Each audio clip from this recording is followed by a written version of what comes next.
The private equity of death. Builders versus killers. How capital creates, extracts, and destroys value, and how the best investors build what endures. Anderson Fox. Preface to the Revised Edition. Private equity is usually described in one of two voices. The first voice speaks in polished conference language: operational excellence, alignment, strategic transformation, institutional-grade returns. The second speaks in accusation: debt, layoffs, fees, extraction, broken companies, abandoned communities. Both voices contain truth. Neither is sufficient. This book begins with a harder proposition. Ownership is a moral and economic act. The moment an investor gains control of a company, capital stops being an abstraction. It becomes payroll, pricing, safety, maintenance, research, customer service, taxes, supplier relationships, retirement savings, and the future of a founder's life work. A spreadsheet may record the transaction, but people live inside the consequences. The central distinction in these pages is therefore not private equity versus public markets, or finance versus operations. It is builders versus killers. Builders use control to create a stronger enterprise. More capable leadership, better systems, deeper customer value, a healthier balance sheet, and a future that can outlive the fund.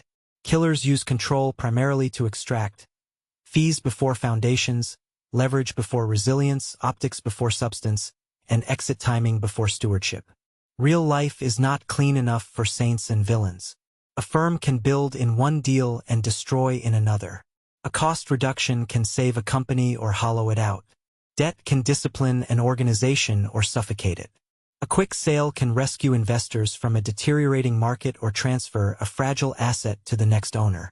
The discipline is to examine incentives, evidence, and consequences without surrendering to slogans. The original manuscript for this book was written with urgency. This revised edition keeps that urgency but adds a more demanding standard: precision. Absolute promises have been removed. Simplistic comparisons have been challenged. Several case studies have been reframed to distinguish private equity from venture capital, corporate M&A, hedge fund ownership, and principal investing. New chapters address governance, the investment committee, the first 100 days, artificial intelligence, downside resilience, and the ethical architecture of ownership. The purpose is not to teach readers how to become ruthless. It is to teach them how to become responsible with power. Introduction: the high-stakes game of private equity. Private equity is a battlefield, but not because every participant is an enemy. It is a battlefield because capital, time, information, incentives, and control collide under pressure. On one side sits the investment thesis: a clean model, a persuasive deck, a base case, an upside case, and a carefully designed exit. On the other side sits the living company: imperfect people, incomplete data, aging systems, loyal customers, hidden liabilities, cultural memory, and a market that refuses to behave on command. The distance between those two worlds is where fortunes are made and where companies die. To outsiders, private equity can look like an elite financial chessboard. Funds raise billions from pensions, endowments, insurers, sovereign institutions, family offices, and wealthy investors. Deal teams identify targets, arrange debt, negotiate control, and sell the investment years later. The language is technical, the process is private, and the economics can be extraordinary. To employees, founders, suppliers, and communities, the same transaction can feel very different. A new owner may bring investment, professional management, and a path to growth. It may also bring leverage, reporting pressure, centralization, layoffs, asset sales, and a deadline imposed by the life of a fund. The same mechanism that enables rapid improvement can also reward extraction. That is why the simple question, is private equity good or bad, is not useful. The better questions are: what is being bought? At what price? With whose money? Under what assumptions? Who bears the downside? What must be true for the plan to work? What happens if revenue falls? Rates rise? A customer leaves? A regulator intervenes? Or the chief executive resigns? What will remain after the sponsor exits? The two paths. The builder's path begins with stewardship. A builder may move quickly and make hard decisions, but those decisions serve an enterprise that is intended to become more capable. Builders invest in leadership, systems, customer value, safety, product quality, pricing discipline, sales capacity, and balance sheet resilience. They understand that cost is not the same as waste and that people are not interchangeable line items. Their goal is not merely a higher multiple. It is a company that deserves a higher multiple. The killer's path begins with extraction. Killers may use the same vocabulary: transformation, efficiency, discipline, but the underlying sequence is different. Fees arrive before foundations. Debt rises before cash flow becomes more durable. Maintenance is delayed, headcount is reduced without redesigning the work, and future capability is traded for current EBITDA. The company may look stronger in the reporting period while becoming weaker in reality. Most transactions are not purely one or the other. The task is to identify which direction the incentives are pulling and whether governance is strong enough to resist the wrong direction. The illusion of control. Private equity is often sold as the asset class in which investors control the outcome. Control matters. Board rights, management selection, budgets, capital allocation, covenants, and information access can change the probability distribution. But control is not omnipotence. Sponsors cannot command customer demand, credit markets, technological shifts, pandemics, commodity prices, regulation, or human behavior. The most dangerous investor is not the one who knows that uncertainty exists. It is the one who mistakes authority for certainty. Leverage sharpens that danger. Debt can improve returns when cash flow is durable and the entry price is reasonable. It can also turn an ordinary operating miss into a liquidity crisis. The debt does not sit in an abstract model. It sits inside the acquired company. Interest competes with hiring, maintenance, inventory, technology, and research. The capital structure becomes part of the operating strategy whether management likes it or not. Why this book matters. This book is written for 4 readers. The first is the business owner considering a sale. You need to understand not only the price being offered, but the buyer's holding period, financing, governance, fee structure, operating philosophy, and plan for your people. The wrong buyer can pay the highest price and still create the worst outcome. The second is the investor allocating capital to a fund or a deal. You need to look past the brand name and the headline internal rate of return. Ask how value was created, how much came from leverage and multiple expansion, how losses were handled, how fees interact with incentives, and whether the team behaves like a steward when no one is watching. The third is the operator entering a portfolio company. You need to know what the sponsor expects, what resources are real, what decisions are already made, how performance will be measured, and whether the board understands the difference between pressure and clarity. The fourth is the aspiring dealmaker. You need a framework that is more durable than bravado. Private equity is not a collection of tricks for buying companies with other people's money. It is a profession built on trust, judgment, execution, and the capacity to carry consequences. What you will learn. Across 8 parts, we will examine the machinery of private equity, the anatomy of success and failure, the spectrum of private capital, the architecture of a deal, the building of a firm, and the operating system of responsible ownership. We will study leverage, price, terms, value creation, governance, fundraising, operators, family business succession, artificial intelligence, downside cases, and exits. You will also encounter a recurring test. Does this decision make the company more capable, or merely make the current report look better? That question is simple enough to remember and difficult enough to build a career around. Welcome to private equity. Not the mythology. The machinery. Chapter 1: The World of Private Equity. Case study note. The named transactions throughout this book are simplified teaching cases based on public information. They illustrate analytical principles. They are not final judgments on any firm, executive, employee, or investor. Private equity is a game of power, influence, and control.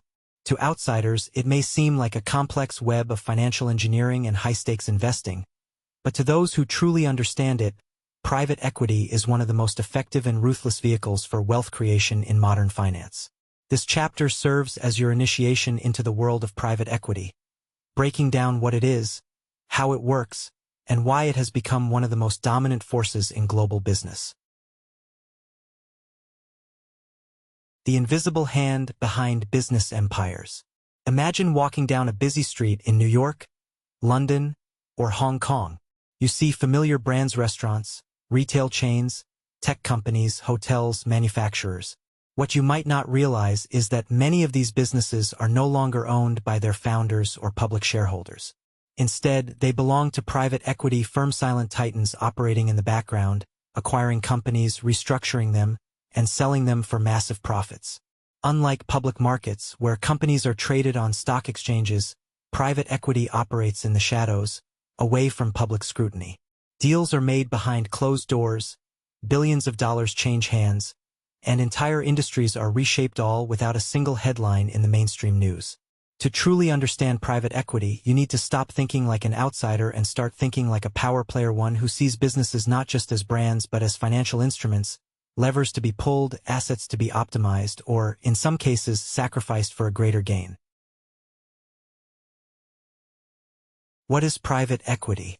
At its core, private equity is about buying, improving, and selling companies for profit. Private equity firms raise capital from institutional investors, high-net-worth individuals, and pension funds. They use this capital, often combined with leverage, to acquire businesses with the goal of selling them at a higher valuation within a few years. Here's how a typical private equity deal works. Raise a fund. PE firms raise billions from investors who want high returns. 2. Find a company to acquire. They target businesses with growth potential, inefficiencies, or undervaluation. 3. Buy the company, often using a combination of cash and significant debt. 4. Restructure and optimize. They cut costs, improve operations, or expand aggressively. 5. Exit the investment. After a few years, they sell the company for a multiple of the purchase price through a sale or IPO. But here's the catch. Not all PE firms build value. Some simply extract it, cutting costs, piling on debt, and selling before the damage becomes visible. This is the fundamental difference between builders and killers in private equity, a theme you will see throughout this book. The different types of private equity firms. Not all private equity firms operate the same way. Some specialize in turnarounds, rescuing struggling businesses. Others focus on growth capital, investing in companies that need funding to expand. And then there are the predators, firms that buy businesses purely to extract value before discarding them. 1. Buyout firms. These firms acquire businesses using a strategy known as the leveraged buyout, where they use large amounts of borrowed money to finance deals. They often look for established companies that generate stable cash flow but are undervalued. Examples include KKR, Blackstone, and Apollo. 2. Growth equity firms. These firms invest in high-growth businesses, often providing capital to fuel expansion.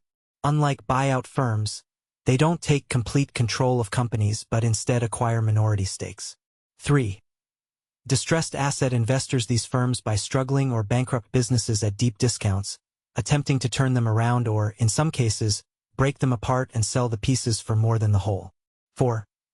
Venture private equity. A hybrid between traditional venture capital and private equity. These firms invest in late-stage startups that are too mature for venture capital but not yet ready for a full-scale buyout.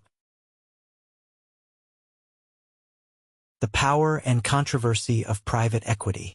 Private equity is not for the faint of heart. It is a world where fortunes are made and lost, where companies rise and fall overnight. Some view private equity as an engine of capitalism, fueling growth and innovation. Others see it as a destructive force, gutting businesses for short-term profit. Private equity success stories. Hilton Hotels. In 2007, Blackstone acquired Hilton for $26 billion, improved operations, expanded the brand, and later took it public in one of the most successful hotel investments in history. Growth capital and the crossover market. Before many technology companies become public market leaders, they are financed by venture funds, growth equity investors, strategic investors, and late-stage private capital. These investments belong to the broader private capital ecosystem, but they are not the same as a traditional control buyout. The distinction matters because governance rights, risk, and return distributions differ materially. Dollar General, a classic example of PE firms taking a well-run company, expanding operations, and exiting profitably. Private equity horror stories Toys R Us, a perfect example of how excessive debt and mismanagement led to a retail giant's demise. PE firms loaded the company with debt, drained resources, and left it bankrupt. Sears, a once iconic retailer that was systematically dismantled through aggressive cost-cutting, asset stripping, and real estate sales. Hostess, a beloved American brand that suffered under PE ownership, leading to the liquidation of the company before being revived under new management. Why private equity matters to you. Even if you're not a private equity investor, this industry affects your life. The stores you shop at, the companies you work for, and the industries shaping your future are often controlled by private equity firms. Whether you're a business owner considering selling your company, an investor looking to enter the space, or simply someone who wants to understand how power and money move behind the scenes, this book will give you an inside look. You will learn how private equity firms truly operate behind closed doors, why some firms create generational wealth while others implode, the red flags of predatory PE firms, the techniques used by elite PE dealmakers to create value and maximize returns, how you can participate in private equity whether as an investor, entrepreneur, or executive. Private equity is not a level playing field. The insiders play by different rules, and in this book you will learn what those rules are. In the next chapter, we'll explore how private equity evolved into the financial powerhouse it is today. Understanding the history of private equity is crucial to understanding where it's going next and how you can position yourself to benefit. Welcome to the world of private equity. The Builder's Test. Can you explain the fund, deal, portfolio company, and exit in one page without jargon? Which stakeholders carry risk that does not appear in the sponsor return model? What evidence would distinguish a builder from an extractor before close? Builder principle.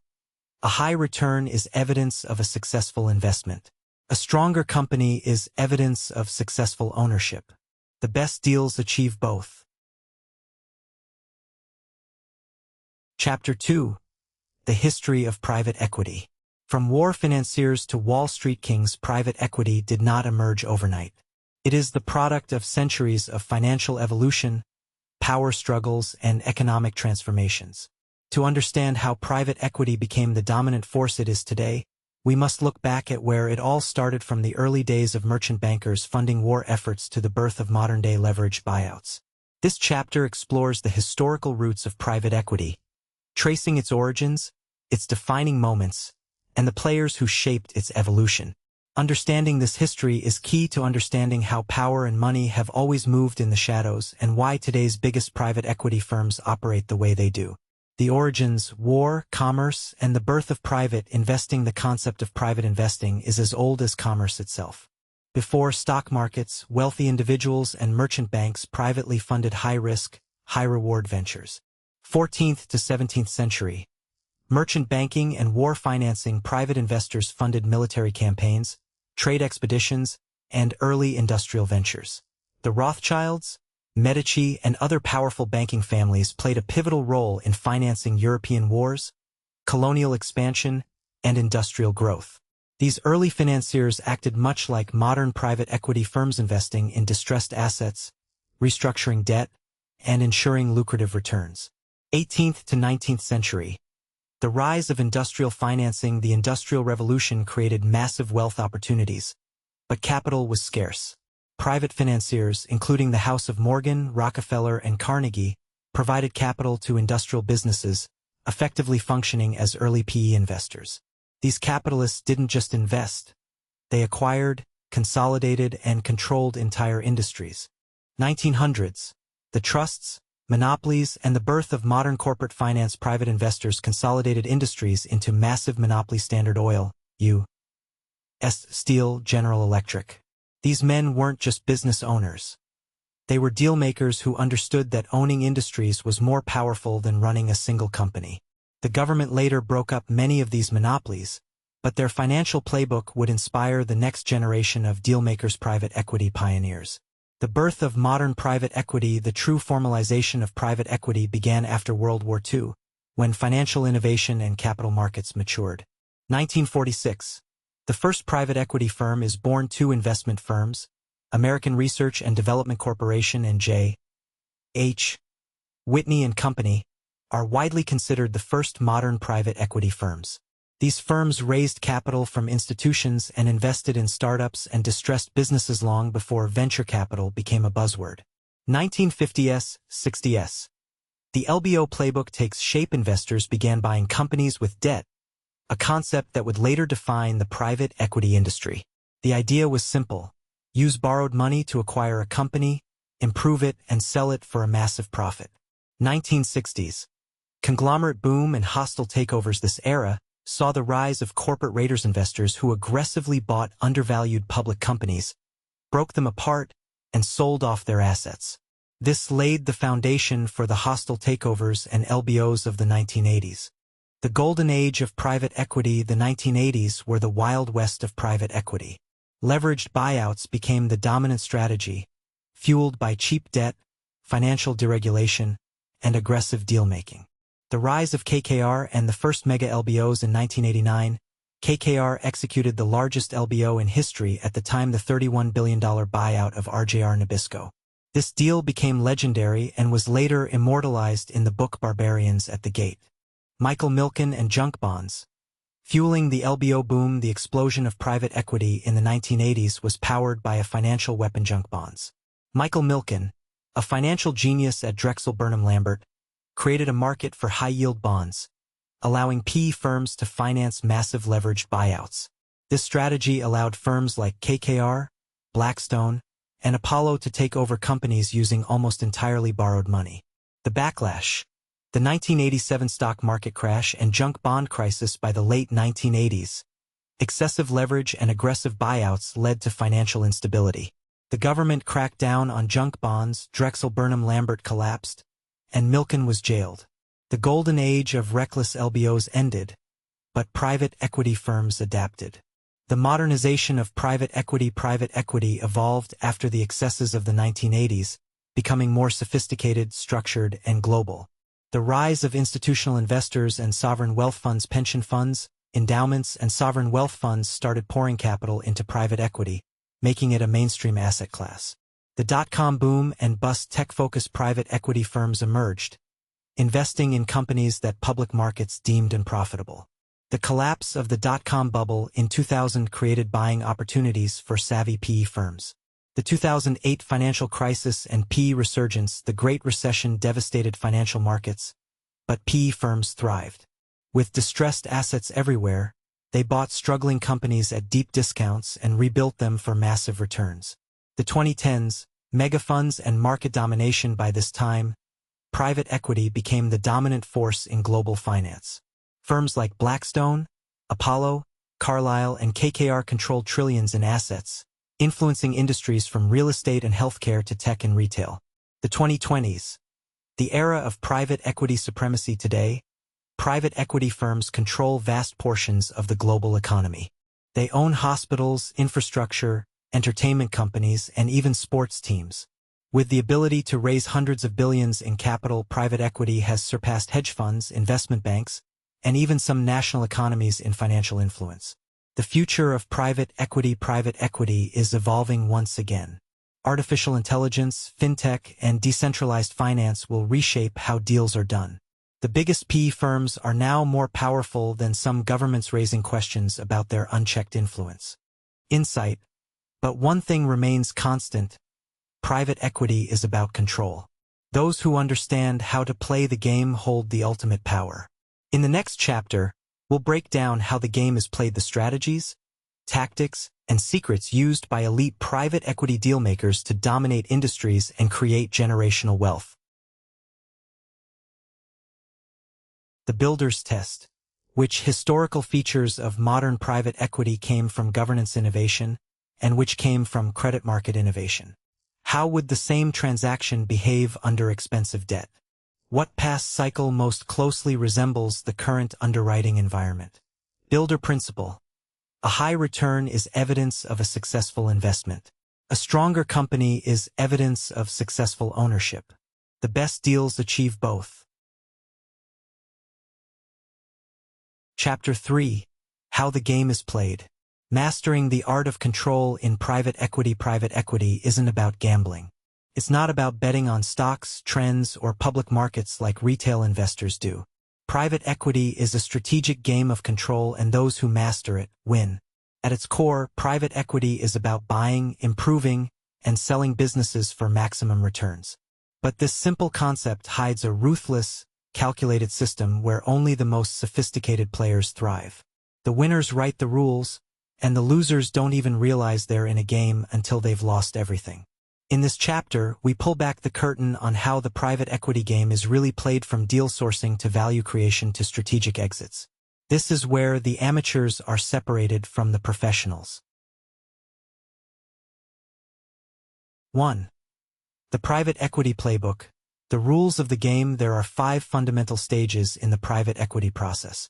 Each is designed to improve control, clarify risk, and create a credible path to returns. Sourcing. The right deal. Winners hunt for undervalued, high-potential businesses that can be transformed and scaled. Losers chase shiny objects and overpay. 2. Structuring. The buyout. Winners use leverage to acquire businesses while minimizing their own capital at risk.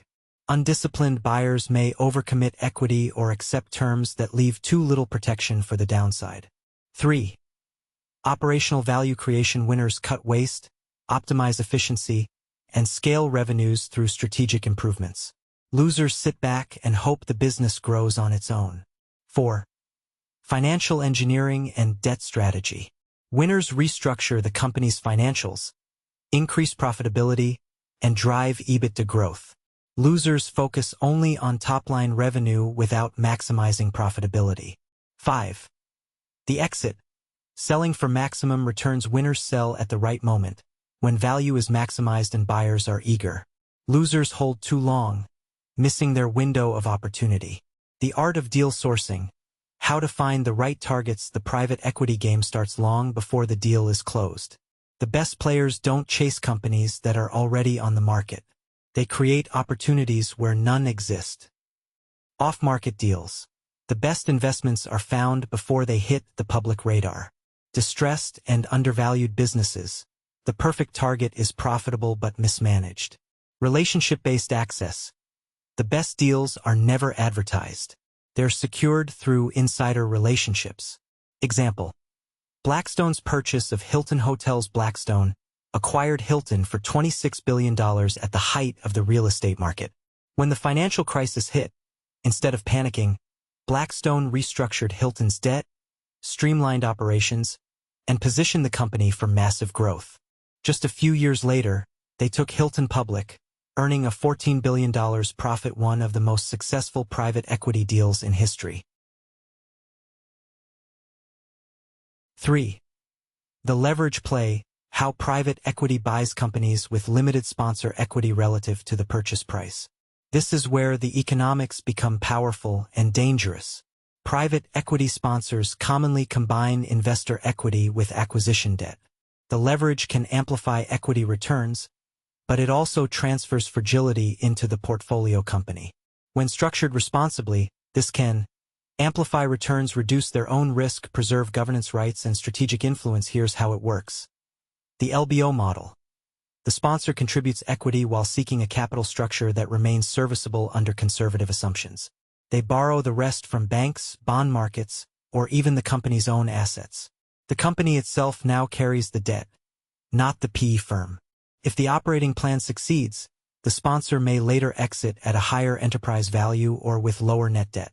Why does this work? Because when done right, the company's increased cash flow pays off the debt over time. Example. KKR's RJR Nabisco buyout. KKR used billions in borrowed money to acquire RJR Nabisco in what was the largest LBO in history at the time. They restructured, sold off divisions, and made massive profits before exiting. The deal changed Wall Street forever and proved that smart financial engineering can turn borrowed money into generational wealth. The power play. How PE firms control their investments. Owning a company is not enough. True private equity power comes from controlling every aspect of the business, ensuring that the firm, not the original owners, dictates the terms. Here's how PE firms maintain total control. Board seats. Private equity firms install their own people on the board to drive decisions. Management overhaul. Inefficient or weak leadership is replaced with top-tier operators from the firm's network. Performance-based targets. CEOs and executives are given aggressive financial targets, aligning their interests with the firm's profitability goals. Aggressive cost-cutting. Unprofitable divisions are shut down, waste is eliminated, and operational efficiency is maximized. Example: Apollo's acquisition of Caesars Entertainment. Apollo and TPG acquired Caesars in a $30 billion buyout. They installed new leadership, optimized operations, and leveraged financial engineering to extract massive profits even as the broader economy struggled. 5. Exit strategy. Cashing out at maximum value. The endgame in private equity isn't just owning a business, it's knowing when and how to sell for the highest possible return. There are 4 key exit strategies. Initial public offering. Taking the company public for massive valuation gains. Strategic sale. Selling to a bigger company in the same industry. Secondary buyout. Selling to another private equity firm. Recapitalization. Extracting profits through dividends while still maintaining ownership. Example: Blackstone's exit from Hilton Hotels after a decade of strategic restructuring and brand expansion. Blackstone took Hilton public, then gradually sold its stake, earning over $14 billion in profits. It was a masterclass in patience, strategy, and timing. 6. The truth about private equity. Winners versus losers. Private equity is not for everyone. There are 2 kinds of investors. The builders. These firms acquire, optimize, and create sustainable value before exiting at a premium. The killers. These firms gut businesses, strip assets, and leave destruction in their wake. Which one do you want to be? The difference is in understanding the game and playing it at the highest level. In the next chapter, we break down the mechanics of leverage buyouts, why they work, when they fail, and how to execute them the right way. The builder's test. Where does control actually sit? Documents, board, lenders, management, customers, or cash? Which stage of the deal process contains the largest information asymmetry? What is the earliest point at which the firm can still walk away cheaply? Builder principle. A high return is evidence of a successful investment. A stronger company is evidence of successful ownership. The best deals achieve both. Chapter 4: The Good, Bad, and Ugly of Leveraged Buyouts, LBOs. How smart money wins and amateurs get burned. A leveraged buyout is the heart of private equity, a tool so powerful that it can turn a few million into billions with the right strategy. It's the financial weapon of choice for private equity titans, allowing them to acquire multi-billion-dollar companies without using much of their own money. But make no mistake, when done wrong, an LBO can crush companies under a mountain of debt, wipe out jobs, and leave once great businesses in ruins. This chapter is about understanding both sides of the coin: the good, the bad, and the ugly of leveraged buyouts. 1. What is a leveraged buyout LBO? An LBO is simple in concept. A private equity firm buys a company using mostly borrowed money. The acquired company itself is used as collateral for the loan. The PE firm improves the business, increases profits, and sells it for a huge return, often within 3 to 7 years. The key to a successful LBO is financial engineering, operational improvements, and timing the exit perfectly. Example: the Hilton Hotels LBO. Blackstone acquired Hilton for $26 billion, putting up only $5.6 billion of its own cash. They used financial restructuring, brand expansion, and operational efficiencies to turn it into a $14 billion profit in one of the greatest LBO successes in history. 2. The good. When LBOs work like a masterpiece when executed correctly, an LBO can create massive value, jobs, and wealth for investors, employees, and stakeholders. Wealth creation for investors. Smart LBOs generate multiple, even outsized returns for private equity firms and their investors. Operational efficiency. Inefficient businesses are transformed into lean, profit-generating machines. Growth and expansion. Successful PE firms invest in R&D, acquire competitors, and expand into new markets. Job preservation and growth. Contrary to popular belief, the best PE firms grow companies and create long-term jobs. A mixed outcome. Guitar Center. Guitar Center demonstrates why a transaction should not be labeled a success merely because the business survives or the sponsor exits. The company faced a heavy debt burden and later restructuring pressures. The useful lesson is that an attractive brand and a large footprint do not compensate for a capital structure that leaves too little room for disruption. 3. The bad. When LBOs start to crumble, not every LBO is a success. Some deals look great on paper but fall apart in execution. Excessive debt. If the company can't generate enough cash flow to cover the debt, it collapses under its own weight. Weak leadership. If the new management fails to execute, the deal turns into a disaster. Market timing risks. Buying at the wrong time can kill even a well-structured LBO. Example. The acquisition of Energy Future Holdings in one of the worst LBOs in history, KKR, TPG, and Goldman Sachs acquired TXU Corporation in a $45 billion buyout. They over-leveraged the deal with debt, and when energy prices collapsed, the company went bankrupt. Lesson. Even the best firms can make catastrophic mistakes when they underestimate market risks. 4. The ugly. When LBOs destroy companies, this is where LBOs get a bad reputation. Some private equity firms don't build value, they extract and destroy. These are the killers of private equity. Instead of improving businesses, they slash costs recklessly. Extract massive fees before the business collapses. Example. The Sears and Kmart disaster. Hedge fund billionaire Eddie Lampert bought Sears and Kmart through an LBO. Instead of investing in revitalization, he stripped the companies of assets, sold off valuable real estate, and pocketed billions. Sears, once an American retail giant, was left to rot and declared bankruptcy in 2018. 5. The anatomy of a winning LBO. So, what makes an LBO a winner instead of a loser? Buying the right business. Look for strong cash flow, market dominance, and potential for operational improvements. Using the right amount of leverage. Too much debt is a death sentence. The best PE firms structure financing carefully. Driving true value creation. Instead of cutting everything, winners optimize operations, innovate, and grow. Mastering the exit. Knowing when and how to sell is just as important as knowing what to buy. Example. The buyout of Dollar General. Private equity firm KKR bought Dollar General for $7.3 billion, optimized operations, expanded store locations, and took it public again in 2009. The result? A $4.8 billion profit. Final thoughts. Builders versus killers in LBOs. Not all private equity firms are created equal. Some build long-term value, while others gut businesses for short-term gains. The builders create profitable, growing companies through strategic improvements and smart financial engineering.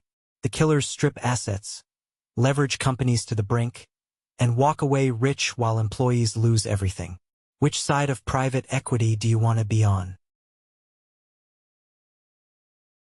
Next chapter, the flaws in leveraged buyouts. In the next chapter, we'll break down why many LBOs fail, the biggest mistakes even seasoned investors make, and how to avoid falling into the trap of bad leverage. The builder's test. Does the downside case preserve liquidity after interest, taxes, working capital, and maintenance investment? Which operating improvements are required merely to service the debt?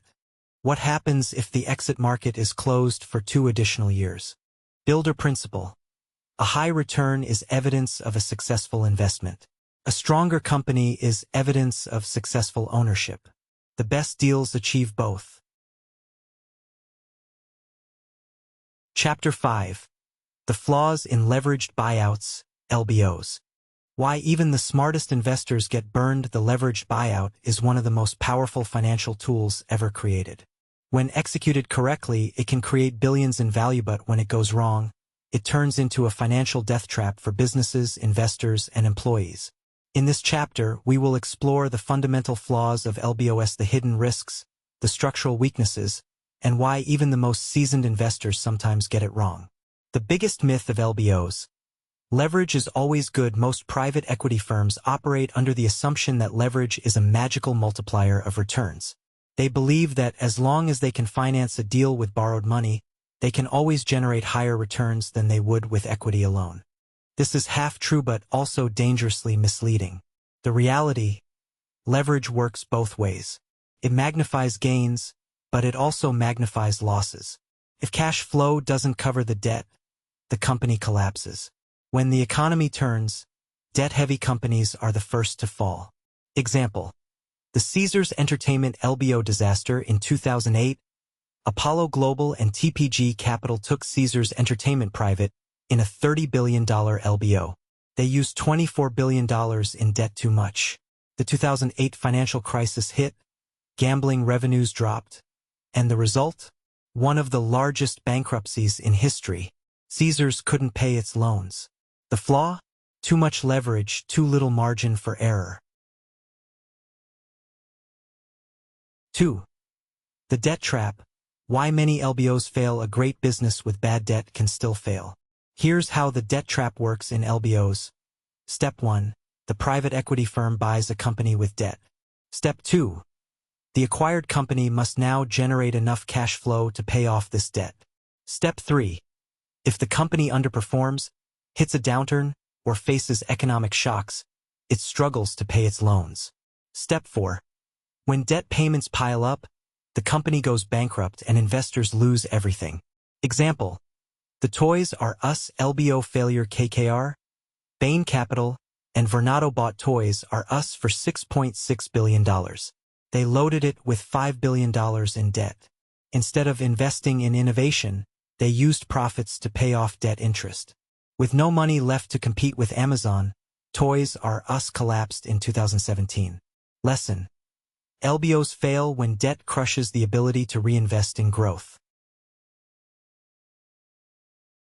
3. Overpaying for deals. The classic private equity mistake. Private equity firms compete for deals. The problem? They often overpay just to win the deal, setting themselves up for failure. The problem? If you pay too much, even a well-run business won't generate high enough returns. High valuations increase the debt burden, making it harder to succeed. Overconfidence leads firms to underestimate the risks of a deal. Example: the TXU LBO failure. KKR, TPG, and Goldman Sachs bought TXU for $45 billion. They overpaid massively, assuming energy prices would stay high. When energy prices collapsed, the company couldn't service its debt. Result: TXU declared bankruptcy in 2014, the biggest LBO failure in history. Lesson: the price you pay determines the return you get, no matter how good the company is. The lack of operational expertise. Many private equity firms are experts in finance but not in running businesses. The problem? Financial engineering alone doesn't create real value. Cutting costs too aggressively can destroy a company's long-term viability. Some PE firms rely on short-term tricks instead of real business improvements. Example: the Sears LBO disaster. Hedge fund billionaire Eddie Lampert ran Sears like a spreadsheet, not a business. Instead of investing in retail innovation, he cut costs, slashed employees, and squeezed cash flow. The company collapsed after years of decline. Lesson: private equity firms must know how to operate businesses, not just manage debt. 5. The exit problem. Timing is everything. Even if a private equity firm executes a buyout well, the final step, exiting at the right time, is where many deals fail. Common exit mistakes: holding too long. Market conditions change and firms miss the selling too early. They leave money on the table by exiting before peak valuation. IPO failures. Some PE-backed IPOs flop because the company full value is created wasn't properly prepared for public markets. Example: the failed IPO of WeWork. SoftBank invested billions in WeWork, expecting a huge IPO payday. The IPO collapsed because the business wasn't ready for public scrutiny. SoftBank lost billions, and WeWork never recovered. Lesson: buying is easy. Exiting is an articolo. How to avoid the pitfalls of LBOs. The best private equity firms understand the flaws of LBOs and structure deals to win. Winning LBO strategies: use the right amount of debt. Never over-leverage. The debt must be manageable. Pay the right price. Never overpay, no matter how attractive the deal looks. Improve operations. Don't just cut costs. Build real, long-term value. Time the exit perfectly. Know when to sell to maximize returns. Example: the Hilton Hotels LBO success. Blackstone bought Hilton in 2007 for $26 billion. Instead of cutting costs, they expanded operations, improved branding, and optimized finances. By 2018, Blackstone sold Hilton for a $14 billion profit, one of the most successful LBOs in history. Lesson: the best LBOs create value, not just financial tricks. Final thoughts. The future of leveraged buyouts. Leveraged buyouts will always be a part of private equity. But the firms that succeed in the future will be the ones that use leverage wisely, not recklessly. Focus on operational excellence, not just financial engineering. Time their exits strategically to maximize returns. The LBO game is one of high risks and high rewards. Play it wrong and you'll lose everything. Play it right and you'll build dynasties of wealth. Next chapter: why most deals fail.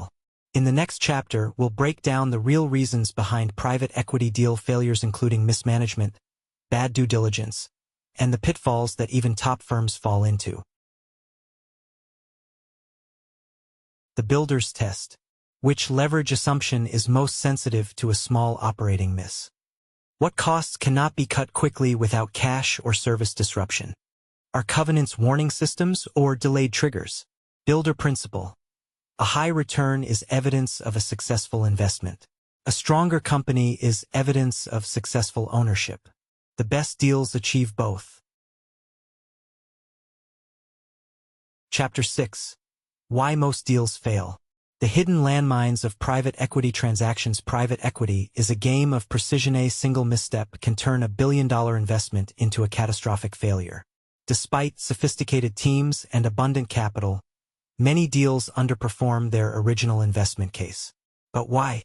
Is it bad luck, bad markets, or simply bad decision-making? In this chapter, we'll expose the hidden reasons why private equity deals crumble, the psychological traps investors fall into, and the red flags that signal failure before it even happens. The illusion of certainty. The overconfidence trap. Private equity firms pride themselves on their ability to analyze deals, run numbers, and structure transactions. But the biggest risk is not what they don't know, it's what they think they know that turns out to be wrong. The problem: investors overestimate their ability to predict the future. They ignore external risks that could derail their thesis. They assume past success means future success until reality hits. Example: the Quibi disaster. Quibi, a short-form streaming service, raised $1.75 billion from investors. Meg Whitman and Jeffrey Katzenberg thought they had a guaranteed hit. But they overestimated demand, ignored competition from TikTok and YouTube, and burned through capital in 6 months. Quibi shut down in record time. Lesson: the moment you believe a deal is guaranteed to succeed, you've already lost. Bad due diligence. The devil in the details. A great investment on paper can turn into a financial nightmare when hidden risks come to light after the deal closes. Many private equity firms rush the diligence process or ignore red flags in the heat of deal-making. The problem: PE firms rely on biased data from sellers. They don't dig deep enough into a company's finances, culture, or operations. They miss hidden liabilities, lawsuits, or regulatory risks. Example: the Hewlett-Packard and Autonomy fraud. HP acquired Autonomy, a UK software company, for $11 billion. Autonomy fraudulently inflated revenues, hiding losses in financial statements. HP failed to uncover the fraud in due diligence. 1 year later, HP wrote off $8.8 billion, wiping out billions in shareholder value.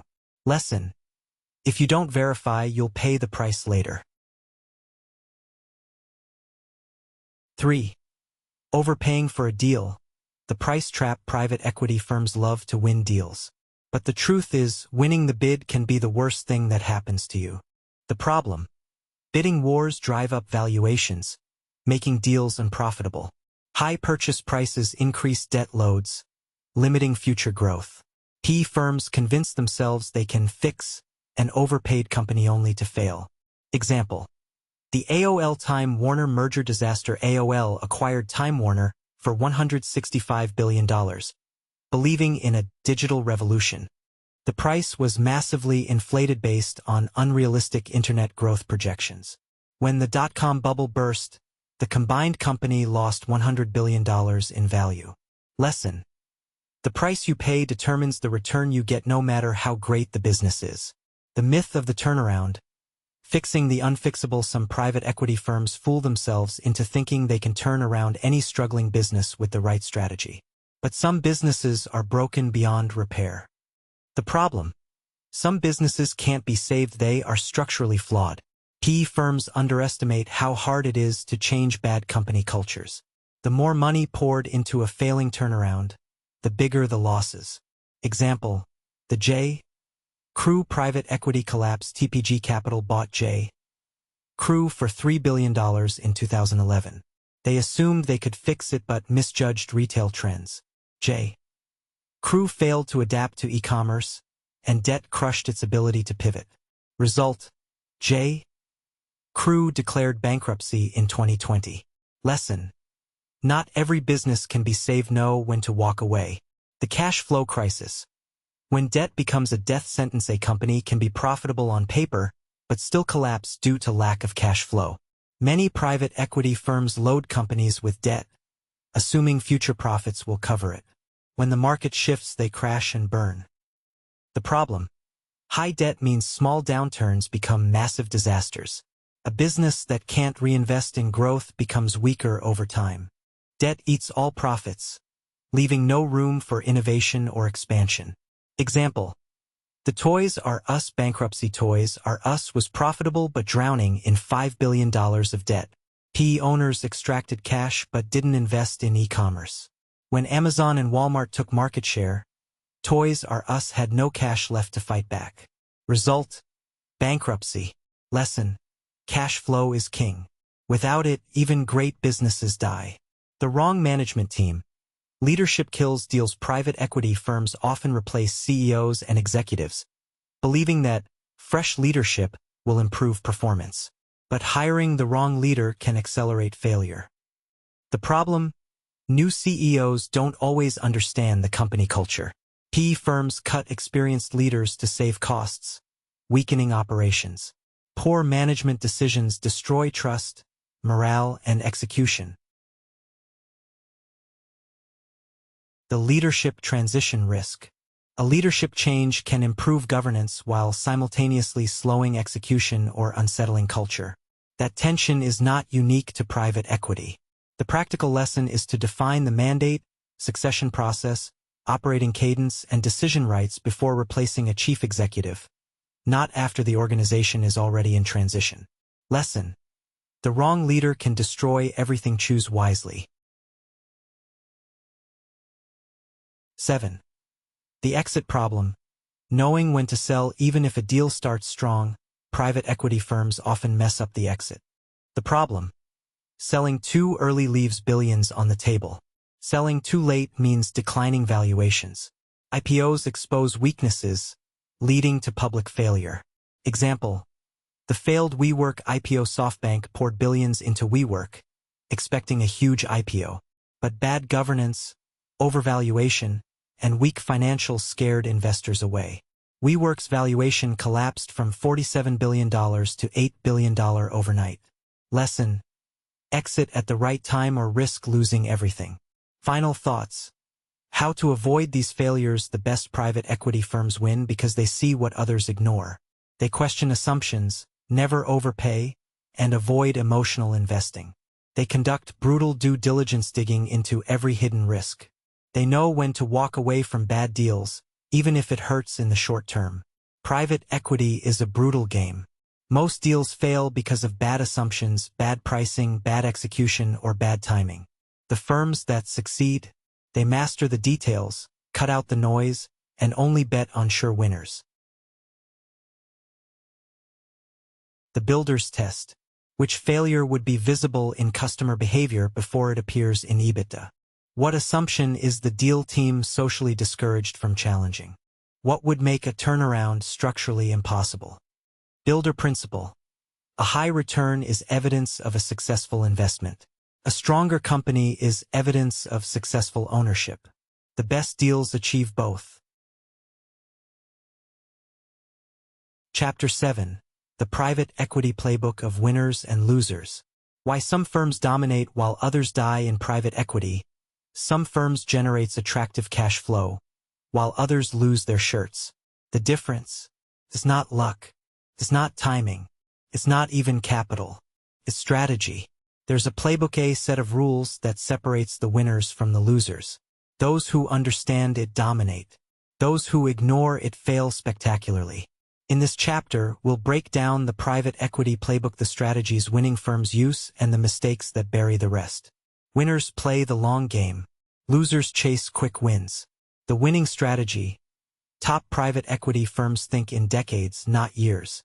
They focus on real value creation, not just financial engineering. They buy strong businesses that can survive downturns and thrive in the long run. The losing strategy. Bad PE firms buy companies just to flip them without making real improvements. They slash costs aggressively, killing innovation and morale. They load companies with debt, extracting cash without reinvesting in growth. Long-term operators versus short-term extractors. The meaningful comparison is not one firm against another. It is one operating philosophy against another. Long-term operators invest behind management, systems, commercial capability, and resilience. Short-term extractors depend excessively on cost reduction, leverage, and market timing.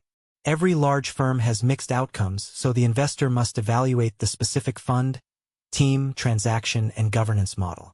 Lesson: if you only chase quick wins, your portfolio will eventually collapse. Winners know when to say no. Losers buy anything. The winning strategy. The best private equity firms screen far more opportunities than they ultimately pursue. They focus on quality over quantity. They wait for the right opportunity, rather than chasing every deal. The losing strategy. Bad PE firms buy whatever they can get their hands on.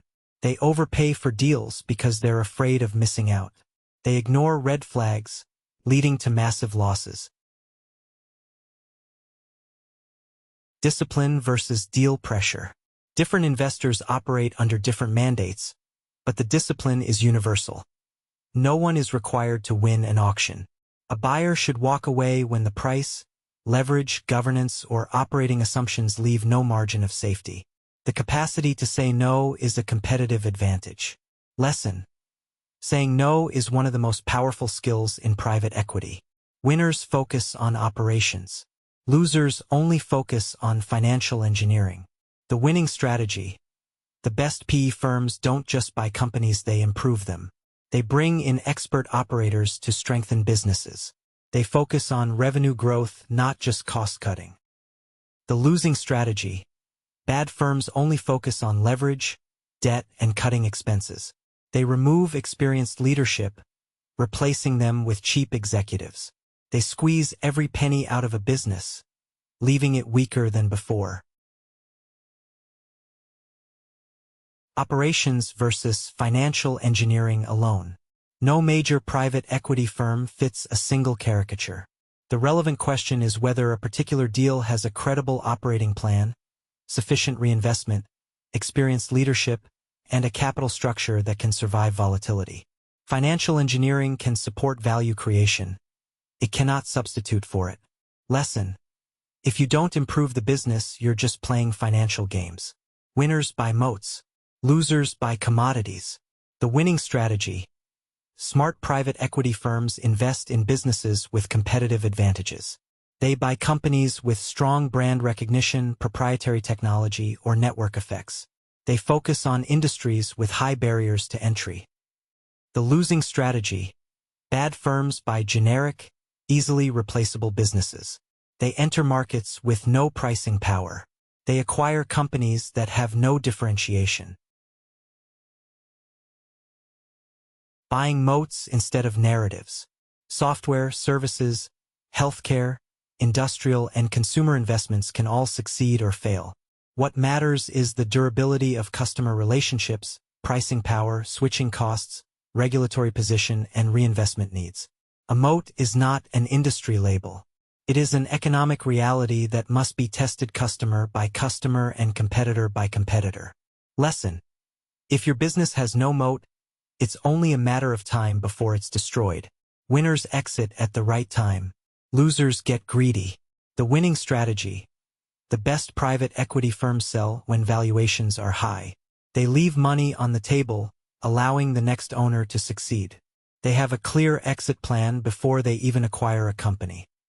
The losing strategy. Bad PE firms hold onto companies too long, hoping for more profit. They ignore market signals, leading to declining valuations. They miss the window to sell, turning a winning deal into a disaster. Example: TPG Capital's MySpace disaster. TPG bought MySpace when it was the dominant social media platform. They held onto it for too long, ignoring the rise of Facebook. By the time they tried to sell, MySpace was worthless. Lesson: know when to cash out or risk losing everything. Final thoughts. The winning formula. The best private equity firms don't just invest, they build, grow, and optimize businesses. They focus on real value creation, not just financial engineering. They have discipline and patience, rejecting 99% of deals. They understand pricing, leverage, and the importance of they know when to buy, when to grow, and when to exit. Operational excellence. Meanwhile, the losing firms? They chase quick wins, rely on debt, overpay for deals, and fail to make real improvements. In private equity, there is no middle ground. You either master the game or you become the prey. The builder's test. Does the investment plan create capability or simply reportable savings? What percentage of the return depends on factors outside management control? Would the company be stronger if the sponsor were forced to hold it 10 years? Builder principle. A high return is evidence of a successful investment. A stronger company is evidence of successful ownership. The best deals achieve both.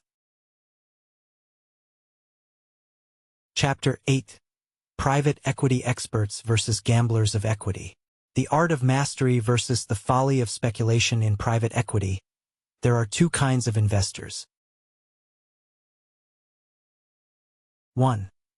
The experts, those who master the game, control risk, and engineer outcomes. 2. The gamblers, those who roll the dice, hope for luck, and chase big wins without understanding the risks. The difference: experts create wealth with precision. Gamblers destroy capital with recklessness. The private equity landscape is littered with firms that bet big, failed spectacularly, and vanished without a trace. Others have built empires that last generations. This chapter breaks down the mindset, strategies, and discipline of private equity experts and exposes the delusions of those who gamble with millions, even billions. Experts play chess. Gamblers play roulette. The expert's mindset. Private equity isn't gambling, it's strategic warfare.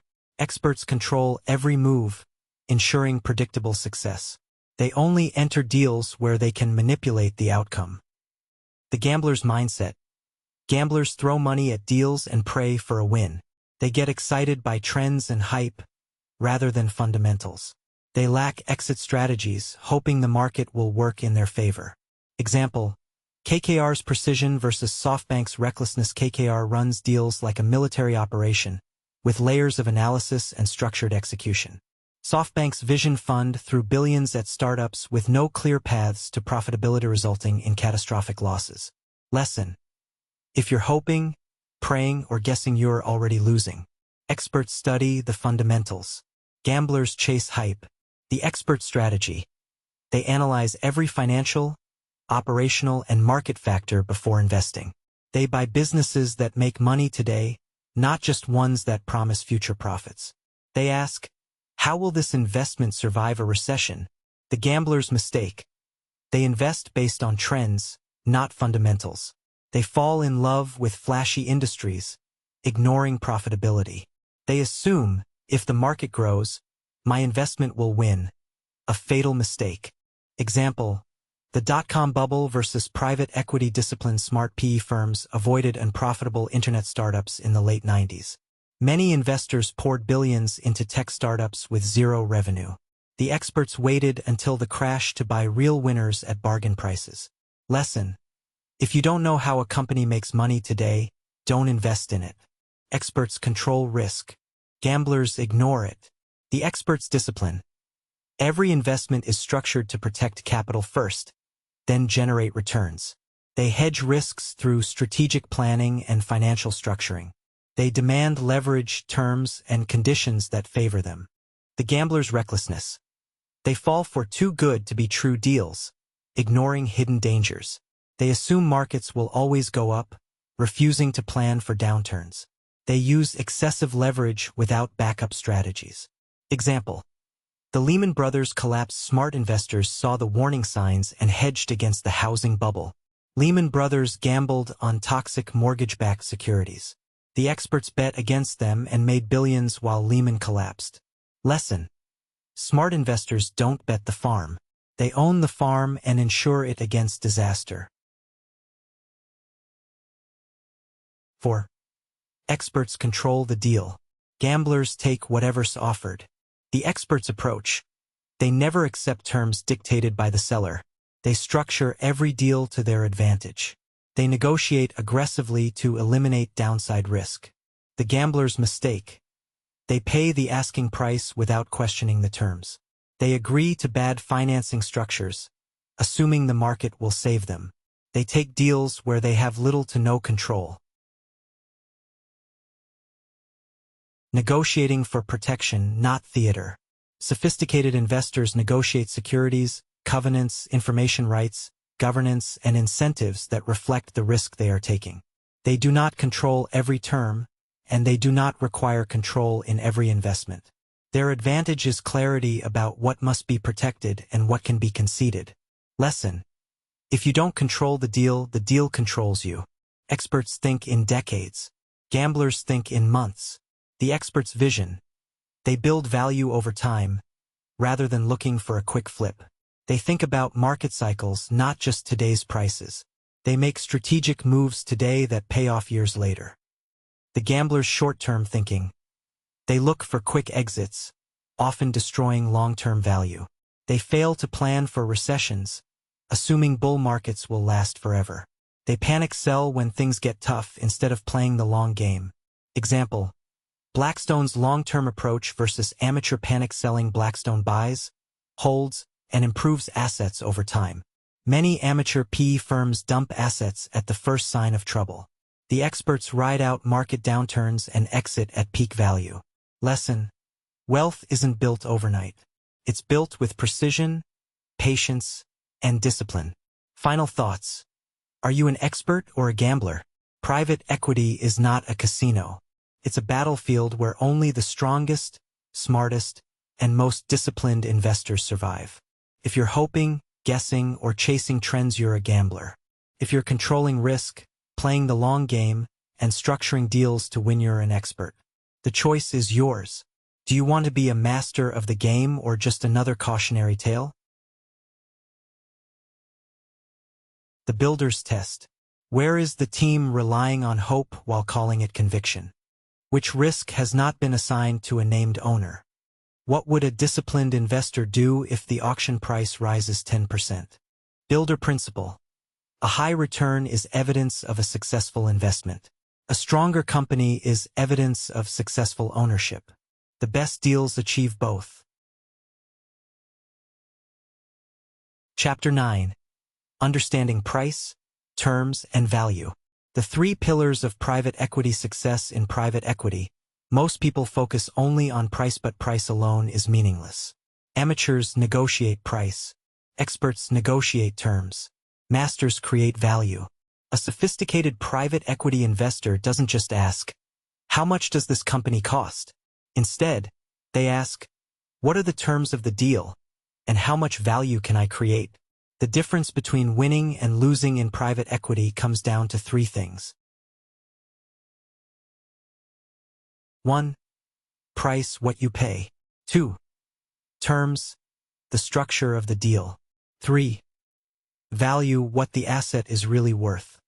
If you master these three elements, you'll never overpay, reduce the risk of permanent loss money, and always create wealth. This chapter reveals how private equity titans use price, terms, and value as weapons, and how amateurs fail by focusing only on price. 1. The illusion of price. Why price alone means nothing. The common mistake. Many investors assume that getting a good price means getting a good deal. This is completely false. You can buy a terrible business for a cheap price and still lose money. You can buy a great business for a high price and still make millions. Example, the $1 trap versus the $10 billion jackpot. Imagine you buy a dying business for $1. It's cheap, but it's worthless.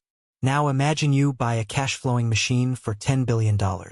It's expensive, but it will make you $50 billion. Which deal was better? The truth. The best deal isn't always the cheapest, it's the one that creates the most value. Private equity titans don't care about price alone, they care about what the business is worth. Lesson. Price is just a number. Value is what really matters. 2. The power of terms. Why smart investors never pay full price. The secret of the ultra-wealthy. The best private equity deals aren't won by negotiating the lowest price. They're won by structuring the best terms. Amateurs pay full price upfront. Experts use leverage, earnouts, seller financing, and creative deal structures. Example. The art of buying a $100 million company for $10 million. Imagine a company selling for $100 million. A fool pays $100 million in cash up front. A private equity expert pays $10 million today, uses debt to finance the rest, and gets the seller to roll over equity. The fool is out of cash. The expert now owns the company with minimal upfront investment. How? They structured the deal so that the seller took on part of the risk.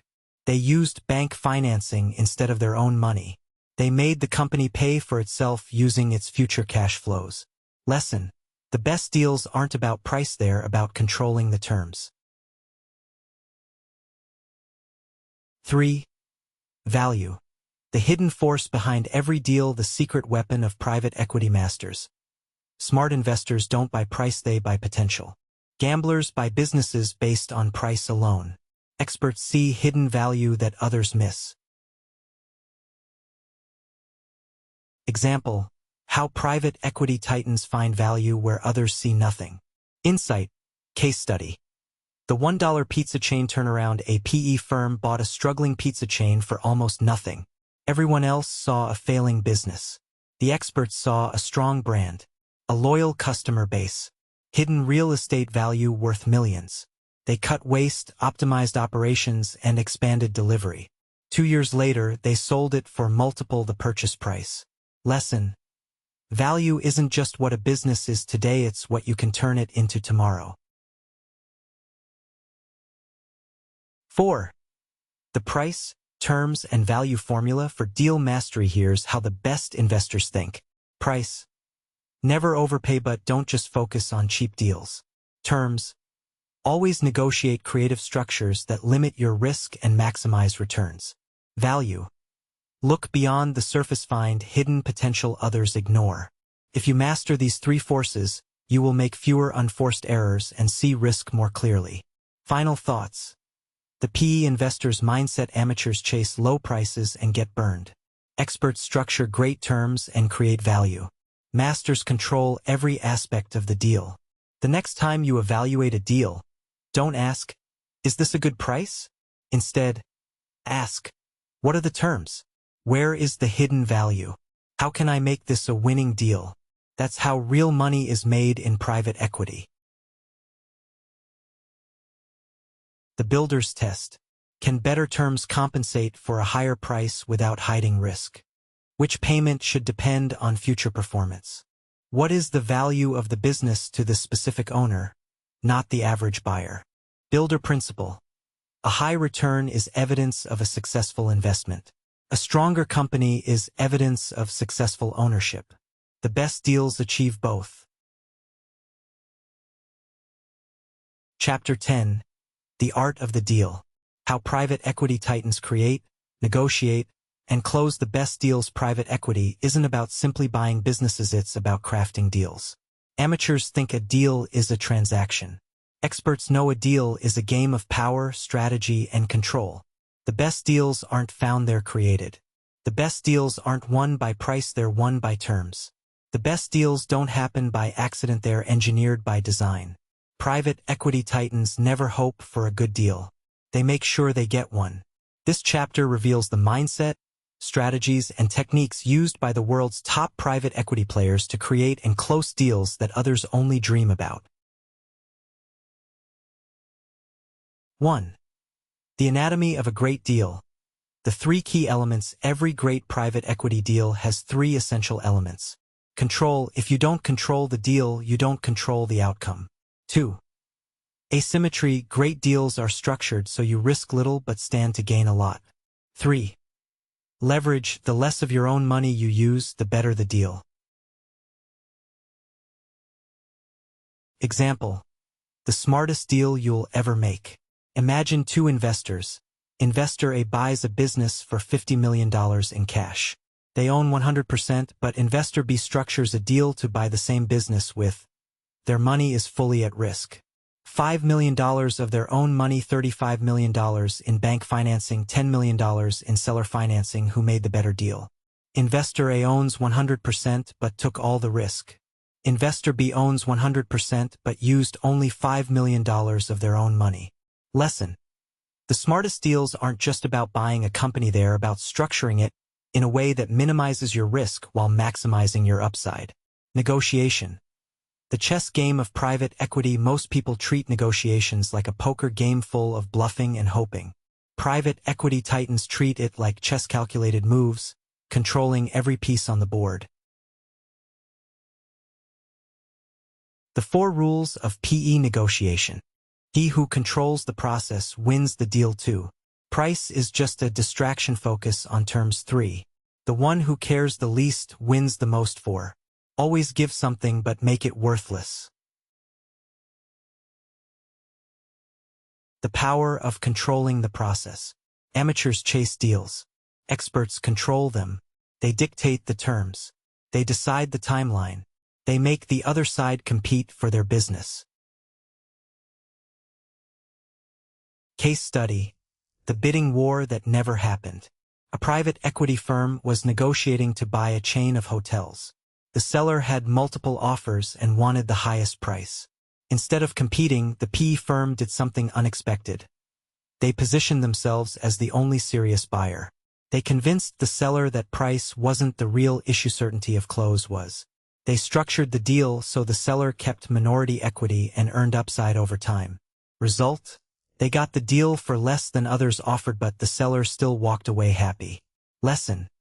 The best negotiators don't fight over price. They reframe the deal so price doesn't even matter. 3.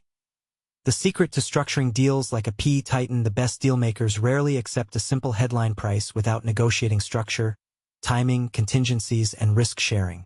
They structure deals to limit their downside, increase upside potential, use other people's money whenever possible. How private equity masters structure deals. Seller financing, the seller funds part of the purchase price. Earnouts, the seller only gets full payment if the business performs. Equity rollovers, the seller retains minority equity to align performance-based payments. Payments are tied to business incentives. Success.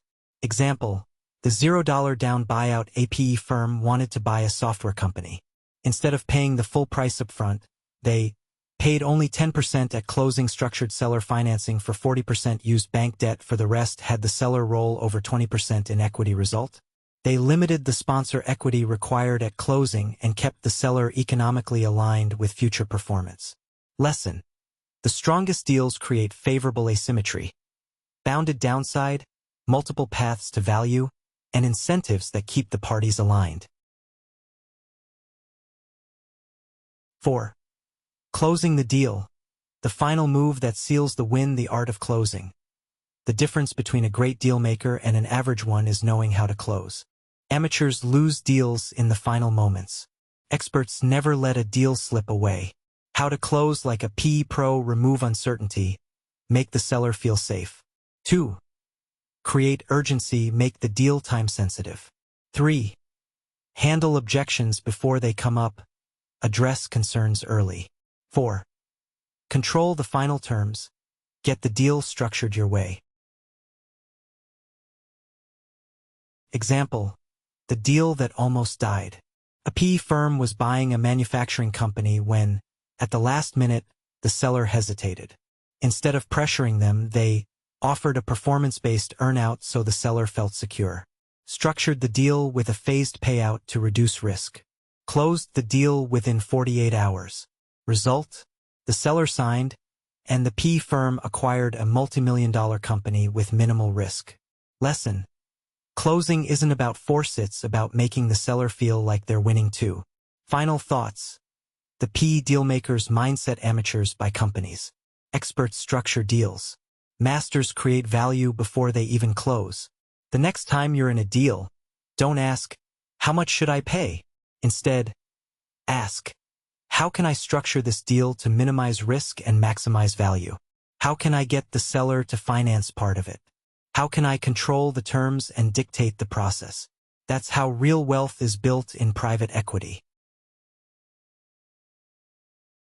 The builder's test. What does the seller care about besides price?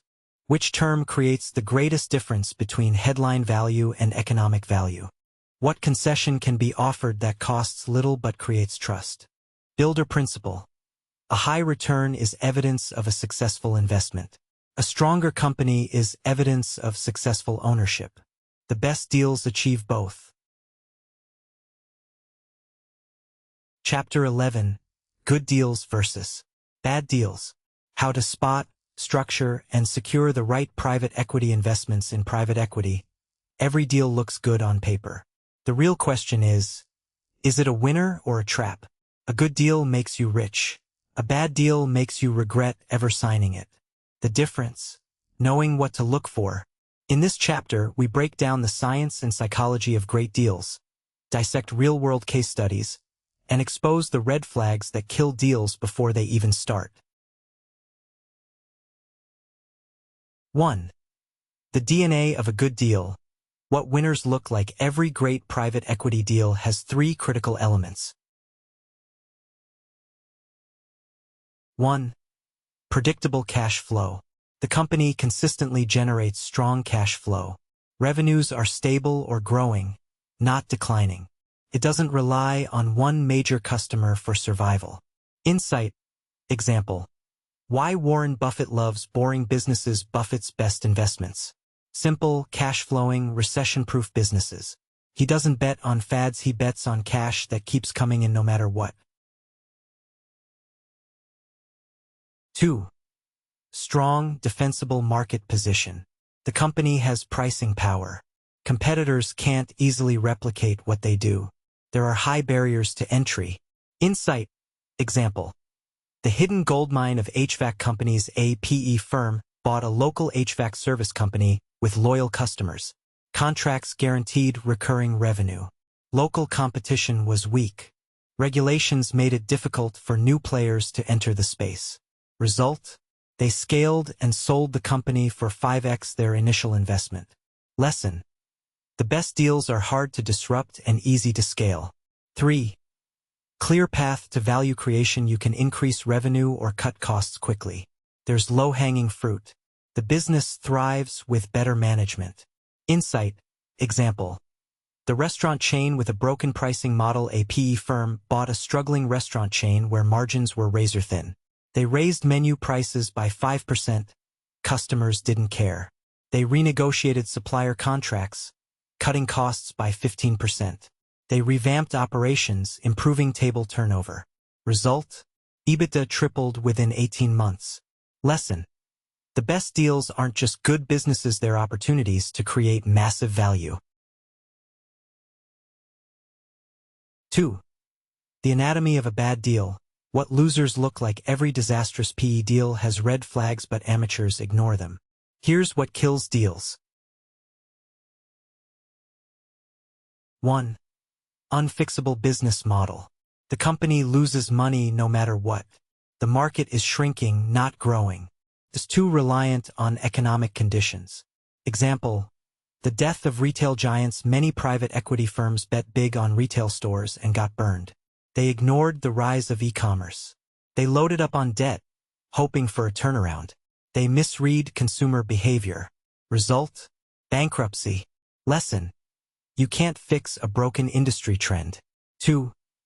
Weak cash flow and high debt. The company is struggling to pay its bills. Debt is crushing profits. They burn cash faster than they earn it. Example: the LBO disaster of Toys R Us. PE firms bought the company with massive debt. Interest payments killed all profits. When retail declined, they had no way out. Result? A legendary bankruptcy that wiped out billions. Lesson: if cash flow can't support debt, the deal is dead. 3. The turnaround fantasy trap. The business has been failing for years. The CEO promises things will get better, but has no plan. The industry is in structural decline. Example: the media company that PE couldn't save. A PE firm bought a newspaper company, thinking they could digitize it. Print revenue was plummeting. Online revenue wasn't enough. They bled money for years before shutting down. Lesson: a business on life support isn't a turnaround, it's a slow-motion train wreck. The difference between a winner and a loser in private equity. The amateur versus the expert. Amateurs chase hot trends. Experts buy boring businesses with strong cash flow. Amateurs overpay, thinking they'll fix the business later. Experts structure deals to win before they even buy. Amateurs get emotional about deals. Experts walk away if the numbers don't work. Case study: the smartest deal in history. A PE firm wanted to buy a profitable software company but didn't want to pay the full price. Instead of a simple buyout, they structured a performance-based earnout. Used zero money of their own, 100% financed. Integrated the company into their portfolio, boosting value immediately. Result? The company doubled in value in 3 years without them risking a dime. Lesson: the best deals are engineered to win before the ink dries. Final thoughts. How to spot a great deal in 10 minutes. Look at the cash flow first. No cash flow? Walk away. Ask: if I change nothing, will this business survive? If not, run. Look for hidden inefficiencies. Can you fix them? That's your check. The debt load. Too much debt? Is a ticking time bomb. Upside. Don't get seduced by hype. PE is about fundamentals, not trends. The builder's test. If nothing changes after close, is the company still a good business? Which red flag is being explained rather than resolved? Does the deal work without multiple expansion? Builder principle. A high return is evidence of a successful investment. A stronger company is evidence of successful ownership. The best deals achieve both.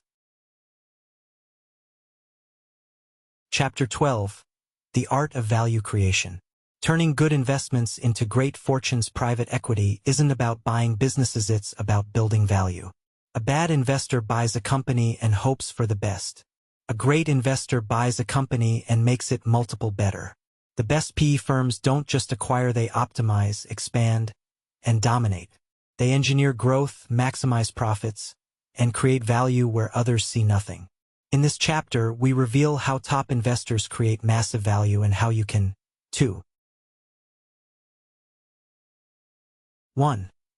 The 3 pillars of value creation. Every legendary private equity deal relies on these 3 value levers. 1. Operational excellence, cutting costs, boosting profits.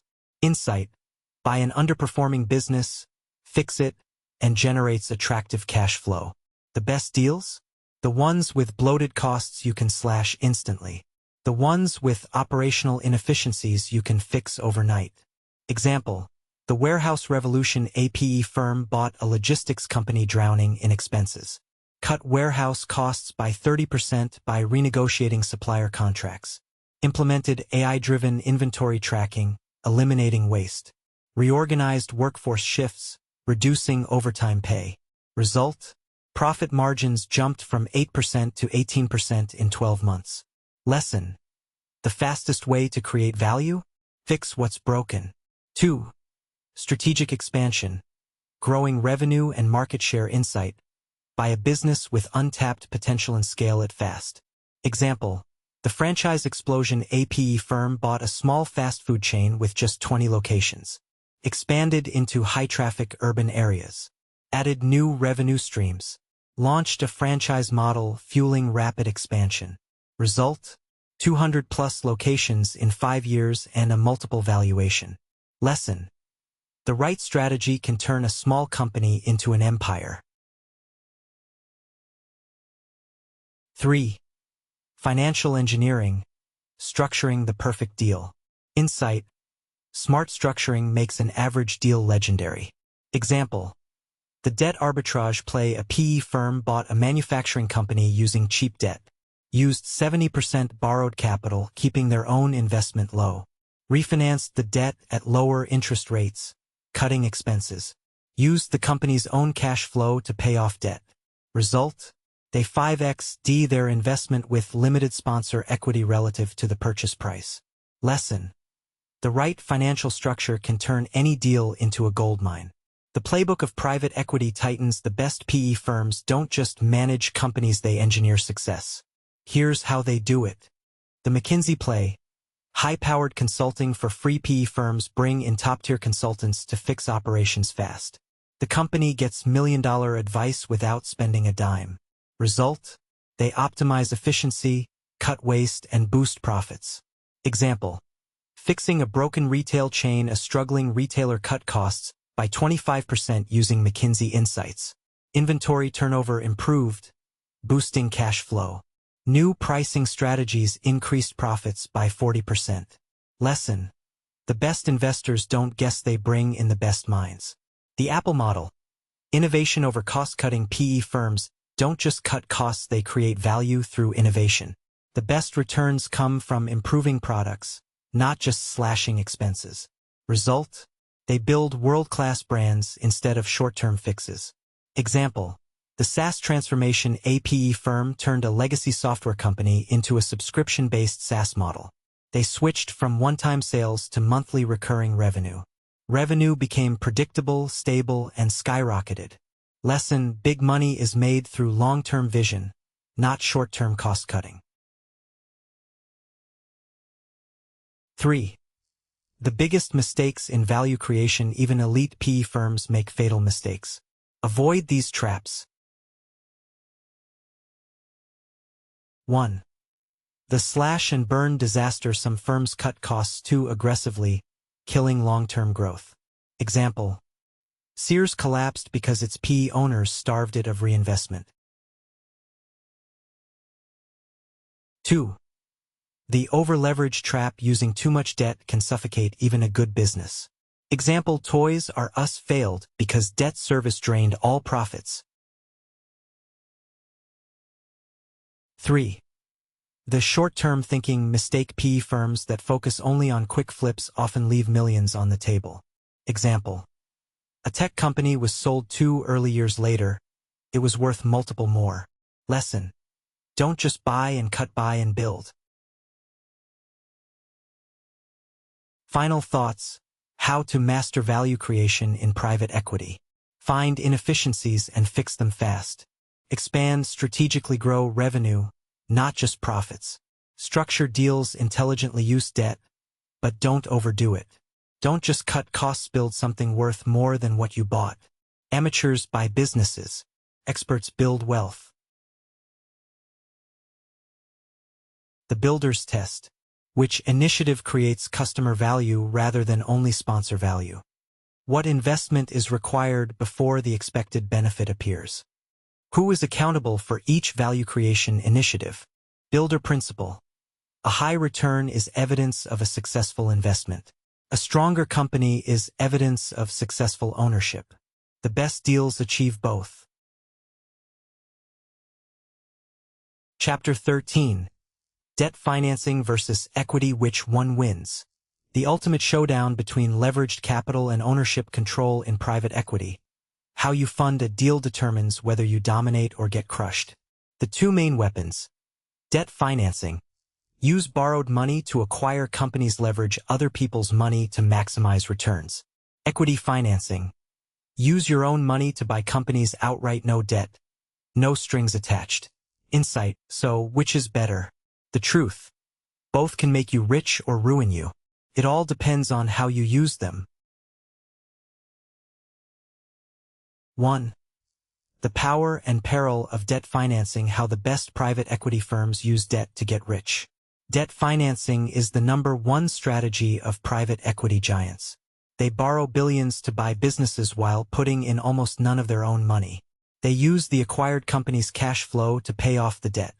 Once the debt is paid down, they own the company outright with limited sponsor equity relative to the enterprise value.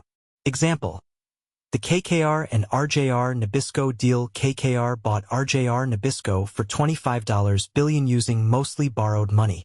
They cut waste, boosted profits, and used earnings to pay off debt. Years later, they sold off divisions for massive profits. Result: KKR made billions while limiting but not eliminating the sponsor equity at risk. Lesson: debt is a weapon. Used wisely, it builds empires. Used recklessly, it destroys them. The dark side of debt. When it all goes wrong, debt financing is a double-edged sword.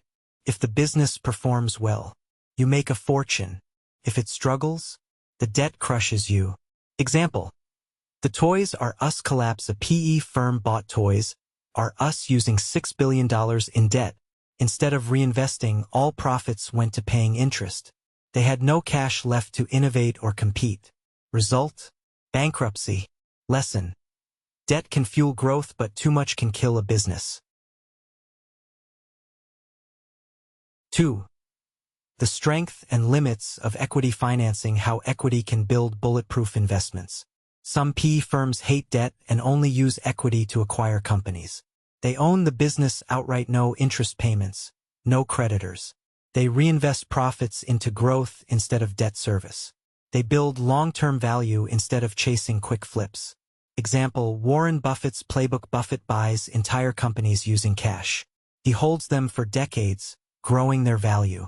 No banks, no leveraged buyouts, just pure ownership. The broader lesson is that low leverage and long holding periods can create extraordinary compounding when paired with exceptional businesses and disciplined capital allocation. Lesson: equity gives you total control, but it limits how fast you can scale. The weakness of equity, the growth limiter. If you use only equity, you need a massive amount of cash up front. Without leverage, your returns are lower compared to a smart debt finance deal. You own 100%, but your capital is locked up. Example: the slow-scaling dilemma. A PE firm raised $500 million and bought a company using all cash. They avoided debt but couldn't buy more companies. Meanwhile, a competitor used debt and bought 5x more businesses. Lesson: equity is safe, but it slows down expansion.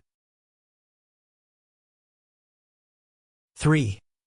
The ultimate strategy, blending debt and equity. The smartest private equity firms use both. They use debt to maximize returns without over-leveraging. They use equity to maintain control without stalling growth. They structure deals to win no matter what happens. Example: the hybrid power play, a PE firm bought a healthcare company for $500 million. They used $300 million debt plus $200 million equity. Cash flow paid off debt while equity secured long-term control. Result: they scaled rapidly without excessive risk. Lesson: the perfect mix of debt and equity wins the game. Final thoughts. Which strategy should you use? If you want high returns with high risk, use debt. If you want total control and long-term stability, use equity. If you want the best of both worlds, blend debt and equity wisely. Insight: the best private equity firms don't pick one, they master both. The builder's test. What is the debt capacity under the downside case, not the base case? How much equity is required to preserve strategic freedom? Which source of capital best matches the asset life and cash flow pattern? Builder principle. A high return is evidence of a successful investment. A stronger company is evidence of successful ownership. The best deals achieve both. Chapter 14. Stop betting and start underwriting. How professionals improve the odds. Mastering the private equity playbook for unstoppable returns in private equity. The difference between winning and losing is control. The amateurs gamble. They place blind bets, hoping for a big payoff. Professionals underwrite rather than hope.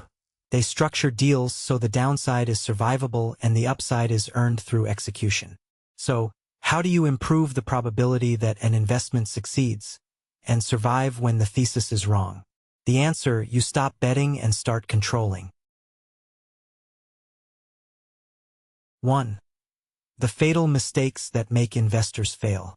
Most investors lose money in private equity for one simple reason. They don't control the outcome. Instead, they buy companies without knowing the true risks. Hope the market will go up instead of structuring deals that guarantee profit.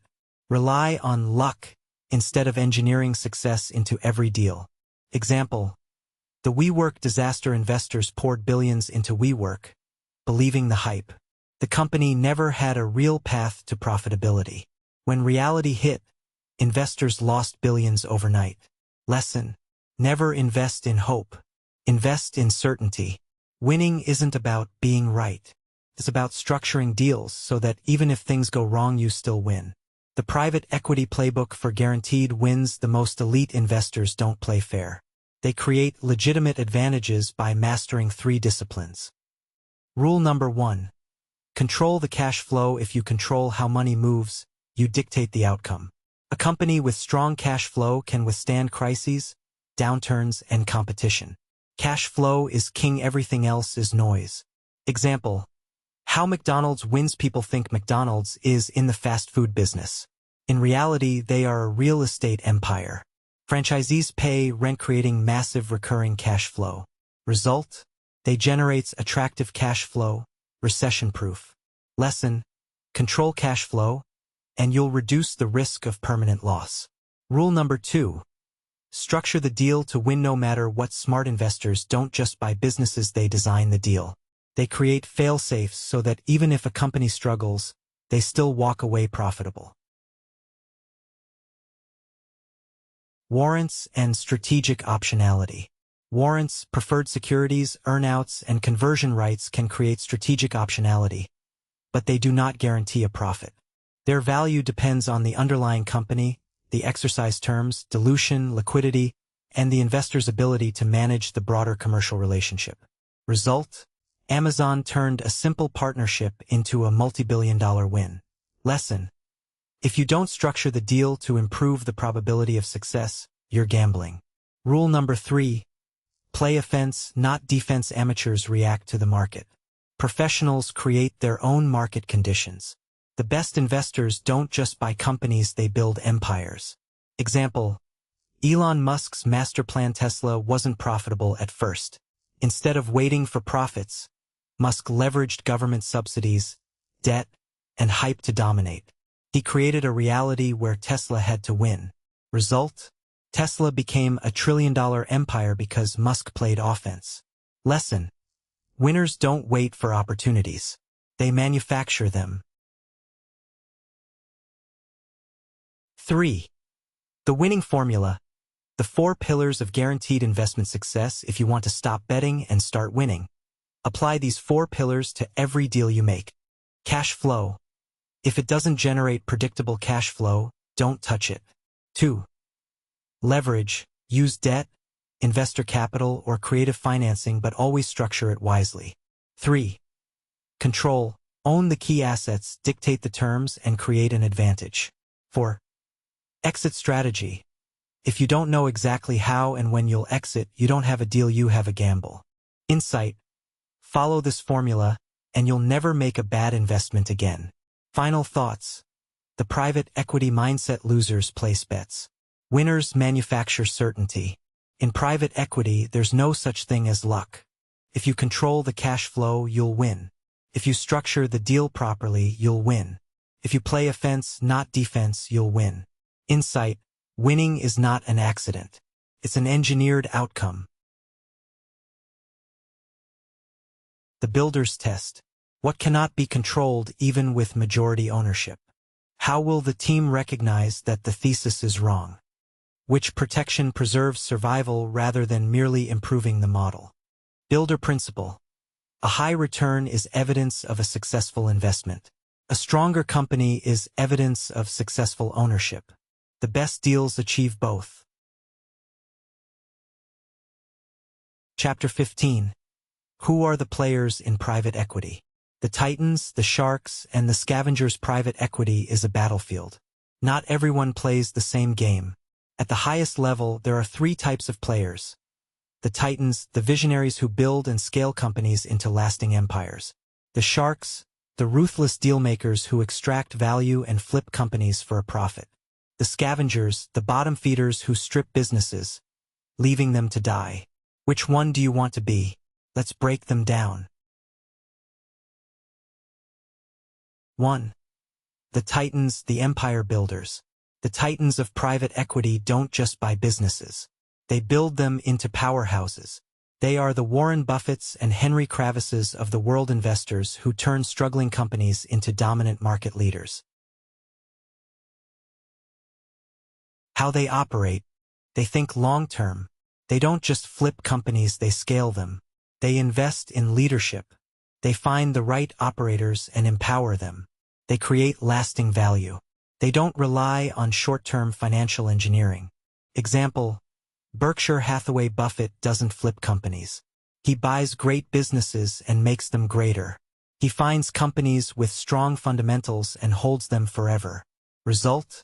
His portfolio includes giants like Coca-Cola, Apple, and Geico, each thriving decades later. Insight. Lesson. The titans win by creating value, not destroying it.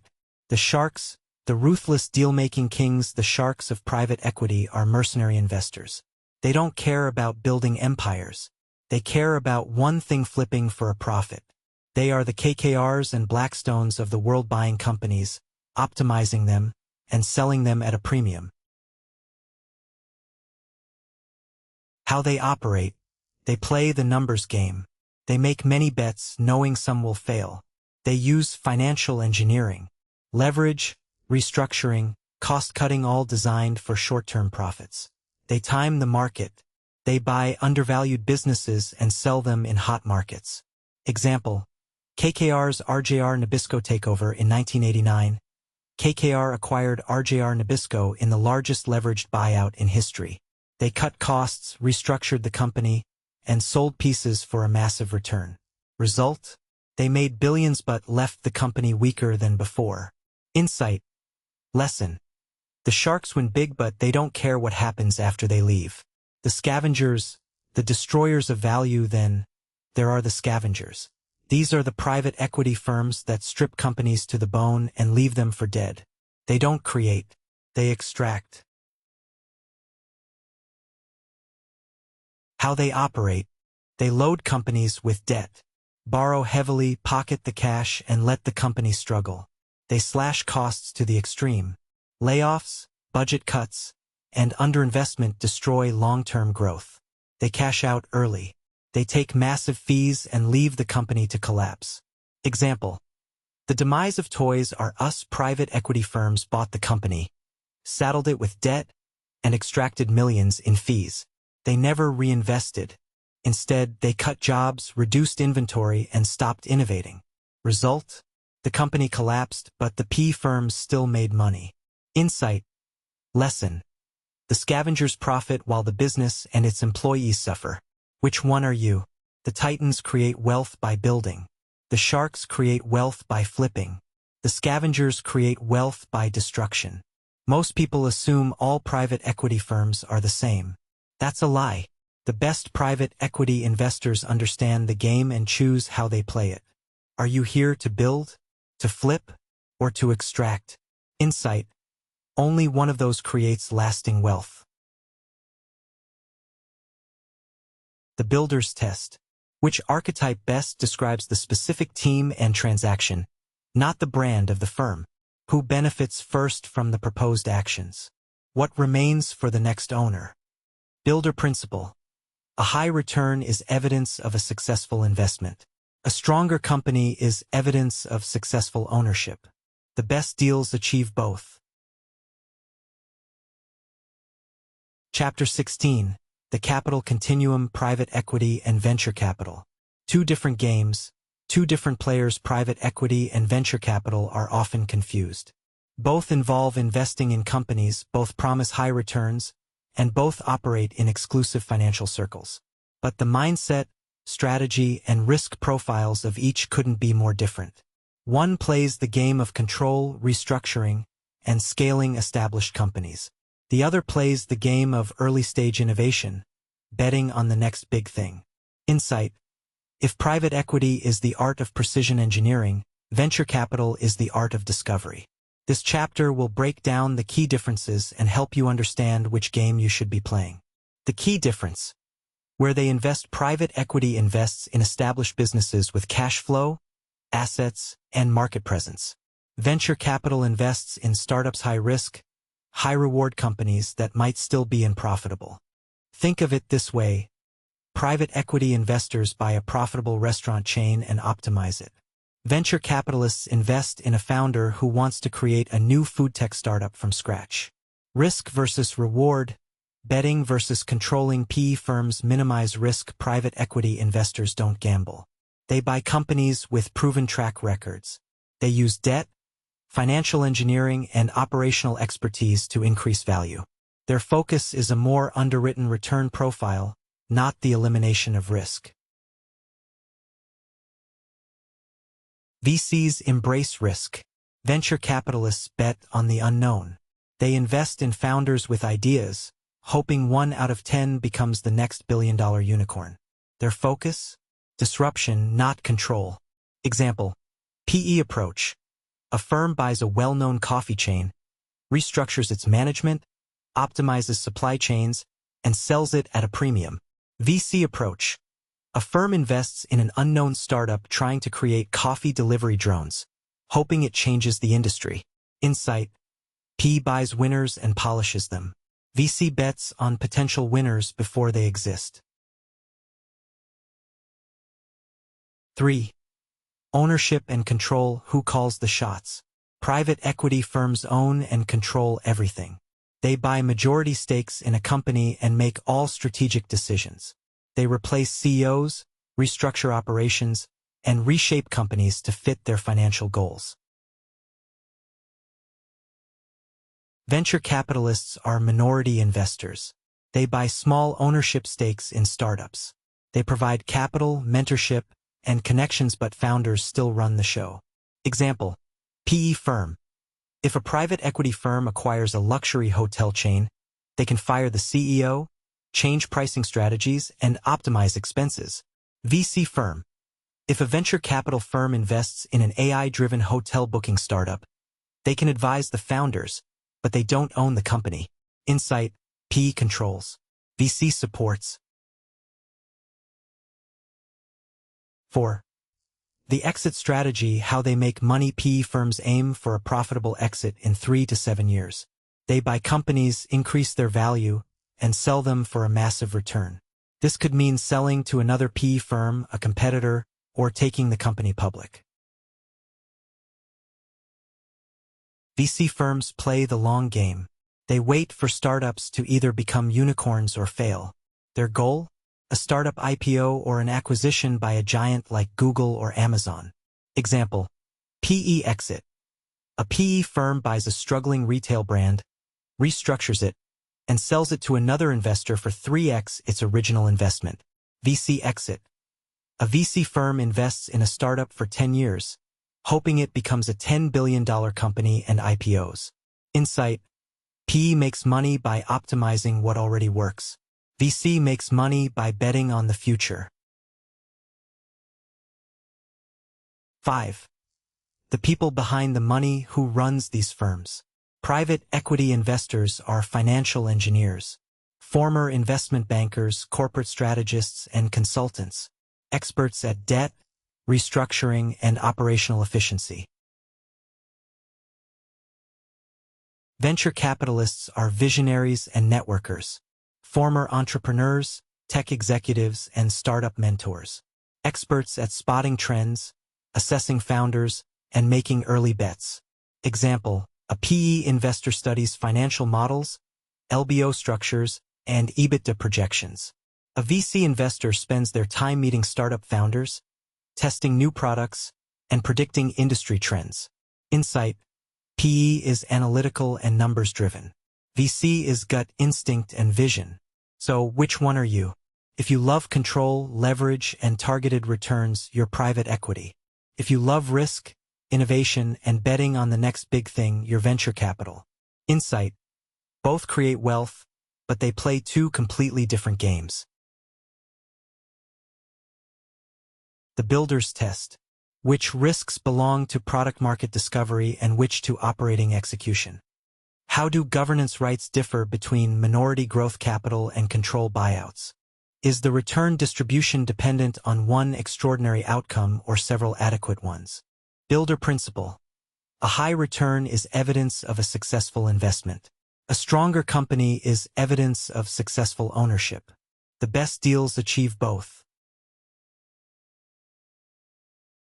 Chapter 17. Strategic buyers and financial sponsors.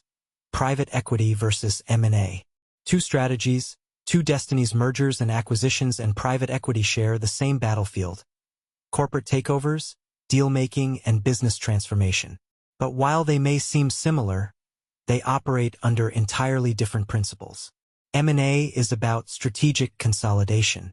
Companies acquire other companies to expand their empire, eliminate competition, or gain market share.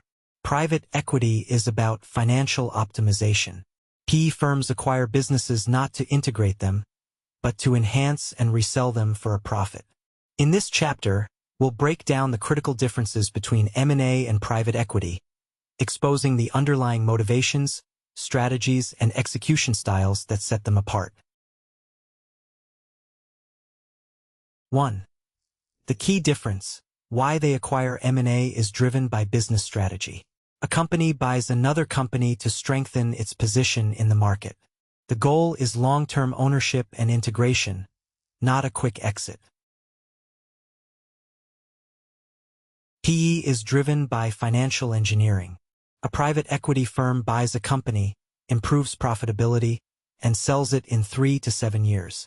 It's a calculated play to maximize returns, not build a long-term empire. Example: M&A. Apple acquires a supply chain company to control its production costs and secure exclusive resources. PE. A private equity firm buys a struggling supply chain company, restructures it, and sells it for a massive profit. Insight: M&A plays for market dominance. PE plays for maximum return. 2. The money game. How deals are funded. M&A uses corporate capital and stock swaps. The acquirer often pays with cash reserves, company stock, or issuing debt. Since the acquiring company plans to keep the business, funding focuses on long-term value. PE uses debt and leverage, LBOs. PE firms rely on leveraged buyouts, using borrowed money to fund most of the purchase. The company's own assets serve as collateral, making it a high-risk, high-reward play. Example: M&A deal. Microsoft buys LinkedIn for $26 billion, using a mix of cash and debt, keeping it as part of its long-term business strategy. PE deal. A PE firm acquires a manufacturing company, loads it with debt, restructures it, and sells it within 5 years. Insight. M&A invests corporate money for long-term value. PE uses leverage to maximize short-term gains.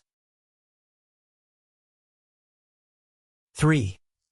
The approach to management and control. M&A integrates and merges. The acquired company is usually absorbed into the larger organization. Redundant roles are eliminated, and the new company operates as a single entity. PE restructures and optimizes. PE firms don't merge companies, they fix inefficiencies, cut costs, and drive up profits. The focus is on financial performance, not cultural integration. Example: M&A. Disney acquires Pixar, merges teams, and integrates operations to strengthen its media empire. PE. A PE firm buys an entertainment company, cuts underperforming projects, improves cash flow, and sells it at a premium. Insight. M&A is about integration and synergy. PE is about efficiency and resale. 4. The exit strategy. When and how they profit. M&A is permanent, mostly. Companies acquire others to own them indefinitely.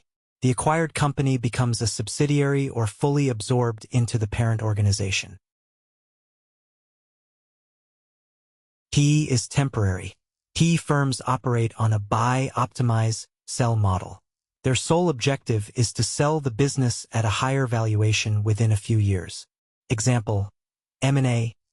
Amazon acquires Whole Foods and keeps it as part of its ecosystem forever. PE. A PE firm buys a regional grocery chain, makes it profitable, then sells it to another buyer. Insight. M&A builds for the future. PE builds to sell. 5. The people behind the deals. Who's running the show? M&A is led by corporate executives and strategic teams. Business leaders, corporate lawyers, and strategic advisors drive M&A deals. The focus is on long-term growth, brand expansion, and industry positioning. PE is led by investment bankers and deal-makers. Former Wall Street executives, financial engineers, and restructuring experts lead PE deals. The focus is on valuation, debt structuring, and flipping businesses for profit. Example: M&A. The CEO of a major corporation decides to buy a competitor to expand market share. PE. A former Goldman Sachs banker spots an underperforming company, buys it, and turns it around for a sale. Insight. M&A is a corporate strategy game. PE is a high-stakes financial chess match. Which one should you be playing? If you want to build an empire, grow a brand, and create industry dominance, you're playing M&A. If you want to buy undervalued assets, restructure them, and sell them for maximum return, you're playing private equity. Both are power moves, but one is for long-term builders, and the other is for high-stakes deal-makers. The builder's test. Is the buyer underwriting synergies that only a strategic owner can realize? What integration costs are missing from the headline price? Would a financial sponsor and a strategic buyer value the same cash flows differently? Builder principle. A high return is evidence of a successful investment. A stronger company is evidence of successful ownership. The best deals achieve both. Chapter 18. Angels, family offices, and the first check. Builders of empires versus bettors on dreams. Private equity and angel investing are two worlds apart, yet they share the same fundamental goal: to invest capital in businesses with the expectation of high returns. However, how they operate, who they target, and the level of control they exert over their investments couldn't be more different. Angel investors fund ideas and early-stage companies. They invest in a vision, often taking on high risk with no guarantee of return. Private equity firms buy and optimize established companies. They focus on scaling profitability, restructuring operations, and ensuring a lucrative exit. While angel investors chase the next big thing, private equity firms play a game of certainty and control. This chapter will dissect the fundamental contrasts between these two investment strategies and reveal why private equity dominates the financial landscape while angel investing remains a high-risk gamble. 1. Stage of investment, where the money flows. Angel investors enter at the start. Angel investors fund early-stage or pre-revenue startups, betting on the potential of an idea or a founder's vision. They often invest in tech startups, new consumer brands, and disruptive innovations. Private equity enters when businesses are mature. PE firms buy established businesses with proven revenue, focusing on financial restructuring and operational efficiency. They target companies with strong fundamentals but untapped potential for optimization and growth. Example: angel investment. An investor provides $250,000 to a startup with an idea for AI-powered legal services. No product, no customers, just potential. Private equity investment. A PE firm acquires a 20-year-old legal tech company, restructures operations, and scales it for a profitable exit. Insight: angel investing is about taking a leap of faith. Private equity is about controlling outcomes. 2. Risk and return. Playing for different stakes. Angel investors face extreme risk. Most startups fail, meaning angels lose money in the majority of their investments. They rely on a portfolio approach, expecting that 1 in 10 investments will be a massive success. Private equity firms engineer success. PE firms seek to manage risk through financial control, operational improvements, and strategic exits. They don't gamble, they manipulate the variables to ensure a return. Example: angel investor bets on 5 different startups, knowing that 4 may fail, but 1 could become the next Uber or Airbnb. Private equity firm buys a company with a solid foundation, restructures it, and exits with a protected path to profit. Insight: angel investors hope for unicorns. Private equity firms create their own success. 3. Level of involvement. Passive versus active control. Angel investors are often hands-off. They provide capital and mentorship but rarely control daily operations. Most angels invest in founders, not companies, trusting them to execute their vision. Private equity takes full control. PE firms take ownership stakes in companies and dictate every major decision. They often replace management, restructure finances, and optimize operations to drive accountability for profitability. Example: angel investor provides funding to a young founder but has no say in daily decisions, hoping the entrepreneur knows what they're doing. Private equity firm buys a struggling company, fires the CEO, brings in new leadership, and restructures operations. Insight: angel investors invest in dreams. Private equity firms invest in control. 4. Investment size and timeline. How the money moves. Angel investments are small and long-term. Typical angel investments range from $10,000 to $1 million. They expect a return in 5 to 10 years, hoping for a multiple plus multiple if the startup succeeds. Private equity investments are massive and short-term. PE firms invest millions to billions depending on the size of the acquisition.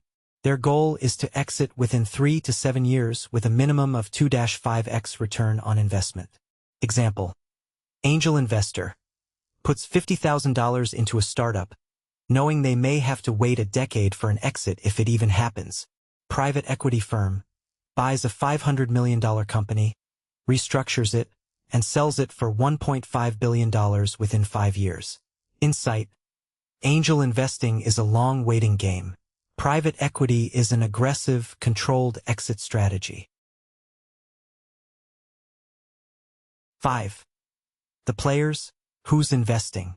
Angel investors are often self-made entrepreneurs.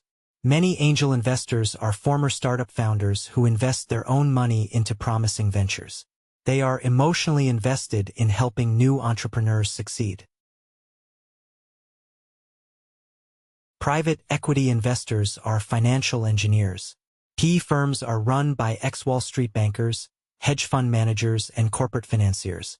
Their focus is profitability, leverage, and financial efficiency, not passion projects. Example: angel investor. A tech entrepreneur who made millions in a previous startup now funds early-stage AI companies. Private equity executive. A former investment banker who buys profitable businesses and resells them for massive returns. Insight: angel investors are dreamers. Private equity investors are operators. The verdict: which side are you on? If you want to bet on the future and take high risks for massive potential rewards, you're an angel investor. If you want to take control, optimize existing businesses, and engineer financial success, you're in private equity. Both have their place. But in the world of high finance, one strategy plays the long game with uncertainty, while the other offers greater governance rights and a more direct role in results. The builder's test. What does the early-stage investor know about the founder that later investors cannot easily replicate? Which milestones justify the next round of capital? How will dilution and follow-on needs affect the original investment? Builder principle. A high return is evidence of a successful investment. A stronger company is evidence of successful ownership. The best deals achieve both. Chapter 19. The myth of certainty: why control does not eliminate risk. The difference between backing potential versus buying certainty. The terms private equity and venture capital are often used interchangeably by those unfamiliar with the world of high finance. However, these two investment strategies operate on entirely different principles, each with its own risk profile, investment strategy, and ultimate goal. At a fundamental level, venture capitalists bet on potential. They fund early-stage, high-growth startups with no guarantees of success. Private equity firms invest in certainty. They acquire established businesses and optimize them for maximum profitability. While venture capital chases unicorns, private equity controls outcomes. This chapter explores the deep contrasts between these two financial powerhouses and why PE firms dominate the investment world. 1. The investment stage. Betting on ideas versus buying businesses. Venture capital invests in early-stage startups. VC firms provide capital to startups that may have no profits, no revenue, and often no product. They focus on technology, biotech, and emerging industries with massive growth potential. Private equity acquires established, profitable companies. PE firms invest in companies that already generate revenue and have proven business models. The focus is on efficiency, restructuring, and scaling profitability. Example: venture capital. A VC firm funds a new AI-driven healthcare startup with an untested product and zero revenue. Private equity. A PE firm acquires a 30-year-old healthcare company generating $100 million annually and restructures it for a higher valuation. Insight: VC takes a gamble on an idea. PE takes control of an existing success. 2. Risk and reward. High risk versus controlled growth. Venture capital has high failure rates.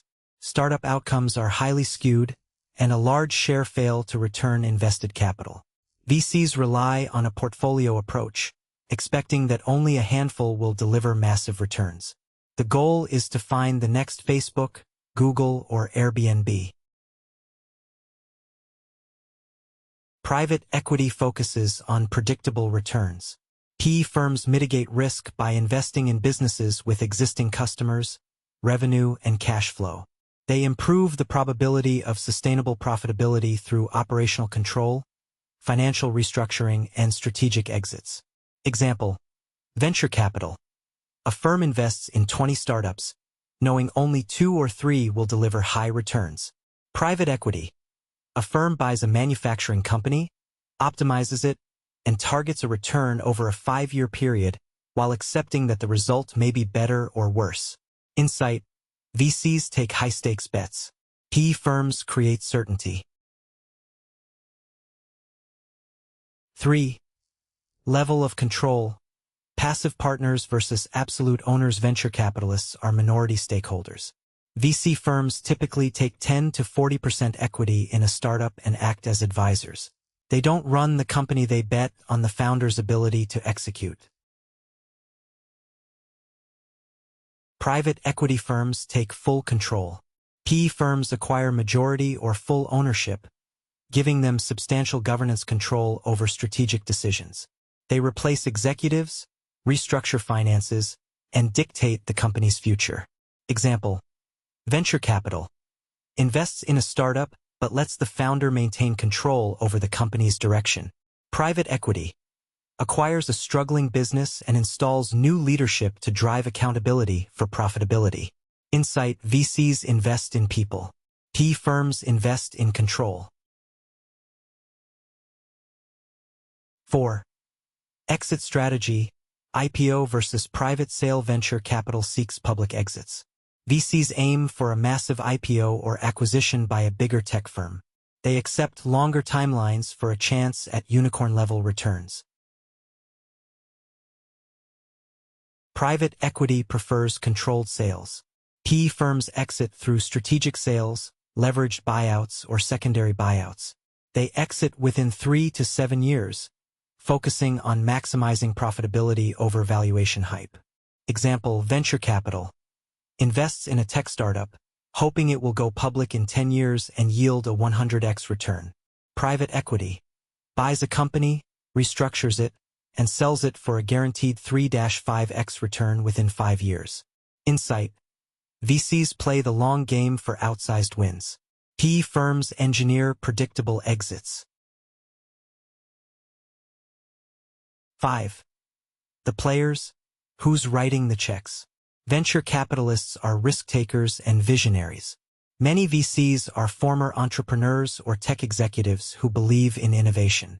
They bet on ideas, market trends, and future technology shifts. Private equity investors are financial engineers. PE firms are run by Wall Street veterans, investment bankers, and corporate strategists. They analyze financials, optimize operations, and prioritize control over creativity. Example: venture capitalist. A former startup founder who now invests in new AI and blockchain companies. Private equity investor. A Harvard MBA and ex-Goldman Sachs banker who buys and flips mid-market businesses. Insight: VCs chase innovation. PE firms chase financial optimization. The final verdict. Which side wins? If you want to bet on disruptive innovation and long-term unicorns, venture capital is your game. If you want to take control, scale existing businesses, and pursue high-probability, risk-adjusted returns, private equity is king. Both play crucial roles in the investment world, but only private equity guarantees control and profitability. The builder's test. Which variable remains outside the sponsor's control? Does more governance create better information or merely more meetings? What event would make the company need capital at the worst possible time? Builder principle. A high return is evidence of a successful investment. A stronger company is evidence of successful ownership. The best deals achieve both. Chapter 20. Who really owns the business? Governance across capital types. The fine line between buying to build and buying to consolidate. When a company is acquired, the headline usually falls into one of two categories.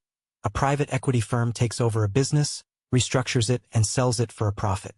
A corporate giant acquires a competitor to expand market dominance.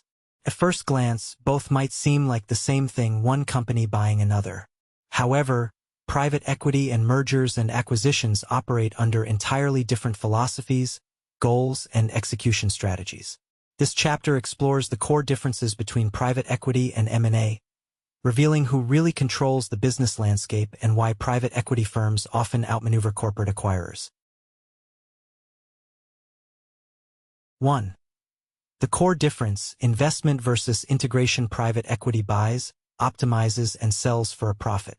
PE firms don't buy businesses to run them indefinitely. They acquire companies, optimize operations, and sell them within 3 to 7 years. The strategy focuses on financial engineering, operational improvements, and restructuring for maximum ROI. M&A is about long-term integration. Corporate M&A focuses on acquiring businesses that fit within an existing company's strategy. The goal is often to expand market share, eliminate competitors, or vertically integrate supply chains. Example: private equity. A PE firm acquires a struggling manufacturing company, improves its financials, and sells it to a strategic buyer within 5 years. M&A.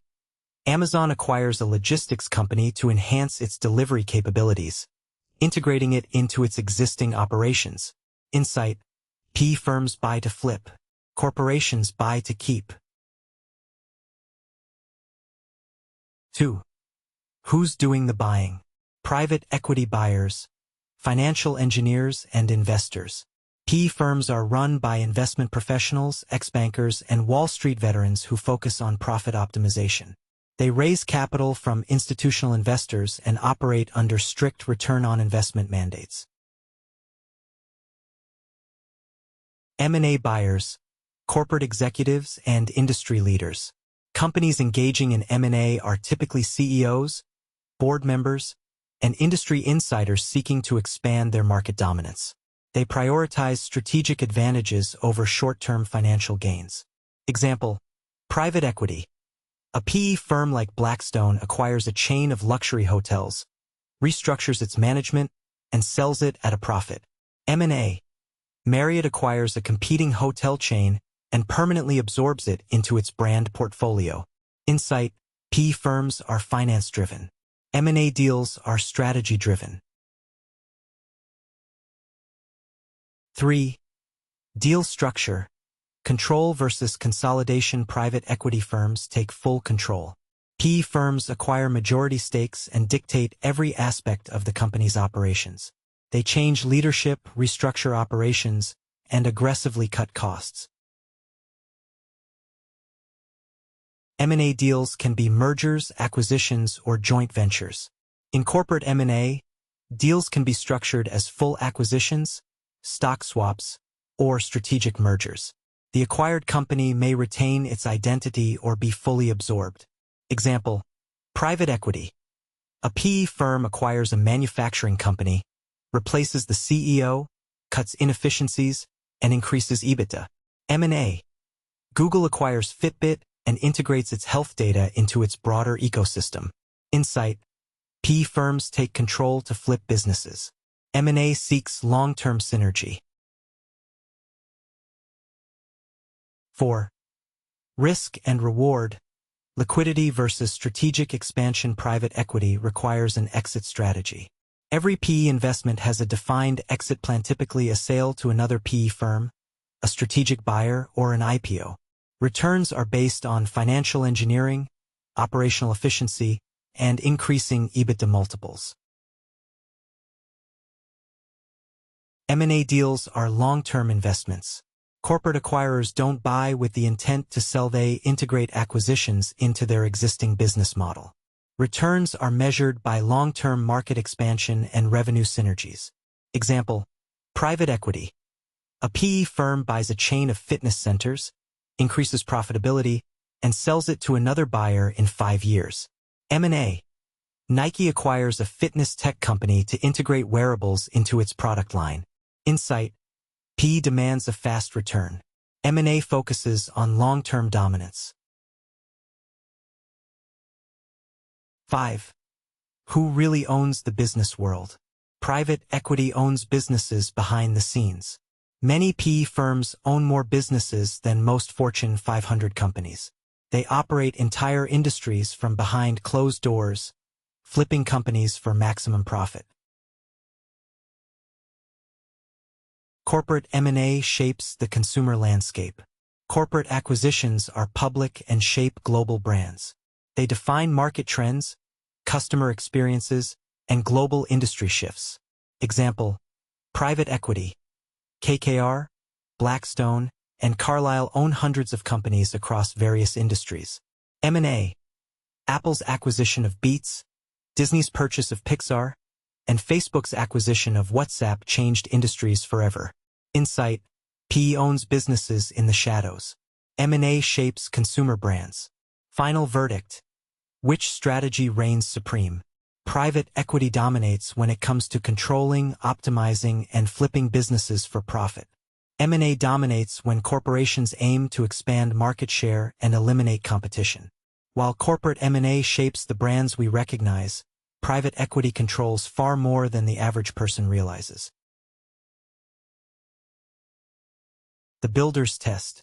Who holds economic ownership, governance control, debt rights, and operational authority? Which stakeholder can block the plan? What changes when ownership is dispersed versus concentrated? Builder principle. A high return is evidence of a successful investment. A stronger company is evidence of successful ownership. The best deals achieve both. Chapter 21.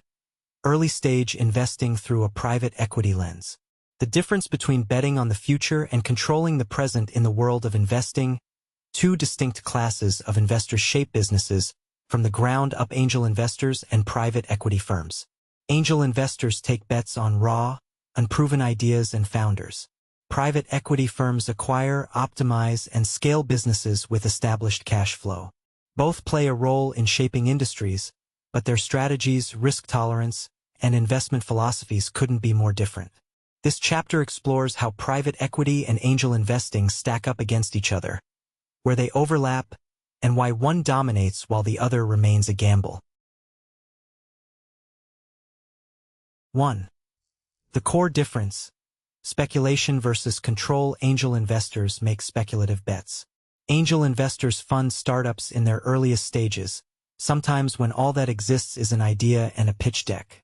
They typically invest $25,000 to $500,000 per deal and hope that one of their investments becomes the next Uber, Airbnb, or Stripe. Success depends on founder execution, product market fit, and external factors beyond their control. Private equity firms buy, optimize, and control businesses. PE firms invest in established businesses with proven cash flow, less speculation, and more reliance on operating evidence, though judgment remains unavoidable. They acquire majority stakes, restructure operations, and dictate strategy to improve the probability of sustainable profitability. Success is pursued through active ownership rather than left entirely to chance. Example: angel investor invests $50,000 in a pre-revenue tech startup, hoping it turns into the next billion-dollar unicorn. Private equity firm acquires a profitable software company, improves efficiency, and sells it for a materially higher equity value. Insight. Angel investing is betting. Private equity is engineering success. 2. Risk versus reward. Who has the edge? Angel investing is high risk, high reward. 90% of startups fail, meaning most angel investors lose money on the majority of their investments. The goal is to find one breakout company that returns 100x or more. Returns are unpredictable and take 5 to 10 years to materialize. Private equity focuses on predictable, engineered returns. PE firms only invest in businesses with historical financials, reducing risk. They use leverage to amplify returns, ensuring predictable outcomes. The exit strategy is planned from the start: sell to another firm, take the company public, or flip to a strategic buyer. Example: angel investing. An investor funds an early-stage biotech startup that may take a decade to reach profitability. Private equity. A PE firm acquires a medical device company with $50 million in annual revenue and increases its valuation before selling. Insight. PE firms make calculated moves. Angel investors gamble on the unknown. 3. Time horizon. Long-term bets versus short-term plays. Angel investors play the long game. Most startups take 5 to 10 years to reach an exit. Investors must be patient and willing to wait for massive upside. Liquidity is non-existent once money is invested. It's locked up until a company goes public or gets acquired. Private equity operates on shorter cycles. PE firms typically hold companies for 3 to 7 years before exiting. Because they invest in cash-flowing businesses, they see returns much faster. Liquidity options are diverse reselling to another PE firm, strategic acquisition, IPO, or debt refinancing. Example: angel investing.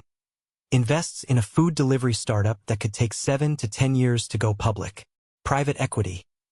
Buys a profitable restaurant chain, increases efficiency, and sells in 4 years for 3x ROI. Insight.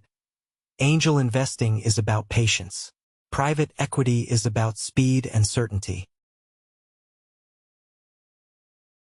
4. Who are the players? Angel investors, entrepreneurs, and risk-takers.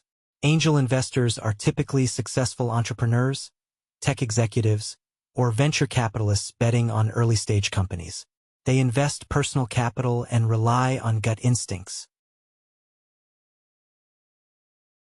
Private equity investors, finance professionals, and Wall Street veterans. PE firms are run by ex-bankers, investment professionals, and Wall Street veterans who focus on structured deals and high-precision investing. They manage billions of dollars from institutional investors. Example: angel investor. A retired tech founder invests in a new AI startup. Private equity investor. A PE firm deploys $500 million to acquire and scale a portfolio of cybersecurity companies. Insight. Angel investors bet on people. Private equity investors bet on financials. 5. Who wins the investment game? Angel investors win if they pick the right unicorn. If an angel investor gets in early on a company like Tesla, Facebook, or Uber, the returns can be astronomical. However, for every success story, hundreds of other startups fail.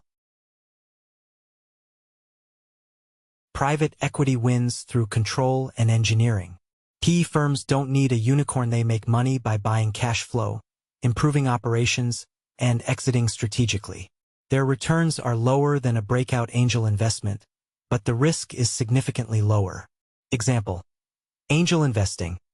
A $25,000 investment in Uber's seed round could turn into $100 million. Private equity. A PE firm buys a mid-sized logistics company and sells it 5 years later for 3-5x its original value. Insight. Angel investing can create extreme wealth, but private equity is a safer, more predictable path to riches. Final verdict. Who has the superior strategy? Angel investing is for visionaries and risk-takers who are willing to wait years for a potential jackpot. Private equity is for financial engineers who prefer controlled, predictable, and repeatable success. While angel investing might create the next Tesla, private equity controls the present and the future of existing businesses. The builder's test. Can private equity discipline improve an early-stage investment without suffocating experimentation? Which metrics are evidence and which are premature precision? How much capital is required before the business model becomes self-supporting? Builder principle. A high return is evidence of a successful investment. A stronger company is evidence of successful ownership. The best deals achieve both. Chapter 22. The Buy, Build, and Exit Model: How Private Equity Firms Engineer Wealth. Turning companies into financial machines. Private equity is not about betting, it's about building, optimizing, and exiting at the highest possible valuation. Unlike other investment models that rely on luck, market trends, or founder brilliance, private equity firms create their own success by systematically engineering value. This is the buy, build, and exit model, a proven formula used by the most sophisticated investors to generate outsized returns with minimal risk. This chapter breaks down how elite PE firms buy undervalued companies, optimize their operations, and exit at massive multiples. The formula: buy, build, exit, repeat.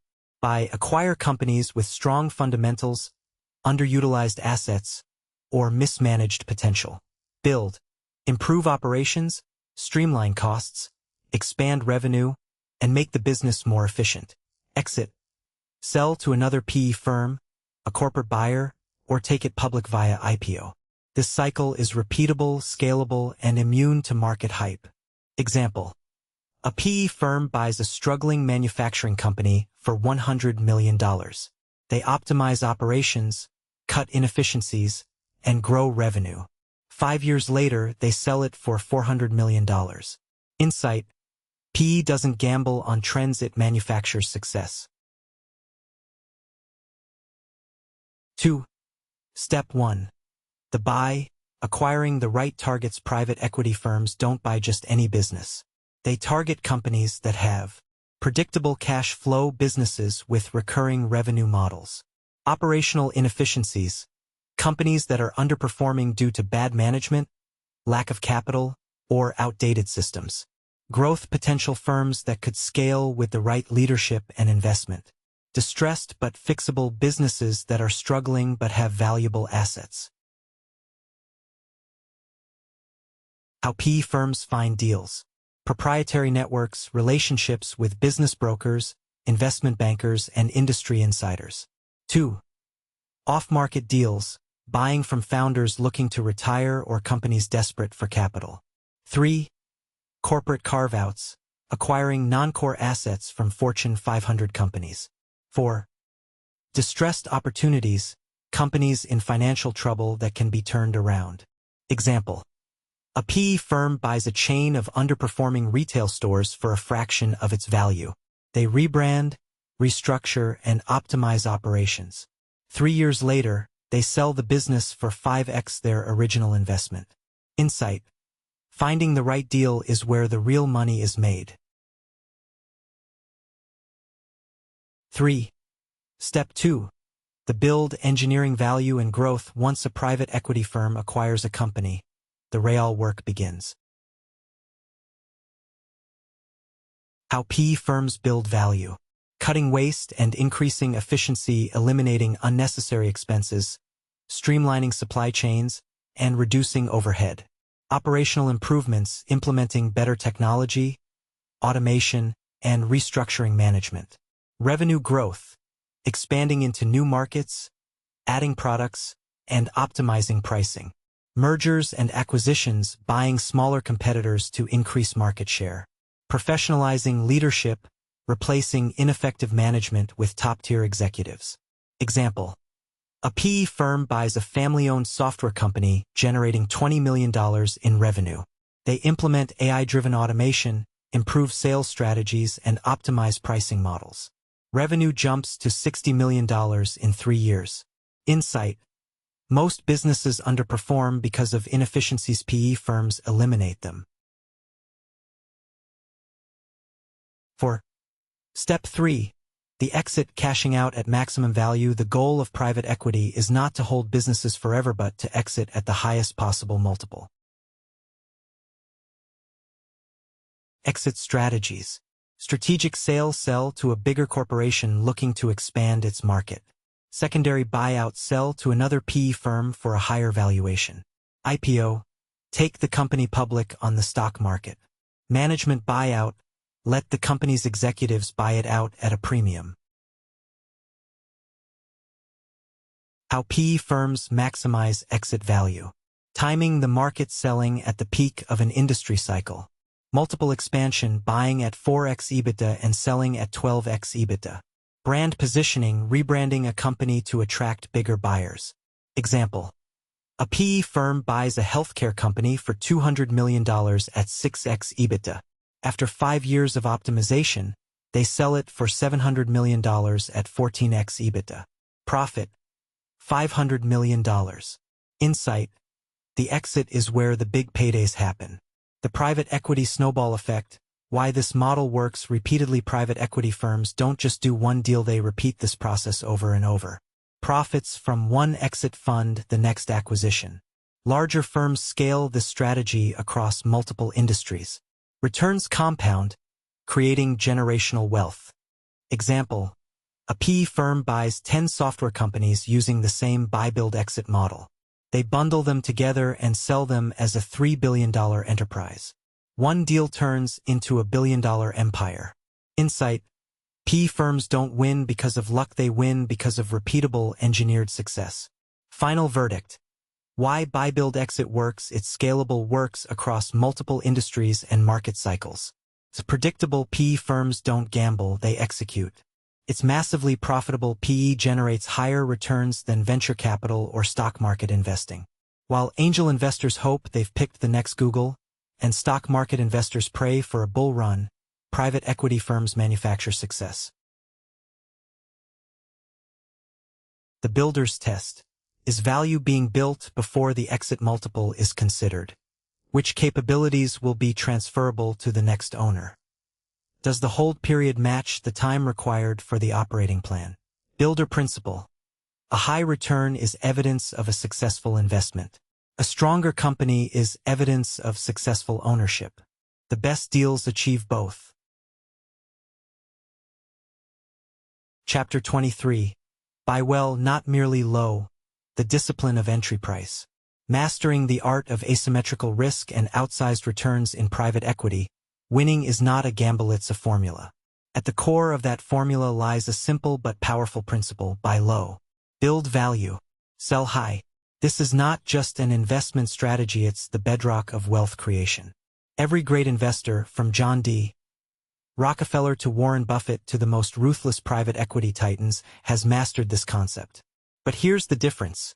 Most people misunderstand buy low, sell high. They think it's about market timing or luck.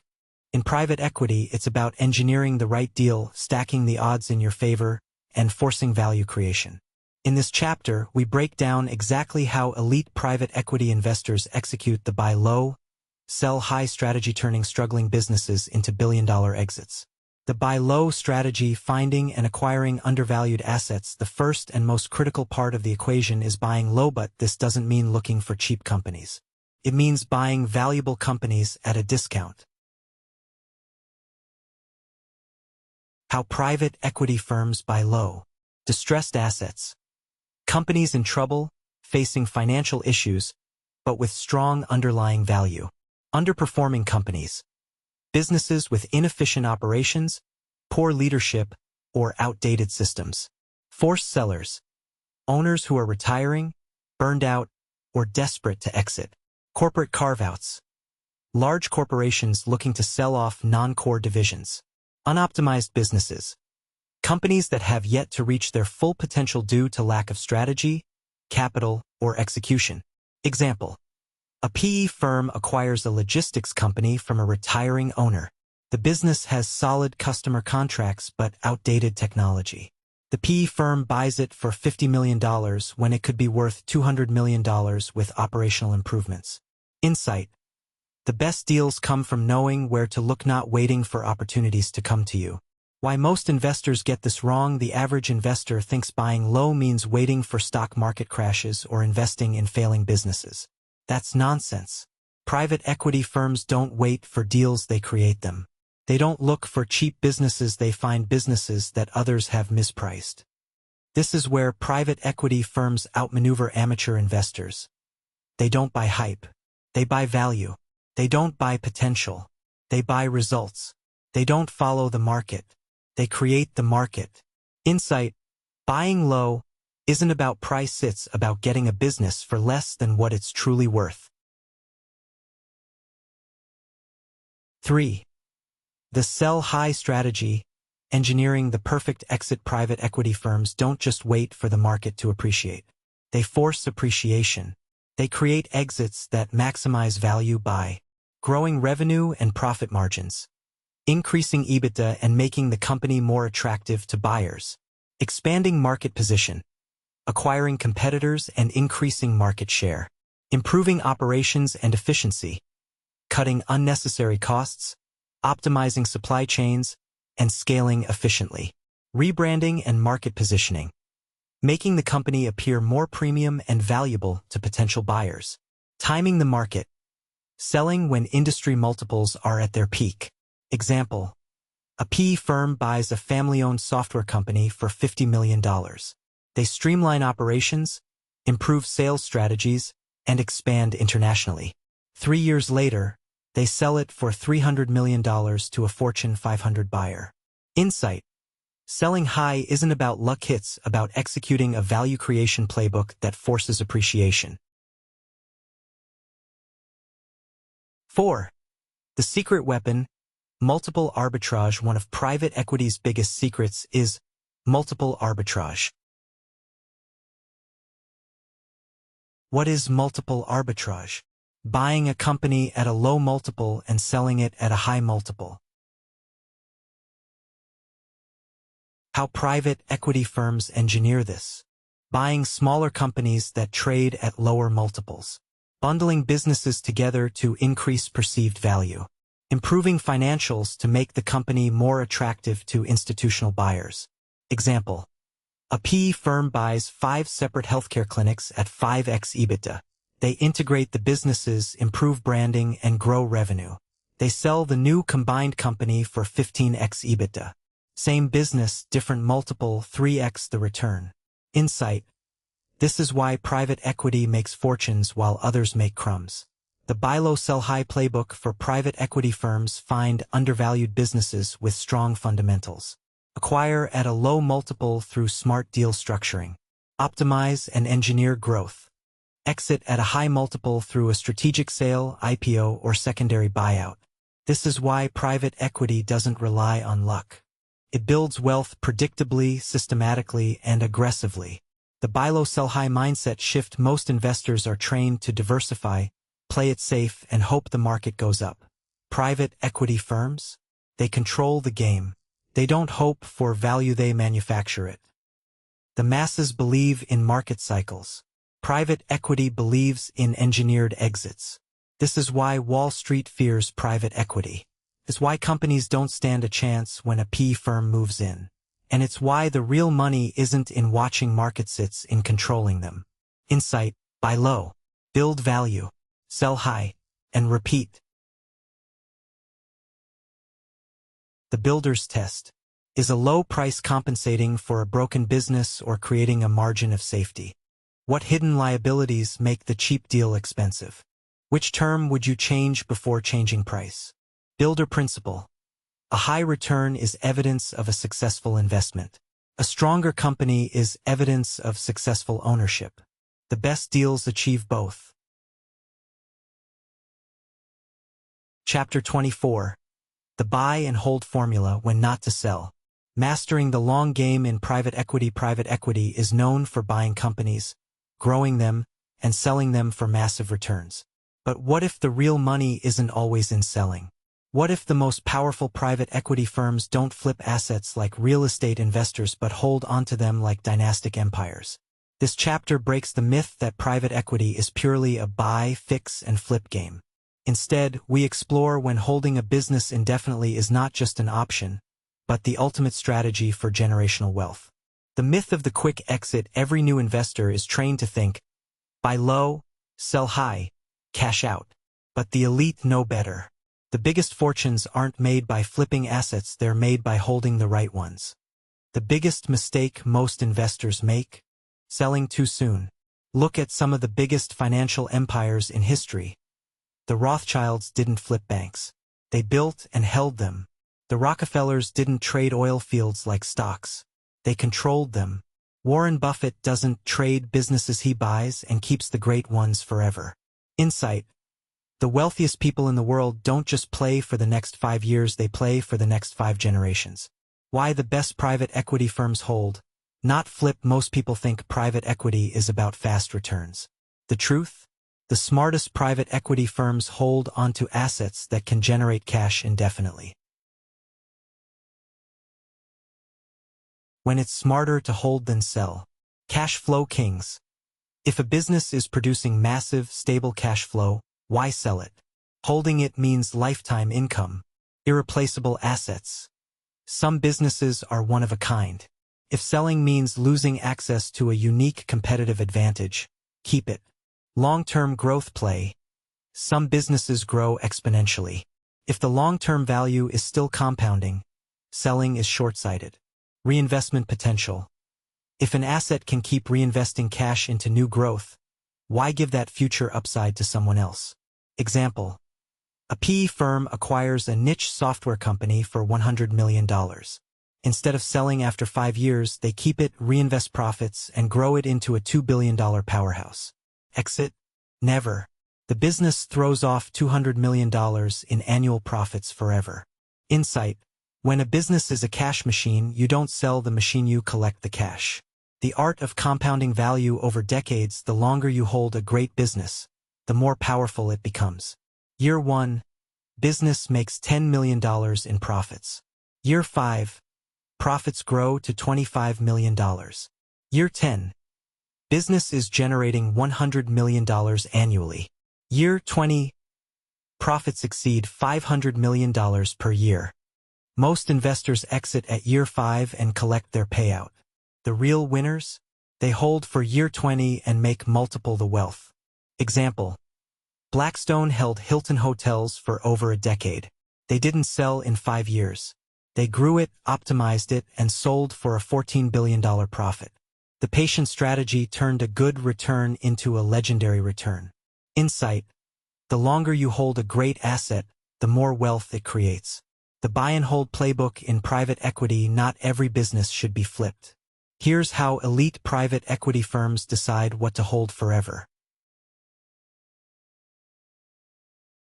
Step 1. Identify forever assets. Strong cash flow. Business generates consistent, growing profits. Scalable growth.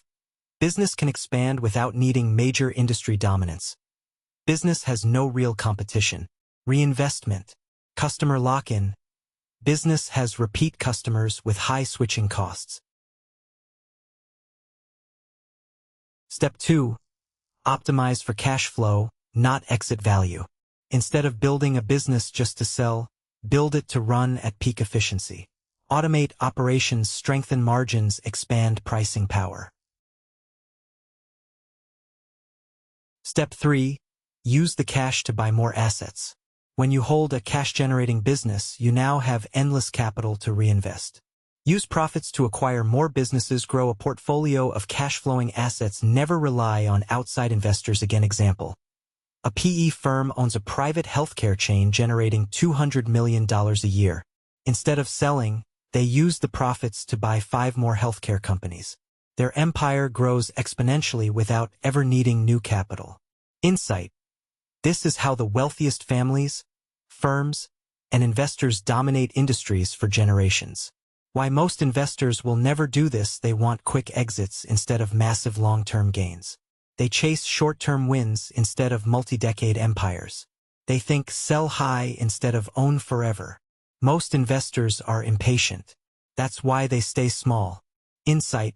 But the biggest fortunes in history are made by those who own, hold, and compound. 6. The final takeaway. Building the private equity empire. If you want to build generational wealth in private equity, the best strategy isn't always selling, it's holding the right assets forever. Key point. The right asset doesn't just make you money once. Pays you forever. Key point. The longer you hold, the more power you have. Key point. The greatest investors don't flip, they dominate. The builder's test. What reinvestment opportunities justify continued ownership? Does the fund structure force an exit before the business is ready? Would a continuation vehicle solve a real strategic problem or only defer a decision? Builder principle. A high return is evidence of a successful investment. A stronger company is evidence of successful ownership. The best deals achieve both. Chapter 25. Show me the cash from accounting profit to owner earnings. The difference between deals that look good and deals that actually make money in private equity. There is one fundamental truth: valuation is just a number. Profits are what matter. Too many investors chase deals based on projections, spreadsheets, and paper valuations only to realize cash flow is the only thing that truly pays the bills. A business can have $1 billion valuation and still be worthless if it doesn't generate real, tangible profits. The question every smart investor should ask before closing a deal is, insight. Where is the money coming from, and how do I guarantee it keeps flowing? This chapters through the noise and gets straight to what separates winning deals from bad investments, how private equity professionals unlock real profits, extract maximum value, and ensure a business pays off in the long run. The private equity mirage. Looking profitable versus being profitable. Private equity firms love beautiful financial models. They build spreadsheets that show incredible projected profits, hockey stick growth curves, and aggressive margin expansions. But here's the reality. Projections are not profits. Revenue is not profit. Paper valuation means nothing if the business doesn't generate free cash flow. Example. A PE firm acquires a tech startup valued at $500 million because of its high user base. The company generates only $2 million in actual profit per year. Investors realize too late they just bought an overhyped liability, not an asset. Insight. A business that doesn't produce sustainable profits is a financial trap, not an investment. 2. The 3 true profit drivers in private equity. To separate real value from financial fiction, focus on these 3 key factors. 1. Cash flow, the only number that matters. The most important metric in private equity isn't revenue, it's free cash flow. If a business isn't generating excess cash after expenses, it's a ticking time bomb. True PE professionals don't buy based on EBITDA multiples, they buy based on how much cash they can pull out of the business. Example. 2 companies are both valued at $500 million. Company A generates $50 million in net cash annually. Company B generates $0 in net cash. Company B is worthless. Company A is a gold mine. Insight. Cash is king. If the deal doesn't produce cash, walk away. 2. Margin expansion. The art of increasing profits without increasing revenue. Smart PE firms don't just grow revenue, they grow margins. Cutting costs, improving efficiencies, and optimizing pricing models are how real profits are unlocked. Example. A PE firm acquires a manufacturing business making $10 million in profits. Instead of chasing new customers, they cut waste, improve pricing, and optimize logistics. Within 3 years, profits jump to $40 million, even without major revenue growth. Insight. The best private equity deals aren't about scaling up. They're about becoming more profitable at the same size. 3. Value extraction. The hidden profit levers no one talks about. Most investors think value comes from growth. The best PE firms know value comes from extraction. Debt structuring. Using leverage to create more value for investors. Tax optimization. Structuring the deal to minimize unnecessary tax exposure. Supplier negotiations. Locking in better deals to lower operating costs. Restructuring assets. Selling off unprofitable divisions and focusing only on the high-margin areas. Example. A PE firm buys a logistics company with low margins and high costs. Instead of trying to grow, they renegotiate supplier contracts, improve fleet management, and restructure debt. Within 5 years, the company is twice as profitable without increasing revenue. Insight. Private equity isn't about betting on growth. It's about unlocking hidden profits. 3.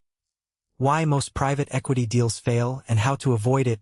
80% of PE deals fail to deliver expected returns. Why? Mistake number 1. Overpaying based on projections instead of profits. Bad investors buy businesses based on future revenue potential. Insight. Smart investors buy based on actual profits and cash flow today. Hope is not a strategy. Never pay for potential, only pay for results. Mistake number 2. Ignoring operational inefficiencies. If a business is not well run, it doesn't matter how good the product is. PE firms that focus on fixing operations win bigger. Most companies don't need more revenue, they need to run better. Mistake number 3. focusing on growth. Instead of value, bad PE firms chase high-growth industries without understanding cash flow. Smart PE firms focus on fundamentally strong businesses. Insight, regardless of industry. Growth can be misleading. Cash flow is real. Example. A PE firm invests $1 billion into a fast-growing electric vehicle company. The company has skyrocketing revenue but loses money on every sale. Insight. Within 5 years, the company collapses. High growth means nothing if the business model is broken. 4. The winning PE playbook. Extracting profits. Like the best in the business. To succeed in private equity, you must become a master of profit extraction. Step 1. Acquire businesses that already make money. If a business isn't profitable today, it's a gamble, not an investment. Step 2. Expand margins before growing revenue. Fix inefficiencies, optimize pricing, and reduce costs before scaling. Step 3. Control costs. Like a ruthless operator, every dollar saved on operations is pure profit. Step 4. Optimize for maximum cash flow. Structure deals for long-term cash extraction instead of short-term paper profits. Step 5. Build a machine that generates attractive cash flow. The goal isn't to create a startup. It's to own an asset that throws off cash forever. Insight. The ultimate measure of a great deal isn't growth. It's how much money it puts in your pocket. Final takeaway. Show me the money or I walk. Private equity isn't about buying businesses, it's about buying profits. Key point. The best investors don't chase hype. They chase cash flow. Key point. If it doesn't produce money, it's worthless. Key point. A true private equity investor doesn't fall in love with companies, only with profits. The builder's test. How much EBITDA converts to free cash after all recurring needs? Which adjustments are truly non-recurring? What profit measure best reflects the economics experienced by the owner? Builder principle. A high return is evidence of a successful investment. A stronger company is evidence of successful ownership. The best deals achieve both. Chapter 26. Financial engineering and the dangers thereof. When debt becomes a weapon instead of a tool in private equity, debt is a double-edged sword. Used wisely, it can multiply returns, fuel growth, and create massive wealth. Used recklessly, it can cripple businesses, destroy jobs, and wipe out billions overnight. Many private equity firms believe they are financial engineers, masters at manipulating debt structures to extract value from businesses. But what happens when the numbers don't add up, when cash flow dries up, and when financial engineering turns into financial destruction? This chapter uncovers the dark side of leverage, how some PE firms push companies to the brink, and why financial engineering without real value creation is a ticking time bomb. The rise of financial engineering in private equity. In the early days of private equity, deals were relatively simple. Investors would buy undervalued businesses, improve operations, and sell for a profit. Then came the era of financial engineering. Instead of buying businesses to improve them, firms began buying companies with as little of their own money as possible, maximizing leverage to juice returns. The game shifted from value creation to debt manipulation. Insight. The formula became simple. 1. Find a company with strong cash flow. 2. Load it up with debt. 3. Use the company's cash flow to pay off the debt while extracting as much money as possible. 4. Sell the company at a higher valuation before the debt burden catches up. Sounds brilliant, right? Not always. Example. A PE firm acquires a retail chain for $1 billion, using $800 million in debt. The company's annual profits are $100 million, which is now mostly used to service debt. The PE firm pays itself massive dividends using the borrowed money. When a downturn hits, the company collapses under the weight of debt. Thousands lose their jobs, stores close, and the firm walks away with profits, leaving destruction behind. This is financial engineering gone wrong.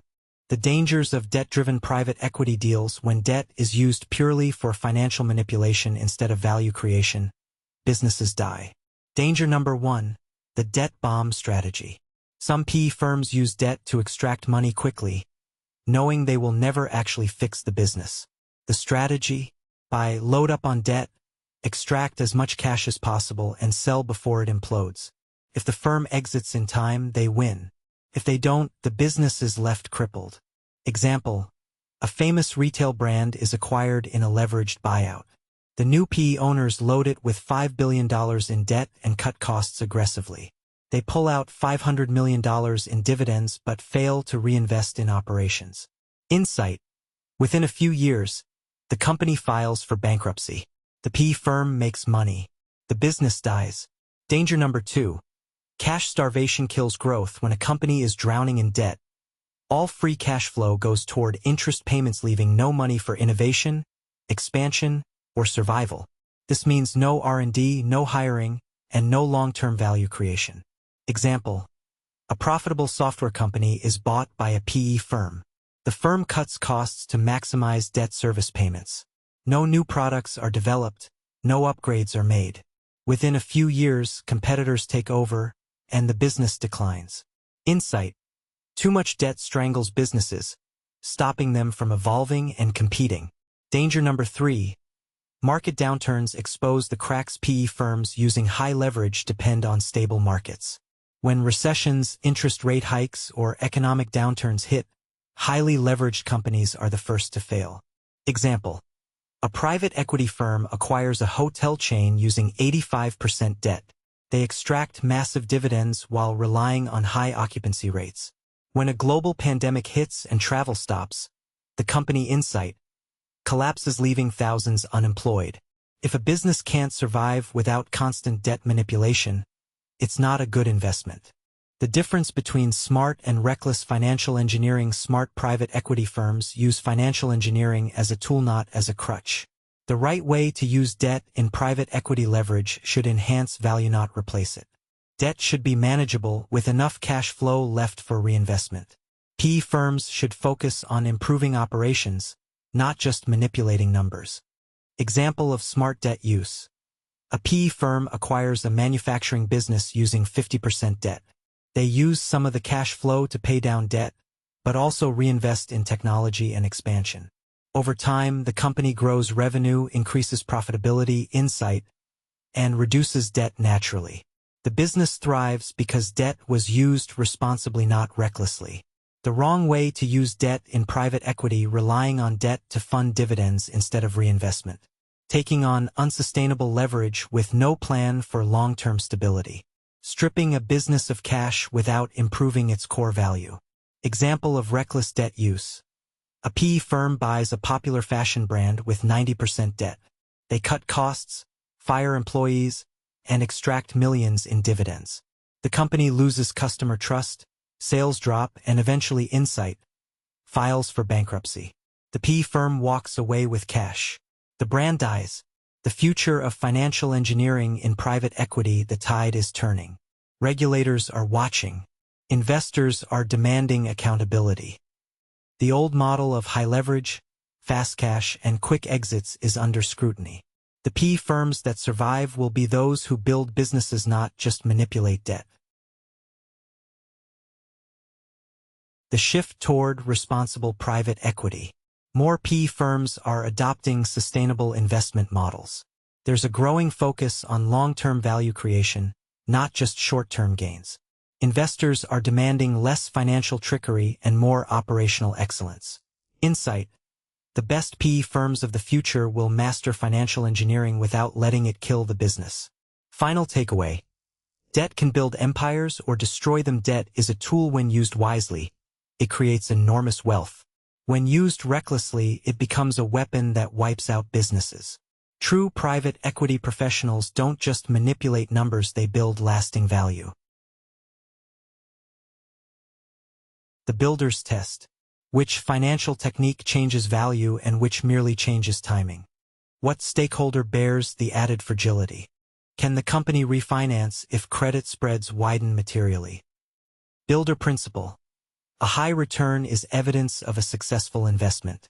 A stronger company is evidence of successful ownership. The best deals achieve both. Chapter 27. Private Equity Funds. The the vehicles powering the industry. Inside the machines that run private equity firms don't invest their own money, at least not entirely. They operate through private equity funds, structured investment vehicles that raise capital from institutional investors, high-net-worth individuals, and pension funds. These funds are the engines that power the private equity industry, determining how deals are sourced, structured, and executed.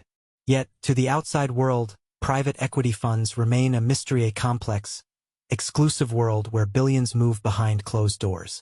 This chapter will pull back the curtain, breaking down how these funds work, who participates, and how they generate wealth. What is a private equity fund? A private equity fund is a pool of capital raised by a private equity firm to invest in, acquire, and manage companies. How it works: 1. Fundraising. The PE firm raises capital from investors. 2. Investment period. The fund deploys that capital into various businesses. 3. Value creation. The firm improves, restructures, or scales the businesses. 4. Exit. The firm sells the businesses at a profit and returns capital to investors. Example: a PE firm raises a $5 billion fund. They acquire 10 companies over 5 years, aiming to triple their value. After selling the companies, they distribute $15 billion back to investors, keeping a percentage as profit. Insight: the goal of every fund is the same. Buy low, increase value, sell high. The structure of a private equity fund. Private equity funds are carefully structured vehicles, with different players having different roles. Key players in a private equity fund. 1.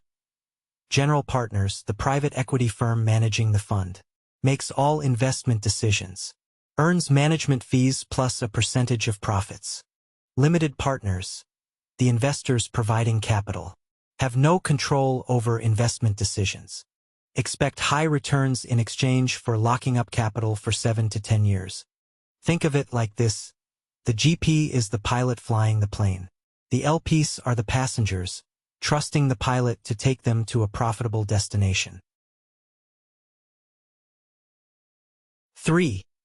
How private equity funds make money. PE firms generate revenue in 2 major ways. Management fees, a fixed annual fee of the total fund size, paid by LPs. This covers salaries, deal-making costs, and firm operations. Even if investments fail, GPs still get paid. Example: a $10 billion fund charges 2% in management fees, generating $200 million per year for the firm regardless of investment performance. Carried interest. The real money in private equity comes from carried interest. GPs take 20% of all profits made after hitting a minimum return. If a firm buys a company for $500 million and sells it for $2 billion, they keep $300 million of the $1.5 billion profit. Example: a PE firm raises a $5 billion fund and generates $15 billion in returns. After repaying LPs, they take 20% of the profits, making billions in carry fees. Insight: this is why private equity firms are some of the most profitable businesses in the world. 4. The life cycle of a private equity fund. Private equity funds aren't permanent. They operate on a strict timeline. Year 1 to 2. Fundraising. PE firm secures commitments from LPs. Year 3 to 6. Investment period. Capital is deployed into deals. Year 7 to 10. Harvesting. Businesses are sold for profit. Year 10 plus. Fund closes. Profits are distributed, and a new fund is raised. Insight: each fund has a limited lifespan, forcing PE firms to sell assets within a set time frame. Example: Blackstone raises a $20 billion fund in 2020.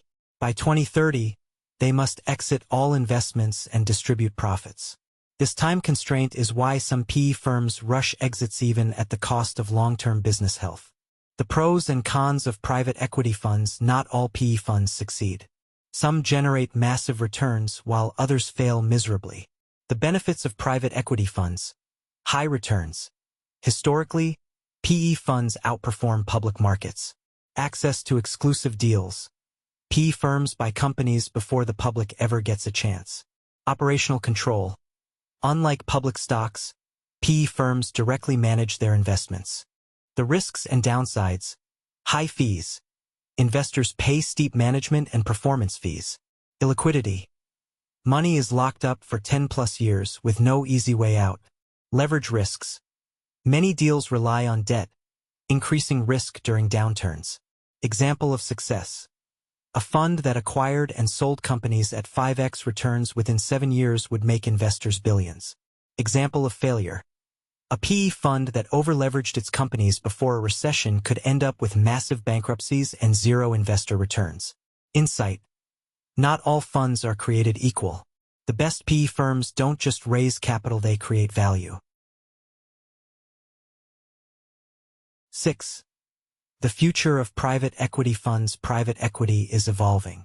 The traditional model of high-fee, long lockup funds is being challenged by longer-term PE funds. Some funds now hold businesses for 20+ years instead of flipping them quickly. SPACs. A new way for PE firms to take companies public faster. Tech disruption. AI and data-driven investing are changing how firms identify opportunities. Insight. The best PE firms will adapt, innovate, and continue to generate wealth while those relying on outdated models will fade. Final takeaway. PE funds are the fuel of private equity. Private equity firms don't invest alone, they raise and manage massive funds. The best funds create real value, not just financial engineering. As the industry evolves, smart investors will back firms that prioritize sustainable growth over short-term wins. The Builder's Test. How do fees, carry, recycling, and fund expenses affect net investor returns? Does the fund strategy match the team's actual operating capability? What concentration and liquidity risks sit at the portfolio level? Builder Principle. A high return is evidence of a successful investment. A stronger company is evidence of successful ownership. The best deals achieve both. Chapter 28. Preserving American Legacies. The Role of Private Equity in Saving Family-Owned Businesses. How private equity can be the lifeline for generational businesses in towns across America. Family businesses, many of which have been around for generations, are slowly vanishing. A once thriving manufacturing company, started by a grandfather and passed down through the family, faces a crisis. The founder's children aren't interested in running the business. Competition is fierce, and without a plan, the company will collapse. This story isn't unique. Thousands of family-owned businesses across the U.S. face the same fate. Some sell to the wrong buyers who gut them for profit. Others simply close their doors, taking decades of hard work and community impact with them. This is where private equity, when done right, steps in as a savior. The problem: why family-owned businesses struggle to survive. Family businesses form the backbone of the American economy. Family-owned businesses represent a substantial share of American economic activity. They employ millions of people across every major industry. Many struggle to transition successfully to the next generation. Common challenges faced by family-owned businesses. No succession plan. The founder is retiring, but the next financial struggles.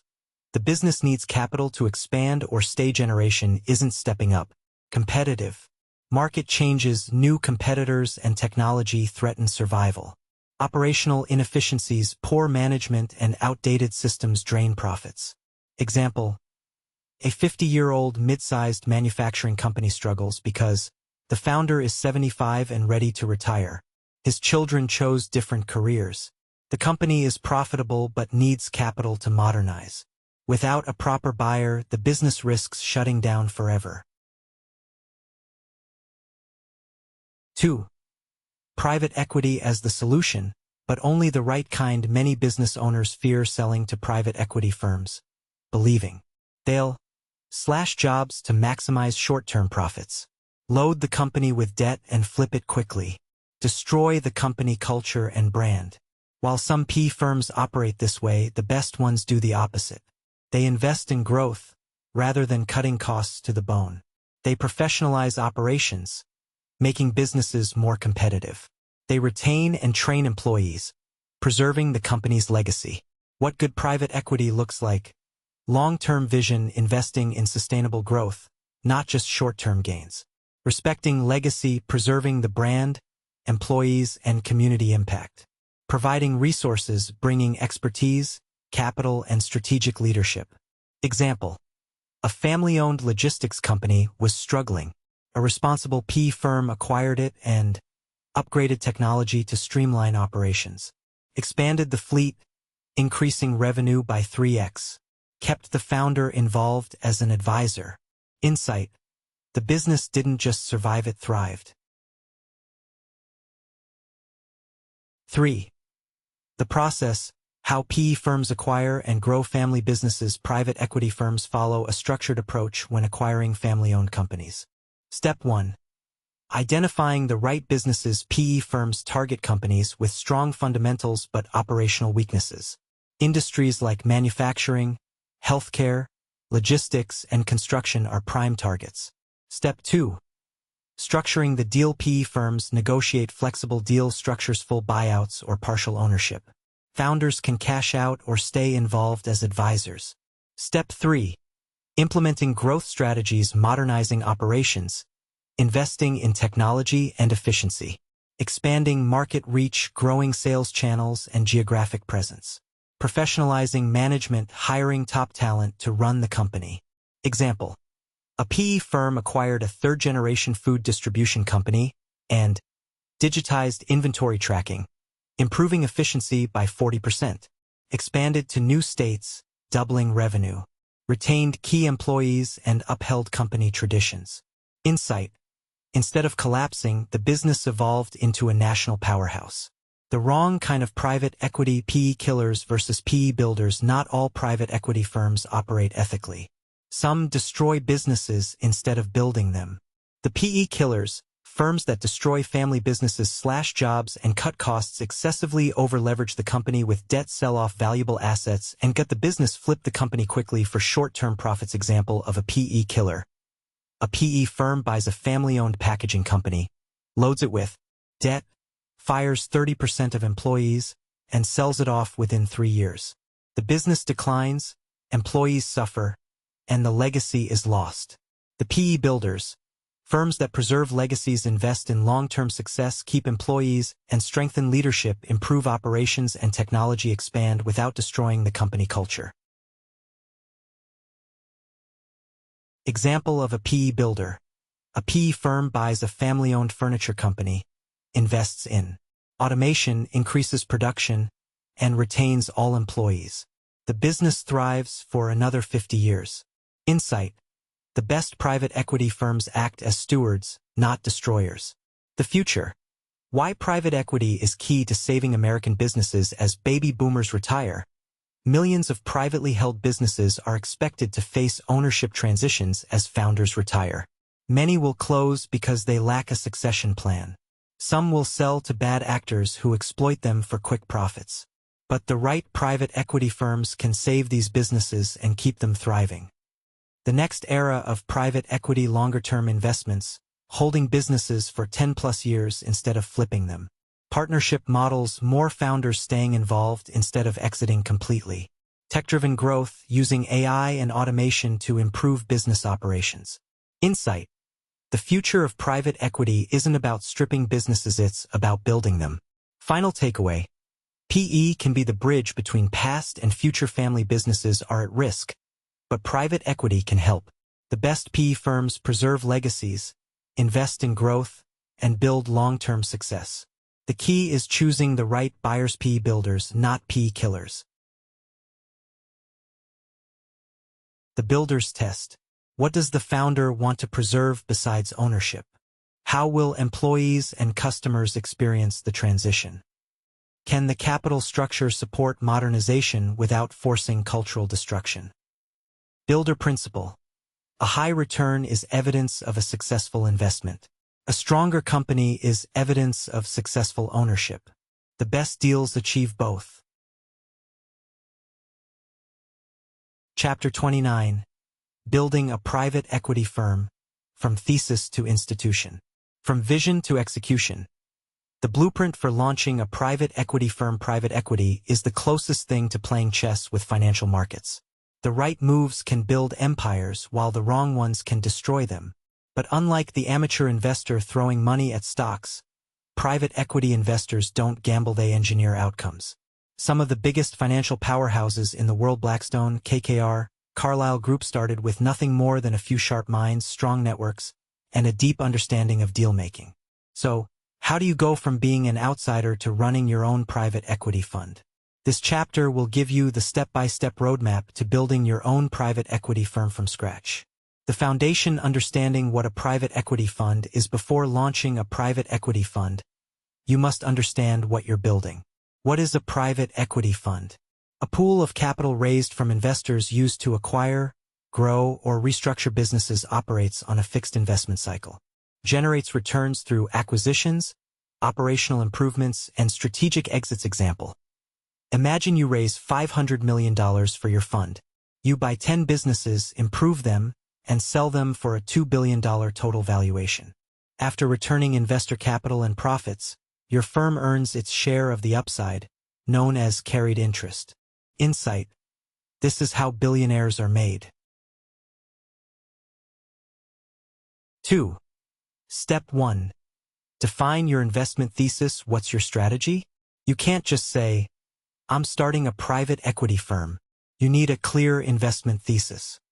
Ask yourself, what industries will you focus on? What types of deals will you pursue? What's your competitive edge? Example: Blackstone focused on real estate and buyouts, becoming the largest PE real estate investor in the world. KKR pioneered leveraged buyouts and built an empire. Insight: your thesis is your fund's identity. Get it right. 3. Step 2. Build your team and network. Private equity is a team sport. No one raises billions alone. You need investment partners, people with deal-making experience, operators, experts who can improve businesses post-acquisition, legal and compliance experts to handle fund structures and regulations, investors, high-net-worth individuals, family offices, pension funds. Example: in 1987, 3 guys, Henry Kravis, George Roberts, and Jerome Kohlberg, left Bear Stearns to start KKR. They leveraged relationships, structured their first deals smartly, and built an empire. Insight: your network is your net worth. Build relationships early. 4. Step 3. Structure your private equity fund. How private equity funds are structured. Private equity funds operate through a general partner, GP, and limited partner, LP model. General partner, the PE firm that manages the fund and makes investment decisions. Limited partners, investors who provide capital in exchange for returns. How you make money. Management fees, typically 1.5% to 2% of assets under carried interest, usually 20% of fund profits. Management example: if you raise a $500 million fund, you collect $10 million per year in management fees, 20% of profits on successful exits. Insight: this is why top PE firms generate billions in fees alone. 5. Step 4. Raise capital. The art of fundraising. Where the money comes from. Raising capital is the hardest part of starting a private equity firm. You need investors willing to trust you with millions. Who invests in private equity? Pension funds and endowments, large institutions looking for stable returns, family offices, and ultra-high net worth individuals, wealthy investors seeking private market exposure, sovereign wealth funds, government-backed funds investing in long-term assets, corporate investors, businesses looking for strategic investments. How to pitch investors. Insight: investors don't care about you, they care about ROI. Your pitch must cover investment thesis. What's your strategy? Competitive edge. Why will your fund outperform? Track record. Have you successfully closed deals before? Risk management.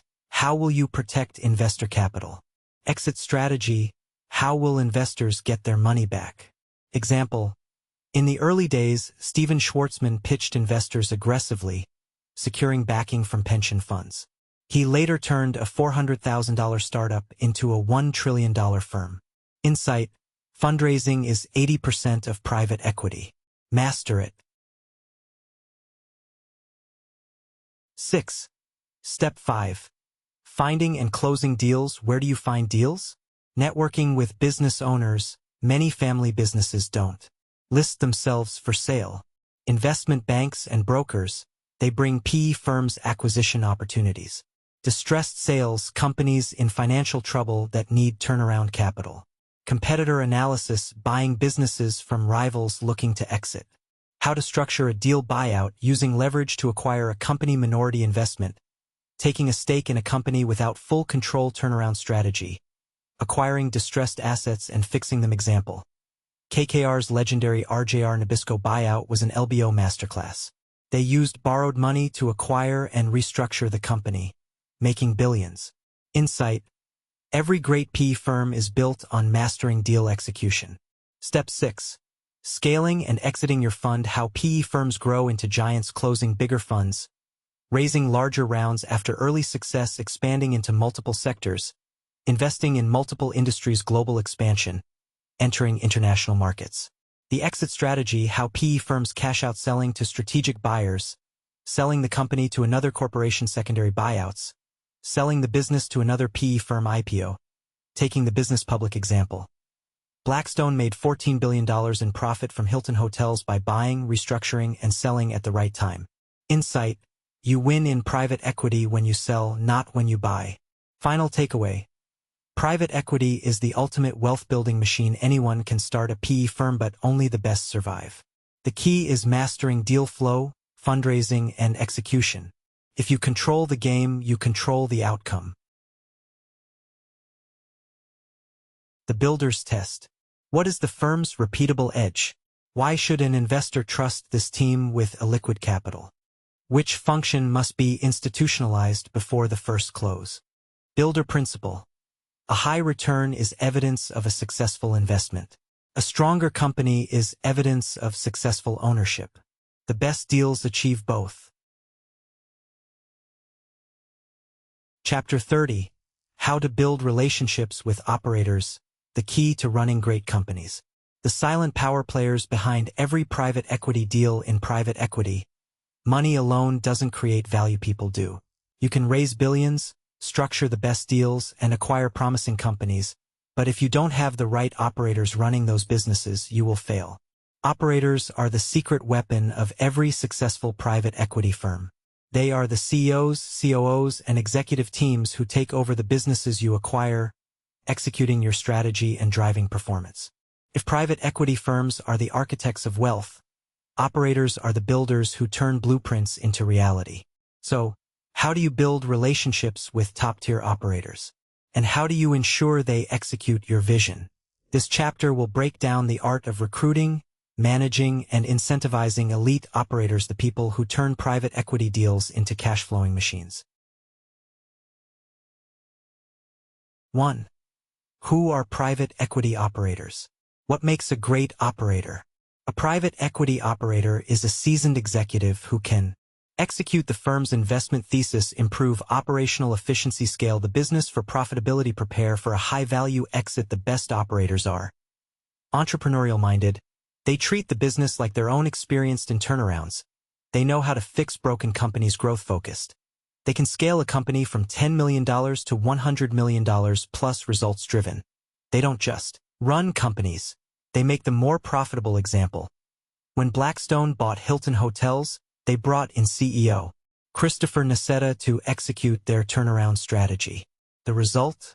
Hilton's valuation jumped from $26 billion to $75 billion, making Blackstone billions in profit. Insight. An operator isn't just a manager, they are a strategic weapon. How to find and recruit the best operators. Where do you find great operators? Industry networks. Many successful PE-backed CEOs have worked with other firms before. Executive search firms. Firms like Spencer Stuart and Heidrick & Struggle specialize in top-tier executive recruitment. LinkedIn and industry events. High-level networking is key. Former business owners, entrepreneurs who previously ran successful companies often make great PE operators. Example. KKR has a dedicated network of operators, which they deploy across their portfolio companies. They don't just acquire businesses, they embed elite leadership teams to drive value. Insight. Building an internal network of trusted operators gives your firm a competitive edge. How to structure operator compensation and incentives. Why compensation is everything. Operators don't work for salaries, they work for equity and upside. A well-structured compensation plan ensures that operators are aligned with the PE firm's goals. Motivated to drive company performance focused on long-term value creation, the PE operator compensation model 1. Base salary, typically competitive with market standards 2. Performance bonuses, based on EBITDA growth, revenue targets, or operational improvements 3. Equity operators are often given a stake in the company 4. Exit bonuses, a payout when the company is sold for a profit. Example: when Apollo Global Management took McGraw-Hill Education private, they brought in a strong executive team and gave them performance-based equity stakes. As the company's valuation increased, the operators made millions in profit, which drove even higher performance. Insight: if your operators don't have skin in the game, they won't think like owners. The private equity playbook for managing operators: how to ensure your operators execute your vision. Having a great operator is not enough. You need to make sure they are executing the strategy that will maximize the value of your investment. The 5-step playbook for managing operators. Step 1. Set clear expectations from day 1. Define key performance indicators. Outline the value creation strategy. Set quarterly financial targets. Step 2. Give them decision-making power. Operators must have control over daily operations. Private equity firms should focus on strategic oversight, not micromanagement. Step 3. Track performance relentlessly. Hold monthly check-ins with financial and operational reports. Benchmark against similar companies to measure success. Step 4. Adjust strategy as needed. Markets change, and strategy must be flexible. If an operator isn't delivering, replace them quickly. Step 5. Align incentives for a successful exit. Operators should be fully invested in hitting valuation targets. Ensure they have a personal financial stake in the exit strategy. Example: when Silver Lake Partners invested in Dell, they brought in Michael Dell himself as the key operator. His deep industry knowledge and leadership helped Silver Lake drive a multi-billion-dollar turnaround.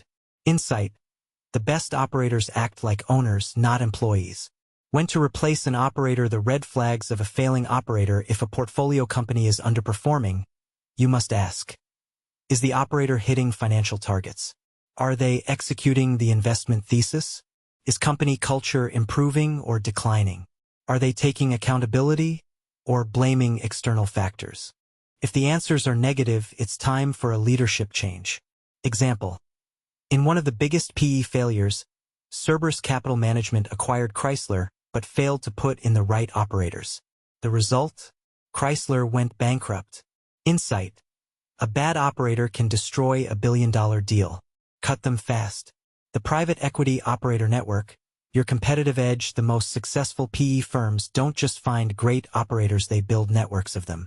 How to build an operator network. Keep a database of top-performing executives. Build relationships with ex-CEOs, COOs, and CFOs. Create a roster of industry-specific experts for different deals. Offer advisory board positions to high-level executives. Example: Bain Capital has a vast network of operators across multiple industries. When they acquire a company, they deploy the best leaders from their network, ensuring strong execution from day 1. Insight: the deeper your operator network, the faster you can execute deals successfully. Final takeaway: operators are the heart of private equity success. Finding the right operator can turn a mediocre deal into a billion-dollar exit. Compensation and incentives drive performance. Equity beats salary.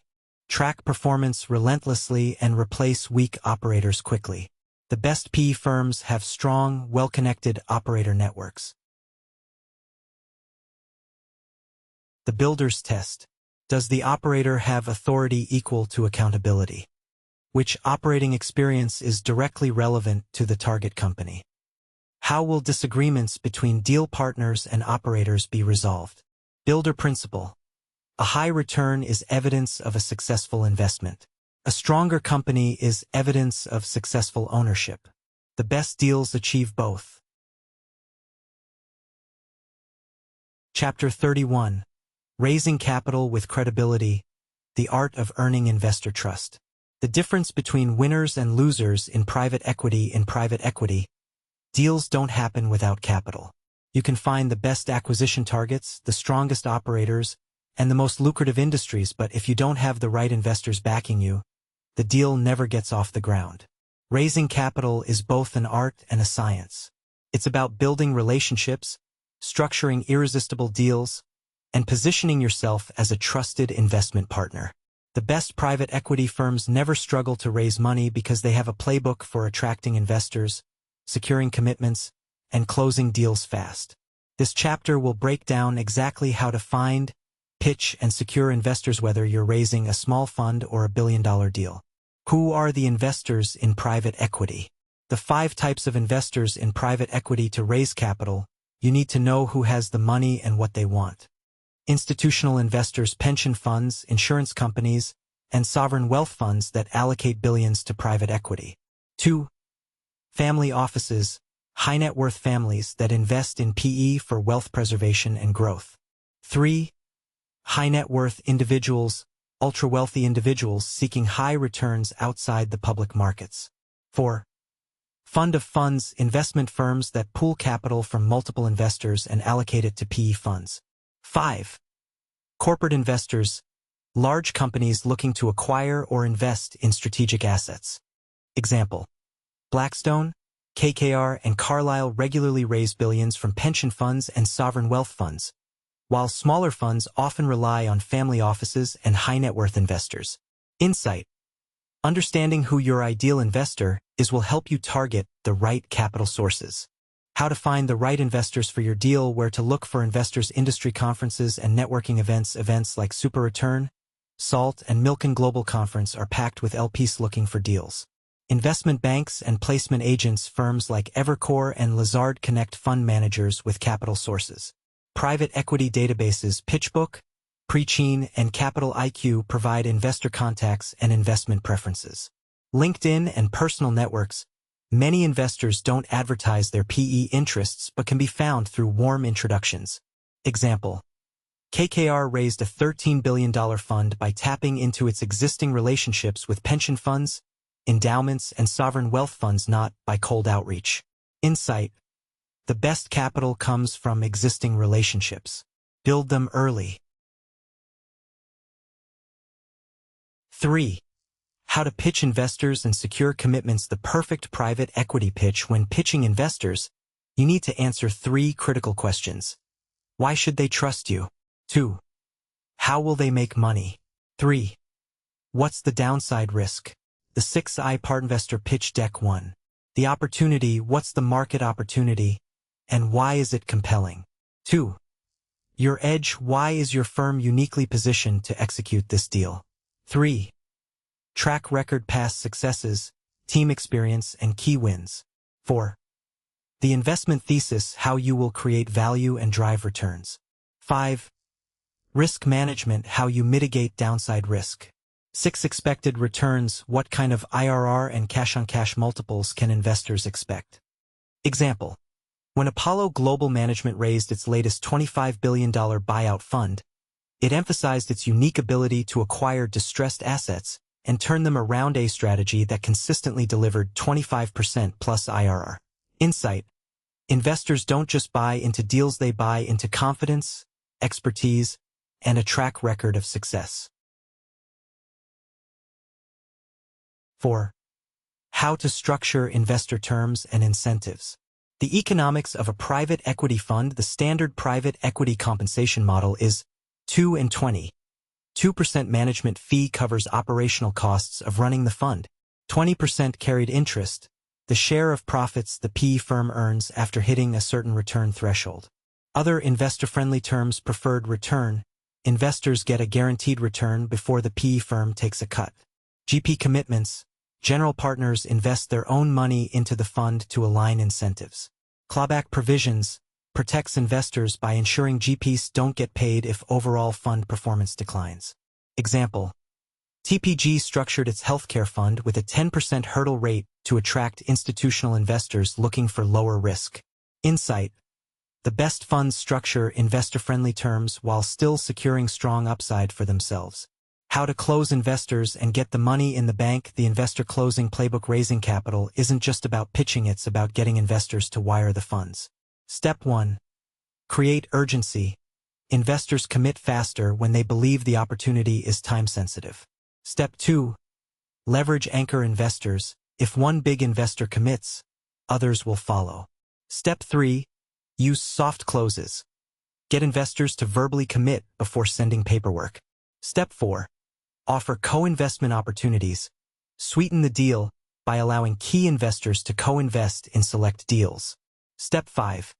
Make it easy to say yes. Have legal documents, term sheets, and wiring instructions ready in advance. Example: Carlyle Group closed its latest fund 3 months ahead of schedule by securing a $1 billion commitment from a sovereign wealth fund upfront, creating momentum for other investors to follow. Insight: the faster you can close investors, the faster you can start executing deals. The long-term game: building investor relationships for future deals. How to keep investors coming back. Deliver strong returns. Nothing builds trust like making people money. Communicate transparently. Send regular updates on fund performance. Offer exclusive deals. Keep top investors engaged by giving them first access to new opportunities. Host private events and dinners. Maintain relationships beyond business meetings. Example: Sequoia Capital has raised multiple funds from the same investors for decades by consistently delivering top-tier returns and maintaining strong personal relationships.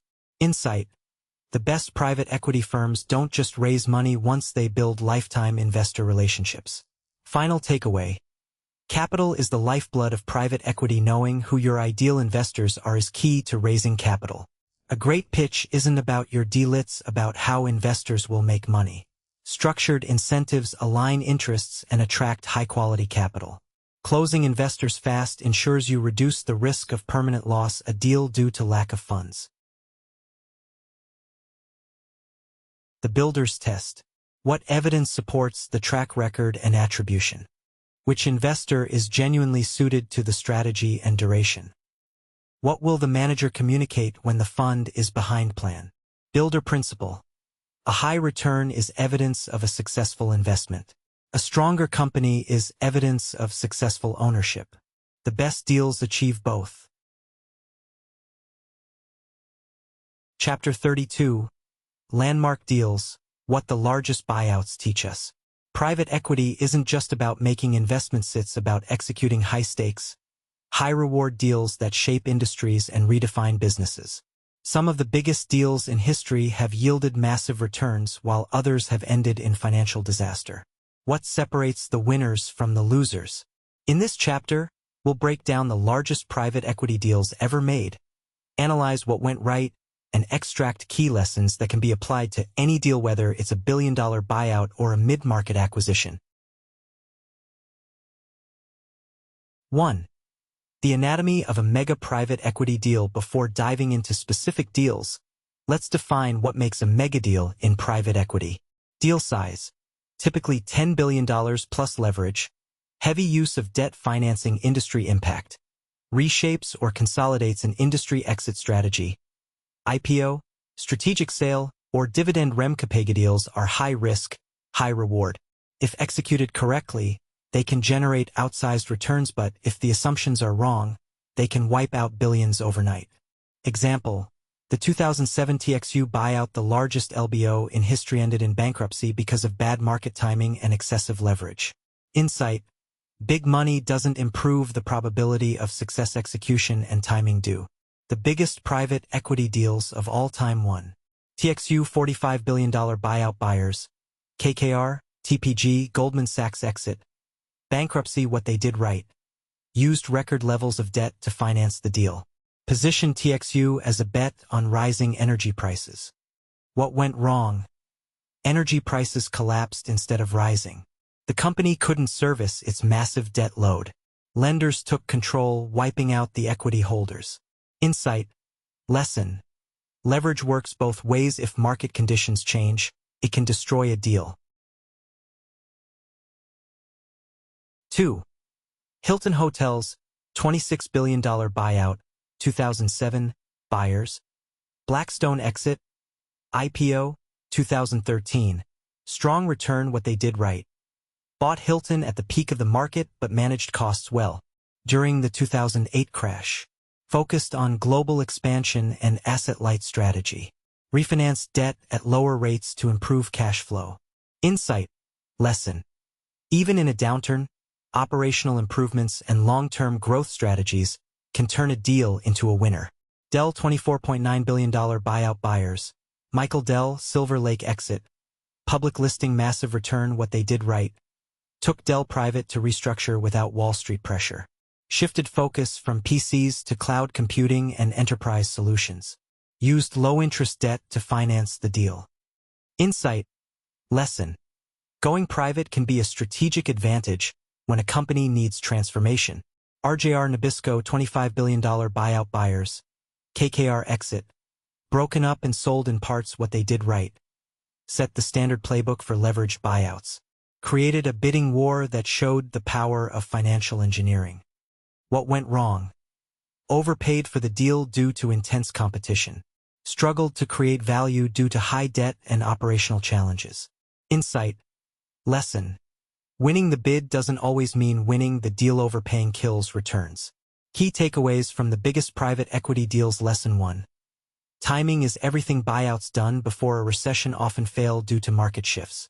Deals executed after downturns can generate huge returns. Lesson 2. Leverage is a double-edged sword. Used correctly, debt amplifies returns. Used poorly, debt destroys companies. Lesson 3. Operational excellence wins. Financial engineering alone isn't enough. The best deals create real business value through operational improvements. Lesson 4. Industry trends matter. Dell succeeded because it shifted to enterprise computing. TXU failed because it misjudged the energy market. Lesson 5. Exit strategy is key. Hilton's IPO and Dell's public listing delivered massive investor profits. RJR Nabisco struggled with poor exit execution.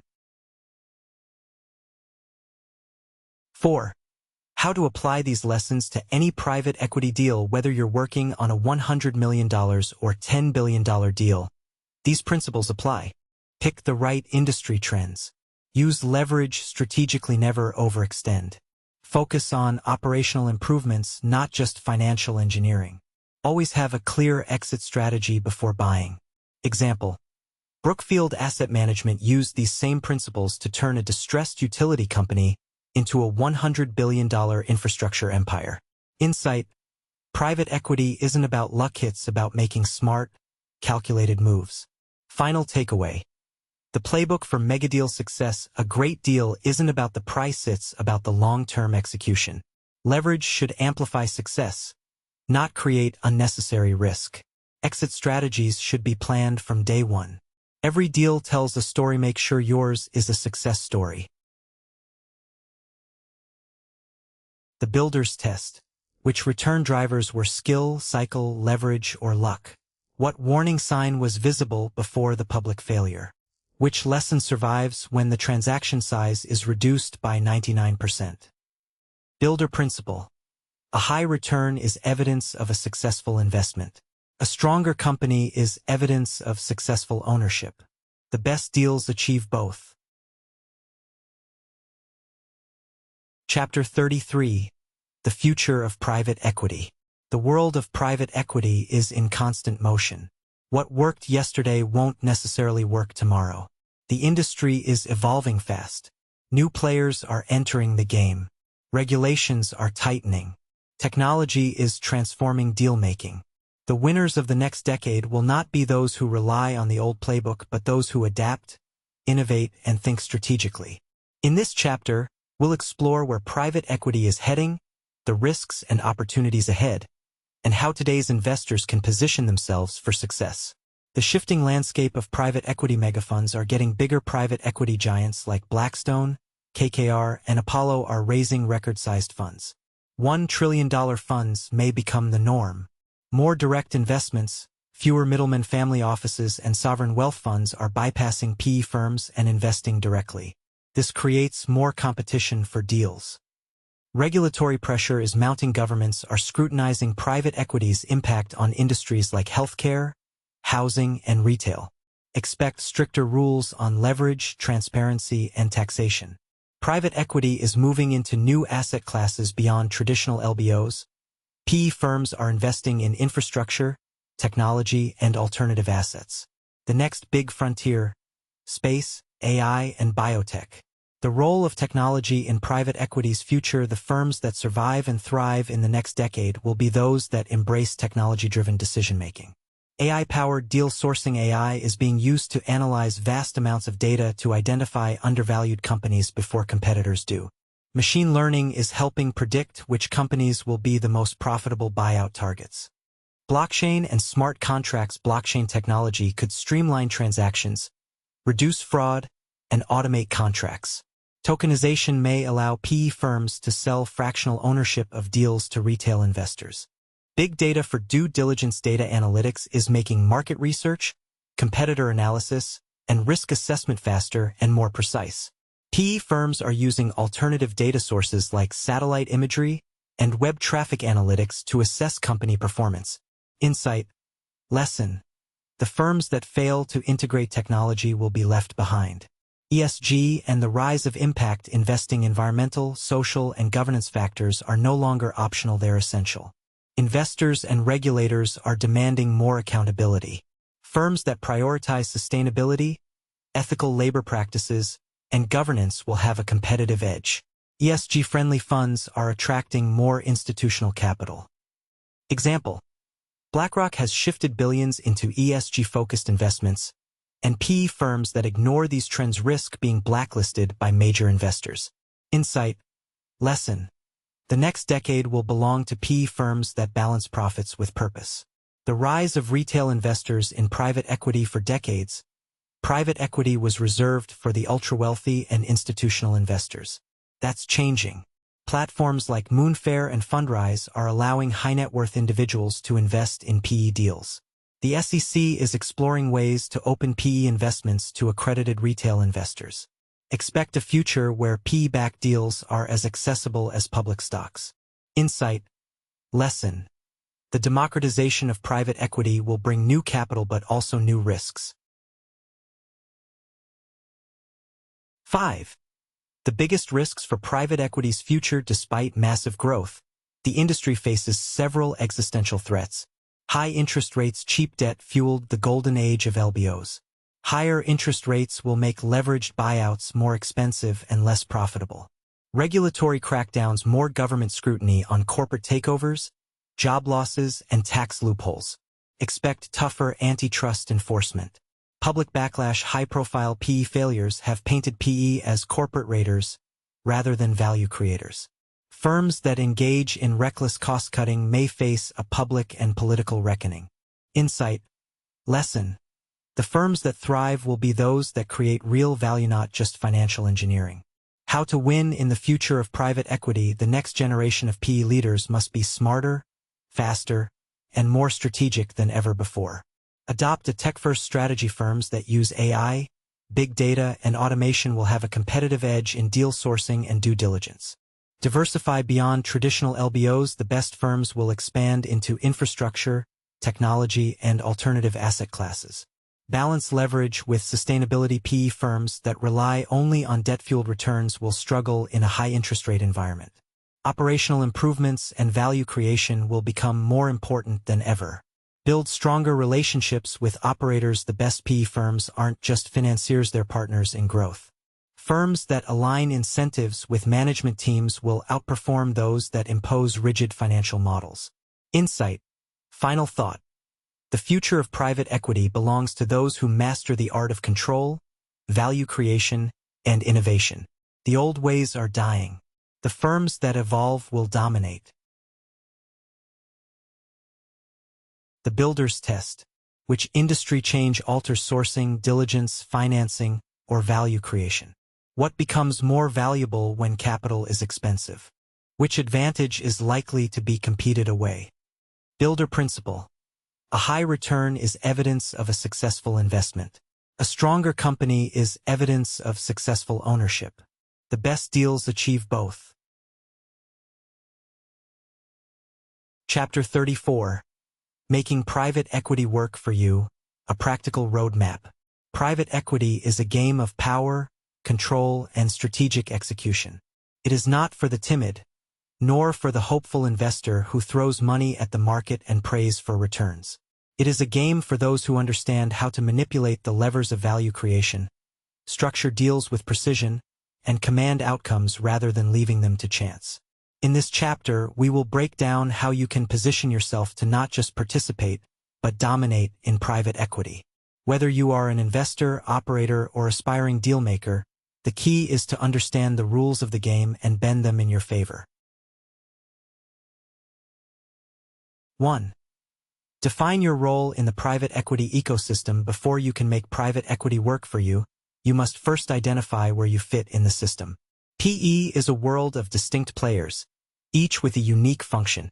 The capital providers: institutions, sovereign wealth funds, family offices, and high-net-worth individuals who finance deals but have little operational control. The dealmakers: the elite professionals who source deals, structure transactions, and execute business transformations. The operators: the CEOs and management teams responsible for growing companies post-acquisition. The advisors: the critical support system that ensures deals are legally sound, financially optimized, and strategically executed. Insight. Lesson. You cannot play the game if you don't know your position. Identify whether you are a capital allocator, a dealmaker, an operator, or a strategic advisor. Each path requires a unique skill set, but all roads lead to wealth creation. Build your private equity playbook. If you are serious about private equity, you need a framework for assessing, structuring, and executing deals. The most successful investors follow a strict playbook that eliminates uncertainty and maximizes control. The 3 pillars of a successful PE playbook. Sourcing. Where do you find undervalued assets before the competition? Structuring. How do you negotiate price, terms, and leverage for maximum upside? Scaling. How do you drive operational improvements, increase EBITDA, and position for exit? Insight. Lesson. Private equity is not about guessing or gambling, it's about precision and process. Develop a system for deal evaluation and stick to it religiously. Find the right investment vehicles. Most people think private equity means buying entire companies outright. That's only part of the story. There are multiple ways to access private equity's wealth-generating potential. Direct investments. Take a majority or minority stake in a private equity funds. Invest as an LP in a fund managed by elite company. Search funds. Back an operator looking to acquire and grow a PE firms. Co-investments. Partner with an existing PE firm to gain exposure. Business to deals. Insight. Lesson. You don't need to run a billion-dollar fund to make PE work for you. Choose an investment structure that aligns with your capital, risk appetite, and expertise. Master the art of deal structuring. Winning in private equity is not just about buying cheap and selling high, it's about structuring deals that improve the probability of success before you even sign the papers. The golden rule of deal structuring. The best deals are not won on price, they are won on terms. Key deal structuring strategies. Seller financing. Get the seller to finance part of the purchase. Earnouts. Pay a portion of the price only if performance targets are hit. Leverage. Use OPM to amplify returns. Preferred equity. Negotiate a structure where you get paid first before other investors. Insight. Lesson. Amateurs overpay. Professionals structure deals so they cannot lose. Leverage debt, but do it right. Debt is a weapon. When used correctly, it amplifies returns, minimizes capital exposure, and forces efficiency. However, when mismanaged, it can destroy companies and entire portfolios. The 2 types of debt in private equity. Good debt. Used strategically to finance acquisitions, expand operations, or improve cash flow. Bad debt. Over-leveraging a company to the point where it cannot service interest payments. The right way to use debt. Never finance 100% of an acquisition with debt. Maintain equity control. Always match debt levels to cash flow generation to avoid bankruptcy risk. Use covenants and structuring techniques to ensure lenders don't take control. Insight. Lesson. Debt is a tool, not a lifeline. The best PE firms don't drown in leverage, they master it. Build relationships with the right people. Private equity is a relationship business. The The best deals are rarely found in public auctions. They are secured through private networks. The 5 relationships you must cultivate: deal brokers, investment bankers, M&A advisors, and business brokers. Operators, CEOs, and executives who can run portfolio companies. Capital providers, LPs, family offices, and institutional investors. Legal and tax experts, attorneys who specialize in deal structuring. Industry insiders, people with deep expertise in niche markets. Insight. Lesson. You are only as strong as your network. Build the right relationships before you need them. Plan your exit before you enter. Most people think about exits too late. The best PE firms start planning before they even acquire an asset. Sell to strategic buyers. Position your company as an irresistible acquisition target. Take the company public. IPOs are a powerful exit strategy for high-growth firms. Sell to another PE firm. Secondary buyouts are common in private equity. Management buyouts. Sell ownership to the company's executive team. Insight. Lesson. Exits don't happen by accident. They are engineered from day one. Final thought. Play to win. Private equity is a high-stakes game where winners take all. It is not about luck. It is about strategy, execution, and relentless control over the variables that drive success. If you master the art of deal-making, value creation, and strategic exits, you can build generational wealth. If you approach PE as a casino bet, you will lose and lose big. The choice is yours. Play to win. The Builder's Test. Which role fits you best today? Investor, operator, sponsor, lender, advisor, or seller? What capability must you build before seeking control? What is your personal definition of a responsible win? Builder Principle. A high return is evidence of a successful investment. A stronger company is evidence of successful ownership. The best deals achieve both. Chapter 35. The Builder's Covenant, the Ethics of Control. Power without stewardship is merely extraction. Private equity is often discussed as though ethics begin where the law ends. That is too narrow. The documents tell the parties what they may do. Stewardship asks what a responsible owner should do when the documents permit several choices and only one preserves the long-term health of the enterprise. Ownership creates obligations. A controlling investor has advantages that employees, small suppliers, and local communities do not. The sponsor has information, lawyers, financing options, board rights, and the ability to time an exit. Those advantages create an obligation to understand where risk is being transferred. A dividend recapitalization, for example, may be lawful and economically rational. The ethical question is whether the company can absorb the new burden without starving maintenance, innovation, wages, or resilience. The Builder's Covenant is not anti-profit. Profit is necessary. Without returns, capital leaves, pensions suffer, and future companies go unfunded. The covenant is a commitment to earn returns in a way that leaves a real enterprise behind. 5 Promises of a Builder. First, a builder tells the truth about the source of returns. If performance came from leverage, multiple expansion, or a favorable cycle, the sponsor should not describe it as pure operational genius. Honest attribution improves future decision-making. Second, a builder protects the company's capacity to reinvest. Every dollar distributed is a dollar unavailable for systems, training, inventory, maintenance, and product development. Distribution policy should follow the operating needs of the business, not the emotional needs of the fund. Third, a builder treats people as a source of capability, not simply cost. This does not prohibit layoffs. It requires clarity about the work being removed, the work that remains, and the systems that will allow fewer people to carry it safely.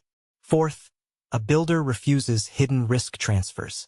Suppliers should not become involuntary lenders because working capital is mismanaged. Customers should not absorb declining quality so a quarter can be made. The balance sheet should not be weakened merely to manufacture a short-term equity return. Fifth, a builder plans for the next owner. A responsible exit does not require perfection, but it should not depend on concealing deferred costs or selling before the consequences appear. The boardroom test. A useful governance practice is to ask 3 questions before every major decision. What does this do to cash flow this year? What does it do to the company's capability 3 years from now? Who bears the risk if we are wrong? The first question protects financial discipline. The second protects the enterprise. The third protects integrity. Reputation is a compounding asset. Private markets are relationship markets. Founders talk to one another. Lenders remember covenant behavior. Executives remember whether a sponsor supported them during a downturn. Limited partners compare how managers behave when a fund is struggling. A reputation for fairness does not make negotiations soft. It makes future opportunities more available. The best firms eventually discover that reputation is not public relations. It is proprietary deal flow, executive access, lender confidence, and fundraising durability expressed in human form. A killer can win a transaction. A builder can build an institution. The builder's test. Who bears the risk of this decision if the plan fails? Does the action preserve the company's ability to reinvest? Would you defend the decision to employees, lenders, and limited partners using the same facts? Chapter 36. The Investment Committee: How Serious Decisions Are Made. Conviction should be earned in a room designed to expose error. The Investment Committee is the final gate between enthusiasm and ownership. At its best, it is a disciplined forum in which a team separates evidence from narrative, tests the downside, and decides whether the expected return justifies the risks. At its worst, it is theater. Junior professionals defend a deal that senior leaders already want. Assumptions are challenged selectively, and dissent is remembered as disloyalty. The purpose of the committee. The committee does not exist to make every deal safe. No investment is safe. Its purpose is to make uncertainty explicit and to ensure that the firm understands which assumptions carry the most weight. A strong committee asks, what must be true? What can be false without destroying the return? Which risks are observable before close, and which can only be managed after close? What is the earliest signal that the thesis is failing? What action will follow that signal? The anatomy of a decision memo. A credible investment memo should begin with the business, not the transaction. What problem does the company solve? Why do customers stay? How is cash actually generated? Where does the company sit in its ecosystem? What would make a customer leave? The memo should then explain the purchase price and capital structure, including normalized earnings, working capital needs, maintenance capital expenditure, taxes, financing costs, and liquidity. EBITDA is a starting point, not cash. Next comes the value creation plan. Each initiative should have an owner, timing, required investment, operational dependency, and measurable leading indicator. Improved pricing is not a plan. A plan identifies customer segments, elasticity evidence, contract renewal dates, sales incentives, and the expected churn response. Finally, the memo should present the downside case without cosmetic optimism. The downside is not the base case with revenue reduced by 5%. It is a coherent adverse scenario. A customer loss, margin compression, slower integration, delayed hiring, higher rates, a regulatory shift, or a recession. The model should show liquidity, covenant headroom, and strategic options under pressure. Red teams and premortems. One of the most effective practices is to assign a red team whose job is not to improve the deal but to kill it. The red team interviews customers, attacks the market thesis, reconstructs cash flow, and identifies where management's story depends on unverifiable assumptions. A premortem adds another layer. The committee imagines that the investment failed 3 years after closing and writes the explanation. This exercise is powerful because people are often better at explaining a failure after it is declared than predicting one, while optimism is socially rewarded. decision rights and memory. Every approval should record the conditions that mattered: maximum leverage, minimum liquidity, management changes, customer diligence, integration limits, and non-negotiable terms. The firm should revisit those conditions after closing. Otherwise, the committee becomes a ritual without institutional memory. Post-investment reviews should compare the original thesis with reality. Which assumptions were right? Which were wrong? Which errors were analytical and which were behavioral? Did the team learn or simply explain? An investment committee earns its value when it makes the firm harder to fool, including by itself. The builder's test. Which assumption would the red team attack first?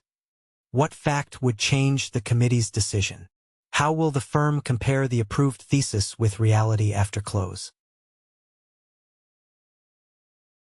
Chapter 37. The first 100 days from ownership to operating rhythm. The close is not the finish line.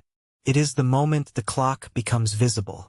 A transaction can consume months of negotiation and diligence, yet the first 100 days often receive less intellectual attention than the financing documents. That is a mistake. The early period determines whether trust rises or collapses, whether information becomes reliable, and whether the investment thesis turns into an operating cadence. Before day 1. The first 100 days begin before closing. The sponsor and management team should agree on decision rights, communication protocols, cash controls, key person retention, customer outreach, and the sequence of operational initiatives. A long wish list is not a plan. The plan should identify the few moves that protect value immediately and create the conditions for later growth. Day 1 priorities typically include employee communication, customer reassurance, access to banking and reporting systems, insurance confirmation, cybersecurity controls, payroll continuity, and a clear escalation path for surprises. Establish a fact base. The first operating objective is not transformation. It is truth. The company needs a reliable daily or weekly view of cash, orders, sales pipeline, backlog, gross margin, labor utilization, service quality, working capital, and customer concentration. Without a shared fact base, every conversation becomes a contest of anecdotes. The sponsor should resist the temptation to impose a complicated dashboard before understanding how the business actually records information. Begin with a small number of metrics that reconcile to cash and customer outcomes. Improve the data architecture over time. Acquisitions often create distraction. Employees wonder who will leave. Customers worry that service will change. Competitors exploit the uncertainty.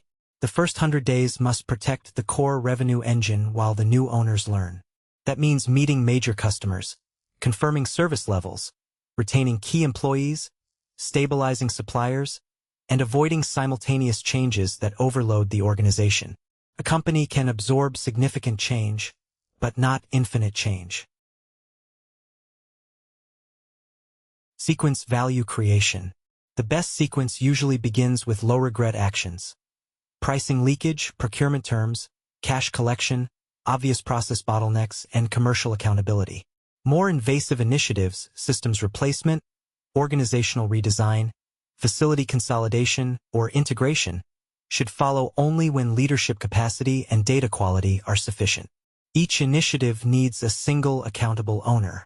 Committees coordinate, people deliver.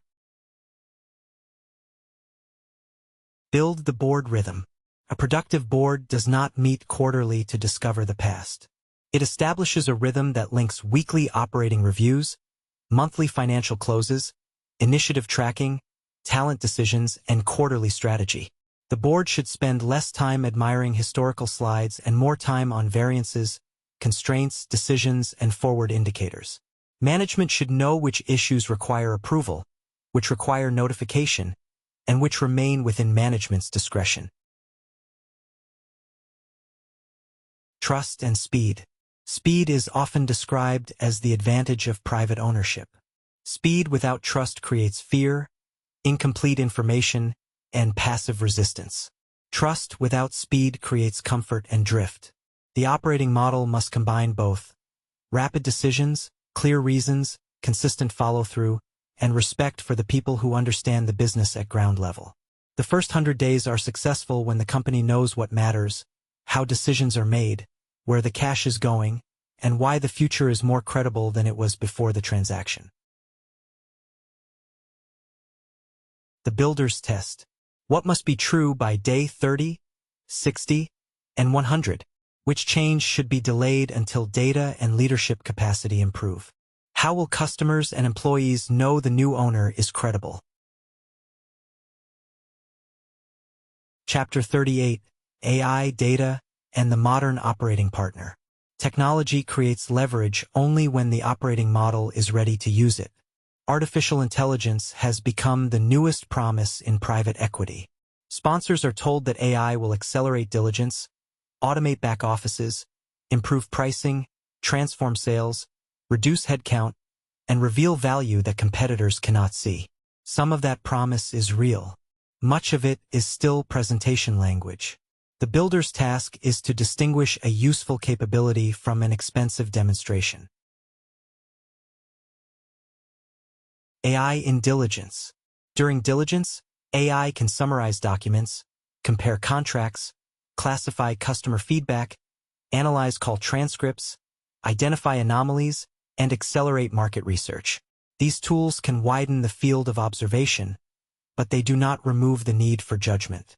A model can identify a clause, cannot decide whether the commercial relationship will survive enforcement of that clause. Every AI-assisted diligence process should preserve source traceability. The team must be able to move from a conclusion back to the underlying document, data row, or interview. Speed without auditability creates false confidence. AI in the portfolio. The highest value applications are often unglamorous. Better scheduling, faster quoting, cleaner customer service triage, automated invoice matching, predictive maintenance, sales call preparation, knowledge retrieval, contract renewal alerts. These applications reduce friction inside an existing process. The least successful programs begin with a technology and search for a problem. The most successful begin with a measurable operating constraint and ask whether data, automation, or AI can remove it. The data foundation. AI cannot repair a company that does not know which customer bought what, at what margin, under which contract, with which service outcome. Before sophisticated models, the business needs master data discipline, ownership of definitions, access controls, retention policies, and reliable integrations. The operating partner should ask 4 questions. Is the data accurate? Is it timely? Is it legally usable? Can the organization act on the output? Economics before theater. Every technology initiative should have an economic case. What cost is removed? What revenue is enabled? What risk is reduced? What investment is required? How long until adoption? What happens if usage is lower than expected? A pilot that saves 10 minutes for 10 people may be useful. It is not a transformation. A system that improves quote speed, win rate, and gross margin across thousands of transactions may be. Human systems. AI changes roles before it eliminates them. Employees need new workflows, training, quality controls, and escalation rules. Management must decide where human review remains mandatory and who is accountable when a model is wrong. The killer uses AI as a slogan for headcount reduction. The builder uses it to increase capacity, improve decisions, and redesign work responsibly. Governance and risk. Portfolio companies must address privacy, cybersecurity, intellectual property, vendor dependence, model error, bias, and regulatory exposure. The board should know where AI is used, what data it touches, and what consequences follow from a bad output. Technology does not create a moat because a company bought software. It creates a moat when the company learns faster, serves customers better, and embeds that advantage into daily behavior. The builder's test. What economic constraint is the technology solving? Can every AI-assisted conclusion be traced to a reliable source? Who is accountable when the system is wrong? Chapter 39. The downside case: building companies that can survive being wrong. Resilience is not pessimism. It is the price of staying in the game. Every investment memo contains a downside case. Too often it is a polite variation of the base case. Revenue grows more slowly, margins improve later, and the exit multiple contracts modestly. Real downside rarely arrives so neatly. A serious downside case is a story about stress. It explains how an adverse event moves through customers, operations, working capital, liquidity, covenants, leadership, and strategic options. Start with the failure mechanism. The first step is to identify how the company can actually fail. A profitable company may fail through liquidity. A growing company may fail through working capital. A dominant company may fail through regulation or technology. A diversified company may discover that its customers share the same end-market exposure. The failure mechanism should be specific enough to monitor. Recession is too broad. A 20% volume decline combined with delayed customer payments and fixed labor commitments can be modeled and managed. Liquidity is time. Cash is not merely a balance. It is the amount of time management has to make good decisions. The downside model should include minimum cash, revolver availability, borrowing-based mechanics, covenant headroom, seasonal peaks, capital expenditure, taxes, restructuring costs, and the cash effect of a slower collection cycle. The most dangerous model assumes that management can cut costs instantly. Severance, lease obligations, inventory commitments, customer penalties, and organizational delay make many cost reductions cash negative before they become cash positive. Design options before the crisis. Resilient deals preserve options. Lower leverage, delayed draw facilities, covenant flexibility, seller paper, equity cures, non-core assets, variable cost structures, and a board that can act quickly. These protections may reduce the modeled upside. They can also prevent permanent impairment. A sponsor should know in advance which actions occur at which trigger. If liquidity falls below a threshold, what stops? Which investments continue? Who contacts lenders? Which customer or supplier conversations begin? Which equity sources are available? Stress the people, not just the model. Downturns expose leadership capacity. The company needs a clear chain of command, honest reporting, and a culture in which bad news moves fast.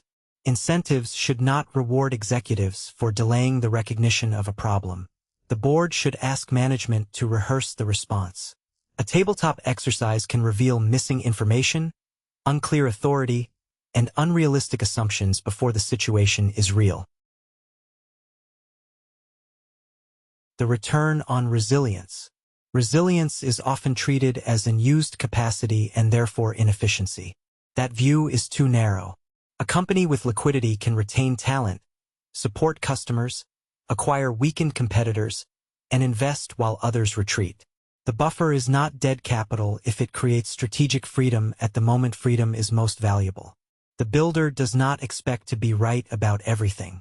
The builder constructs an enterprise that can survive being wrong long enough to learn. The builder's test. What is the actual failure mechanism? How many months of decision time does available liquidity provide? Which options disappear first under stress? Chapter 40. The enduring firm reputation, succession, and institutional memory. A fund can be raised by a team. A firm survives only when judgment becomes a system. The final test of a private equity firm is not whether one fund performs. It is whether the organization can preserve trust and judgment across cycles, strategies, and generations of leadership. Many firms are built around a founder's network and instincts that can create extraordinary early success, can also create fragility. When decisions depend on one person, the firm has key person risk no different from the companies it acquires. from personality to process. Institutionalization does not mean bureaucracy. It means that the firm's best habits are visible, teachable, and repeatable. Deal sourcing, diligence, investment committee debate, portfolio reviews, valuation, compliance, and talent assessment should not change completely depending on which partner is in the room. The goal is not identical decisions. It is consistent standards. Succession before necessity. Succession should begin while the founder is still effective. The firm needs clarity about economics, decision rights, client relationships, fundraising leadership, investment attribution, and governance. Delayed succession invites politics because the future is negotiated under pressure. Emerging leaders need real authority before they receive titles. Limited partners can distinguish between a successor who has run investments and one who has merely appeared in meetings. Institutional memory. Every fund contains lessons that disappear unless they are captured. The firm should maintain a decision archive. Original theses, postmortems, operating plans, lender negotiations, management assessments, and exit reviews. The purpose is not to create a museum. It is to prevent the same expensive surprise from being rediscovered by each generation. A mature firm studies losses with the same seriousness that it markets wins. Culture under pressure. Culture is not what the values page says. It is who gets promoted, which behavior is tolerated, how bad news is handled, and whether investment professionals are rewarded for walking away from a bad deal. A firm that celebrates deployment at any price will eventually deploy at any price. A firm that hides attribution will eventually lose trust. A firm that treats operating teams as service providers rather than partners will struggle to create value when financial markets stop helping. The relationship with limited partners. Limited partners provide more than capital. They provide the permission to continue. Transparent communication during difficult periods is therefore a strategic asset. Managers should explain what changed, how valuations were determined, where liquidity sits, and what actions are being taken without converting uncertainty into false confidence. What endures? The enduring firm develops a recognizable answer to 4 questions. What do we know better than others? How do we behave when the thesis breaks? Why should exceptional people work with us? What will remain after the current leaders leave? The answers cannot be manufactured during fundraising. They are accumulated transaction by transaction, conversation by conversation, especially when the easy choice and the responsible choice are not the same. Funds expire. Reputation compounds. Institutions remember. The builder's test. Which judgments live only in the founder's head? Who can lead fundraising, investing, and culture after the current partners? What does the firm learn from losses that it cannot learn from wins? Chapter 41. Origination before the auction. The best deal flow is built through trust long before a business is for sale. Private equity begins with a paradox. The transaction receives the attention, but the relationship creates the opportunity. By the time a high-quality company appears in a broad auction, the buyer is often competing on price, speed, leverage, and certainty against firms with similar information and comparable capital.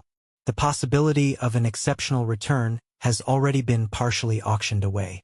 A builder therefore treats origination as an institutional capability, not a list of brokers to call when the fund needs deployment.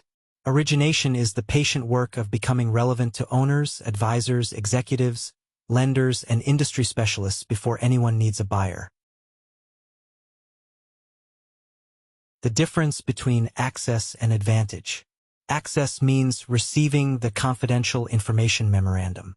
Advantage means understanding the company, the owner, and the industry well enough to see a transaction others cannot structure. Access is common. Advantage is earned. The strongest proprietary opportunities rarely arrive as clean acquisition mandates. They arrive as questions. A founder asks how to finance a second facility. A family wonders whether the next generation should own or operate. A chief executive considers a management buyout.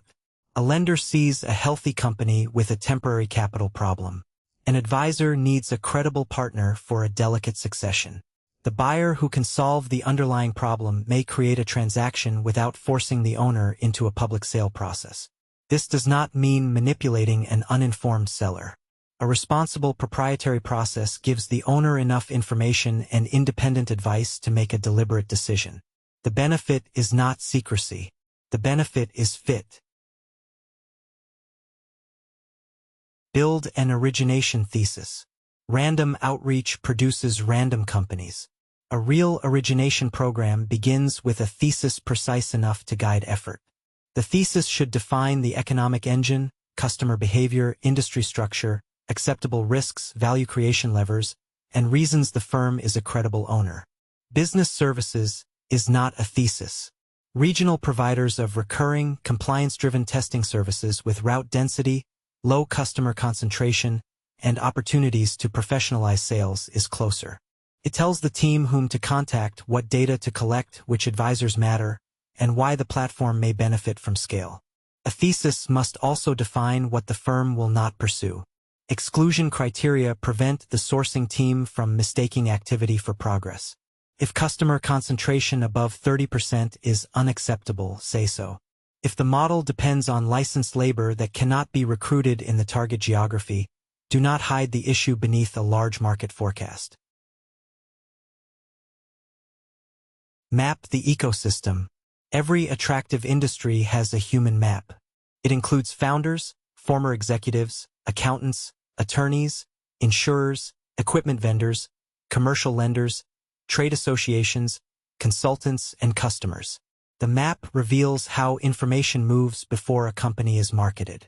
The purpose of the map is not to harvest introductions.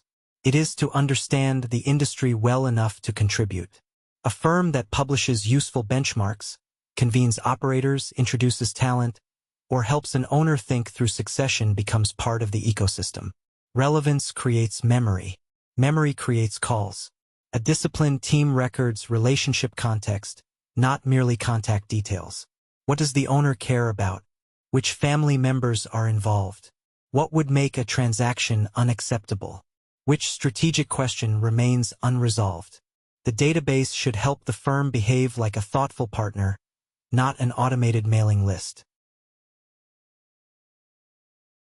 Earn the right to ask. Cold outreach can work, but the quality of the message determines whether it creates trust or annoyance. The opening should demonstrate specific understanding, avoid false familiarity, and offer a useful reason to speak. Owners can tell when their company name has been inserted into a template. The first conversation is not a valuation ambush. It is a diagnosis. Why did the owner build the company? What is changing? Where is growth constrained? What does the owner want life to look like after a transaction? What responsibility does the owner feel toward employees and customers? What would a good partner do that a financial buyer might overlook? These questions are commercial. They reveal the true structure of the deal. An owner who wants liquidity but not retirement may prefer a majority recapitalization and meaningful rollover. A founder who fears cultural destruction may value governance protections and employee commitments. A family with unequal shareholder needs may require a carefully designed distribution and voting structure. Create a cadence, not a campaign. Origination fails when it is activated only during fundraising pressure or deployment anxiety. Relationships compound through a consistent cadence. Industry research, thoughtful updates, operator introductions, annual check-ins, and help that is not contingent on an immediate sale. The team should measure leading indicators. Useful measures include qualified relationships, second meetings, owner referrals, advisor referrals, thesis-confirming conversations, and opportunities created without an intermediary. Closed deals matter, but they are a lagging result of years of work. Volume metrics can corrupt behavior. A professional who is rewarded for calls may make calls no one wants. A professional rewarded for qualified access will invest in understanding. The scorecard should favor depth, credibility, and conversion over noise. Composite case. the company that was not for sale. Consider a founder-owned environmental services company with strong regional density and a respected brand. The founder rejects two unsolicited offers because both buyers lead with price and aggressive consolidation. A third firm spends 18 months learning the market, introduces the founder to an executive who solved a similar recruiting problem, and shares a practical analysis of branch economics.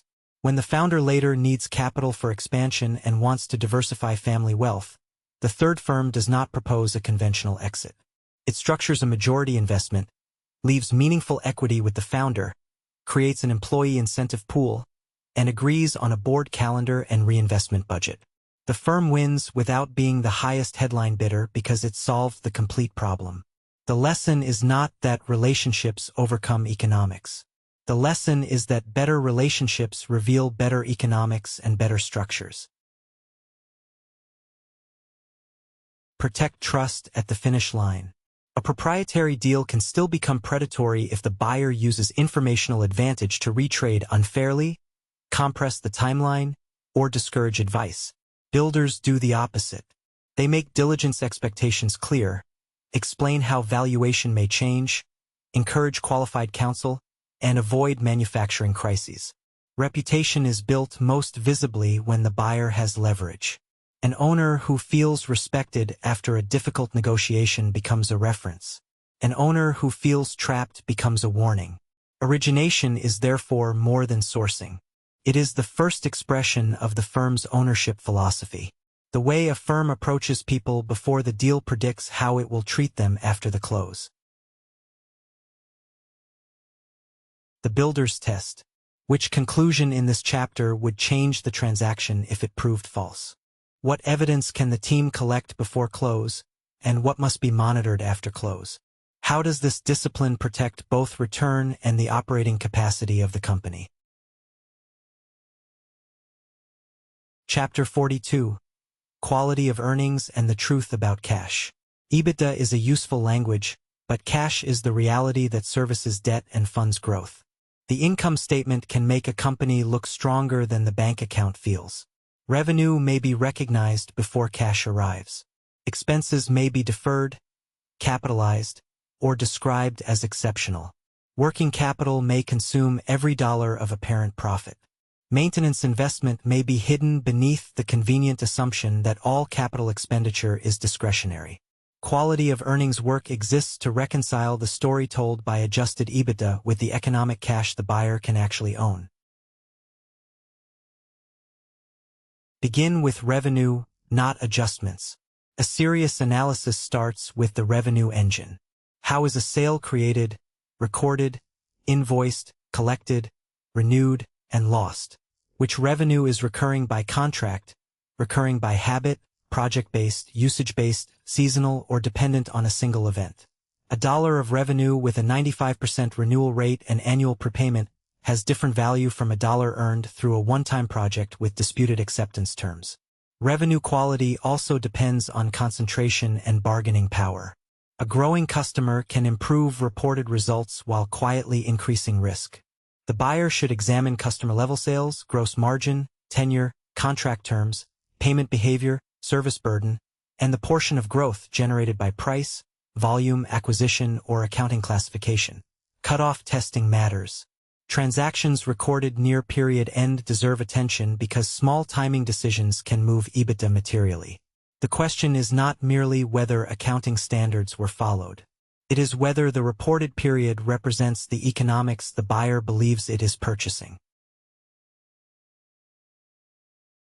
Reconstruct normalized earnings.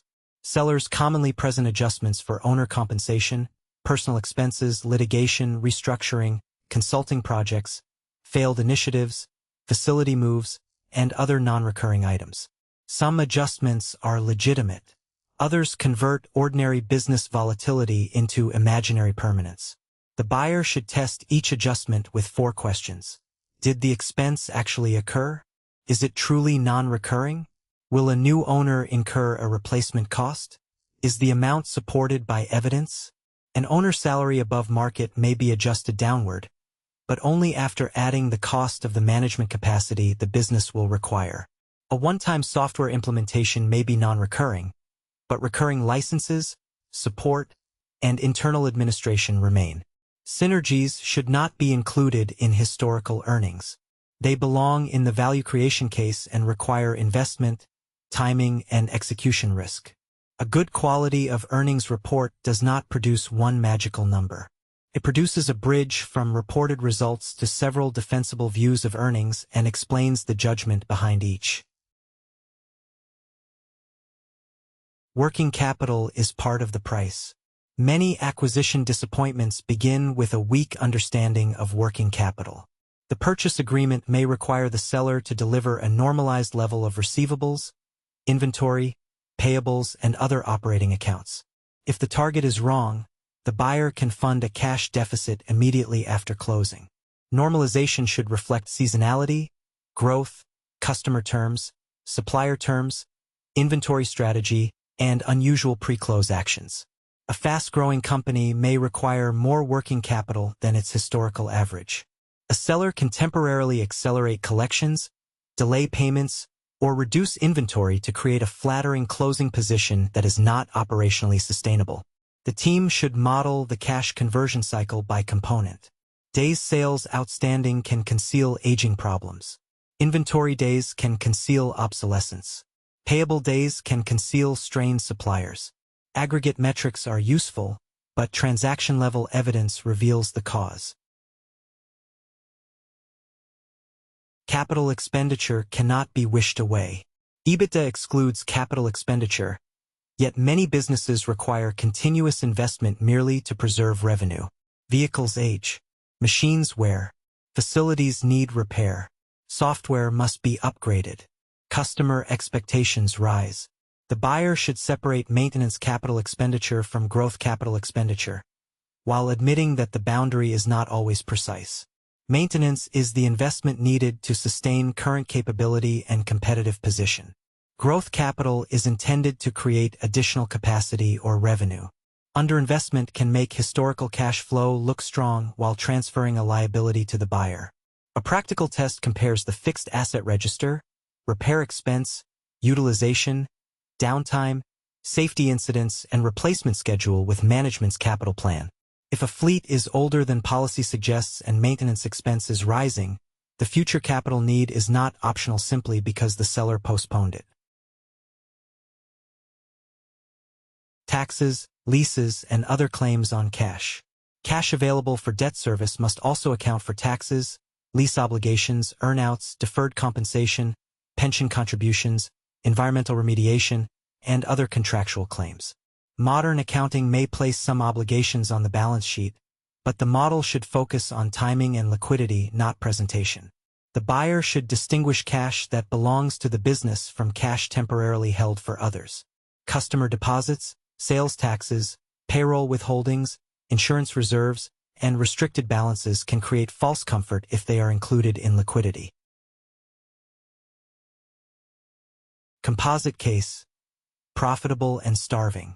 Imagine a specialty distributor reporting $12 million of EBITDA on rapidly growing revenue. The headline multiple appears attractive. A deeper analysis shows that new customers receive longer payment terms, inventory has expanded ahead of uncertain demand, and suppliers have shortened terms after late payments. The company also deferred warehouse automation and vehicle replacement. After normalizing bad debt expense, removing unsupported adjustments, funding working capital, and restoring maintenance capital expenditure, annual cash available for debt service is closer to $7 million. The business may still be attractive, but the appropriate leverage and price are different. The fatal error would be to call the diligence conservative and then retain the original capital structure. Analysis has value only when it changes the decision. Build a cash bridge that management can use. The final product should be a monthly bridge from EBITDA to cash. It should include working capital, capital expenditure, taxes, interest, leases, restructuring costs, and one-time investments. Management and the board should use the same definitions after closing so that the acquisition model becomes an operating tool rather than an abandoned transaction artifact. The builder respects EBITDA but does not worship it. Earnings are an estimate of operating performance. Cash is the medium through which the company survives, invests, and pays for the capital structure imposed upon it. The builder's test. Which conclusion in this chapter would change the transaction if it proved false?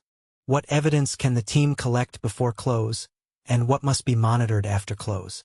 How does this discipline protect both return and the operating capacity of the company? Chapter 43. Commercial Diligence and Customer Truth. Markets are not spreadsheets. They are customers making choices under changing conditions. Commercial diligence asks whether the company's revenue can endure, grow, and earn an attractive margin under the ownership plan. It is often summarized as market size, growth rate, competitive position, and customer interviews. That summary is incomplete. The real work is to understand why customers buy, why they stay, what makes them leave, and how those behaviors will respond to price, service, technology, regulation, and competition. Replace market size with reachable demand. A large market does not make a good investment. The relevant question is how much demand the company can reach with its product, geography, channel, brand, certifications, sales capacity, and operating model. Top-down market reports can provide context, but they frequently define categories more broadly than the company's actual opportunity. A local service business may operate in a national industry while competing within a 40-mile labor and logistics radius. A software company may address thousands of organizations but lack the integrations or security certifications required by the most valuable segment. The diligence team should build the market from the bottom up. Number of target customers, average spend, purchase frequency, geographic constraints, channel access, and realistic share. The resulting estimate is less dramatic and more useful. Segment customers by economics and behavior. Average customers do not exist. One segment may buy on price, another on compliance, another on speed, and another because switching would interrupt operations. Revenue growth can destroy value if it comes from low-margin customers with high service demands and weak retention. The buyer should segment the customer base by industry, size, geography, product, tenure, margin, channel, contract, and behavior. Cohort analysis can show whether newer customers retain and expand like older ones. Gross retention reveals losses. Net retention reveals the combined effect of losses, expansion, contraction, and price. Both matter. Customer concentration should be analyzed beyond the top 10 table. Several customers may share a parent company, procurement platform, end market, or regulatory exposure. Parent diversification can disappear during a downturn. Listen for the reason beneath the answer. Customer interviews are valuable when they are designed to reduce courtesy bias. A customer may praise the company because the relationship is personal or because criticism feels risky. The interviewer should ask for examples, trade-offs, and recent decisions. Useful questions include: what problem would appear if the company disappeared tomorrow? Which alternatives have you considered? When did service disappoint you? How is the buying decision made? What would justify a higher price? What would trigger a switch? Which competitor is improving fastest? How important is the individual salesperson or technician to the relationship? Lost customers and former employees often provide sharper information than current advocates. The goal is not to collect praise. It is to understand the decision system. Test pricing power honestly. Pricing power is not the ability to raise a list price once. It is the ability to capture value without causing unacceptable churn, discounting, channel conflict, or service deterioration. The team should examine historical price changes by customer and product, discount authority, contract escalation clauses, competitor reactions, win rates, and customer profitability. If prices have not changed in years, there may be opportunity, or there may be evidence that management understands the limits of the market better than the buyer. A pricing initiative should begin with segmentation and value, not a uniform percentage increase. Customers with critical applications, high switching costs, and strong service outcomes may support a different approach from customers buying a commodity through an annual bid. Understand the sales engine. Revenue growth projections are credible only when the sales process can produce them. The buyer should map lead generation, qualification, sales cycle, proposal activity, conversion, onboarding, quota capacity, compensation, territory design, and account management. Pipeline coverage is not enough. A pipeline can be inflated by stale opportunities and inconsistent stages. The team should inspect conversion by source and salesperson, time and stage, loss reasons, ramp time, and the relationship between activity and closed revenue. Growth may require more than hiring salespeople. It may require better marketing, implementation capacity, inventory, technical specialists, credit support, and customer success. The model should reflect the full system. Competitors and substitutes. Competitor analysis should include direct rivals, in-house alternatives, new technology, customer consolidation, and the option to delay purchase. A company can hold share against named competitors while losing demand to a substitute. The buyer should identify where the target wins and loses and whether that advantage is structural or personal. A founder's reputation may create a moat that does not transfer automatically. A regulatory license may protect entry but not prevent price competition among existing providers. Composite case. The recurring revenue illusion.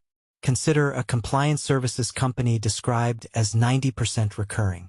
Contracts renew annually, and historical retention appears high. Customer calls reveal that renewal is easy because the market has been capacity constrained. A new national competitor is entering with a digital workflow and bundled pricing. The target's customers value its technicians but dislike slow reporting and inconsistent scheduling. The diligence conclusion is not simply competition risk. It identifies a required response. Invest in scheduling, customer portals, report turnaround, and technician retention before pursuing aggressive pricing. The value creation plan changes from immediate margin expansion to capability investment followed by selective price capture. That change may reduce the first-year return model. It may also preserve the company. Convert findings into leading indicators. Commercial diligence should end with a small set of indicators management can monitor: quote volume, win rate, sales cycle length, gross and net retention, customer concentration, service response, backlog quality, price realization, and customer profitability. Each indicator should have an owner and a threshold that triggers action. A market thesis is not proven at closing. It is tested every month by customer behavior. Builders create systems that let the company hear the answer early. The builder's test. Which conclusion in this chapter would change the transaction if it proved false? What evidence can the team collect before close, and what must be monitored after close? How does this discipline protect both return and the operating capacity of the company? Chapter 44. Management diligence and talent architecture. A strategy without people, authority, and operating capacity is a forecast pretending to be a plan. Financial buyers often devote hundreds of hours to the model and a fraction of that time to the people expected to deliver it. Management diligence is sometimes reduced to reference checks, personality assessments, and a few dinners with the chief executive. That is not enough. The central question is not whether the executives are impressive. It is whether the leadership system can execute the ownership thesis under pressure. Assess the work, not the resume. A strong resume can hide a poor fit. The team should begin by defining the work the investment requires. Does the company need a scale operator, a commercial builder, a turnaround leader, an integrator, or a professionalizer? Each role demands different judgment and energy. The chief executive of a stable founder-led company may excel at relationships and product intuition but lack experience with formal planning, acquisitions, or a leveraged board. Replacing that person reflexively can destroy trust and knowledge. Leaving the person unsupported can create a different failure. The answer may be a stronger finance leader, a chief operating officer, an executive chair, or a staged succession. Management assessment should compare required capabilities with observed evidence. Ask for decisions the executive made, alternatives considered, data used, resistance encountered, and results. Specific history is more reliable than polished philosophy. Map the organization beneath the chart. Organization charts show reporting lines. They do not show how work actually moves. The buyer should identify informal leaders, critical technicians, customer anchors, knowledge holders, and people who translate between functions. Key person risk is often invisible because the person has no senior title. A scheduler may hold the operational logic of an entire branch network. A senior accountant may understand every customer exception. A founder's assistant may coordinate relationships no system records. Diligence should map decision rights, recurring meetings, escalation paths, information flows, and dependencies. What stops when one person is absent? Where are approvals concentrated? Which decisions are delayed because authority is unclear? Evaluate truth-telling capacity. Private equity ownership increases the demand for timely information. The board needs management to surface bad news before it becomes irreversible. An executive who manages impressions rather than reality can make a leveraged company dangerous. The team should observe how leaders respond to disagreement and data that contradicts the narrative. Do they investigate variance or explain it away? Do functional leaders speak freely in the chief executive's presence? Are forecasts revised when facts change, or only after the miss occurs? References should explore behavior during failure, not only success.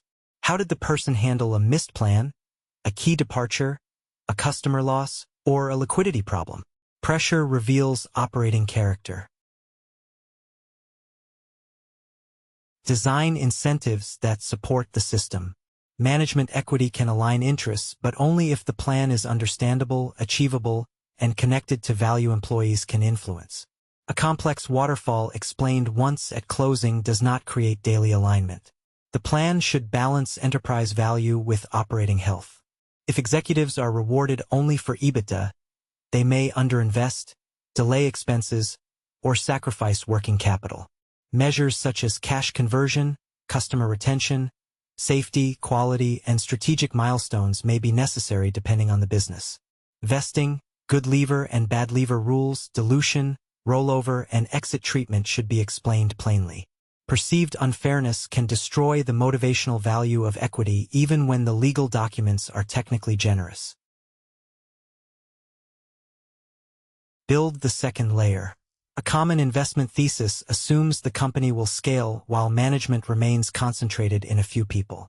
That contradiction eventually breaks. Builders invest in the layer beneath the executive team.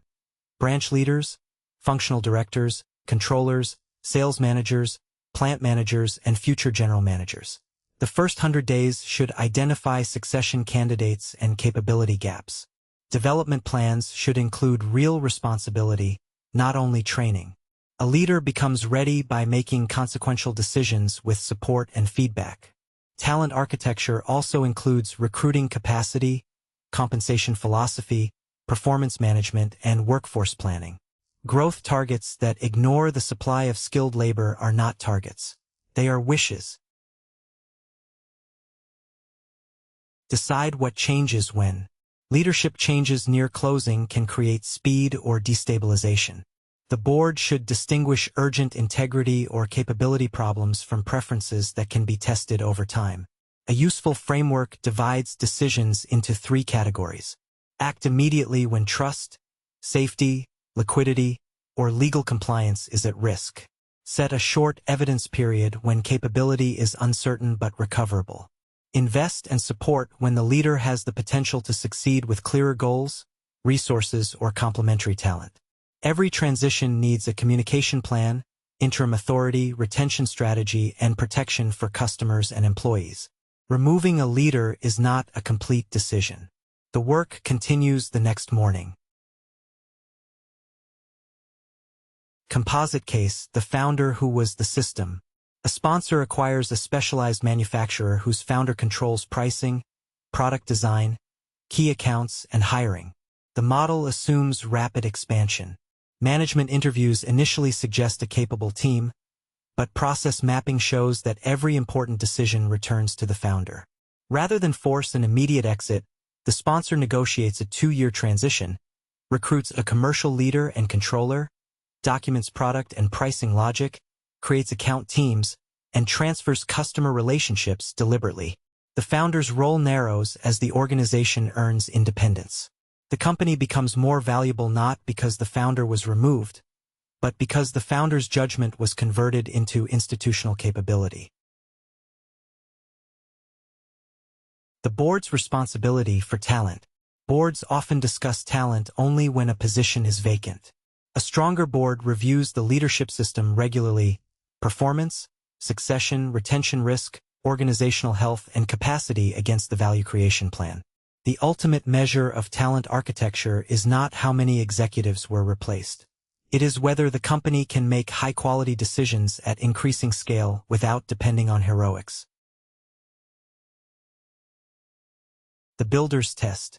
Which conclusion in this chapter would change the transaction if it proved false?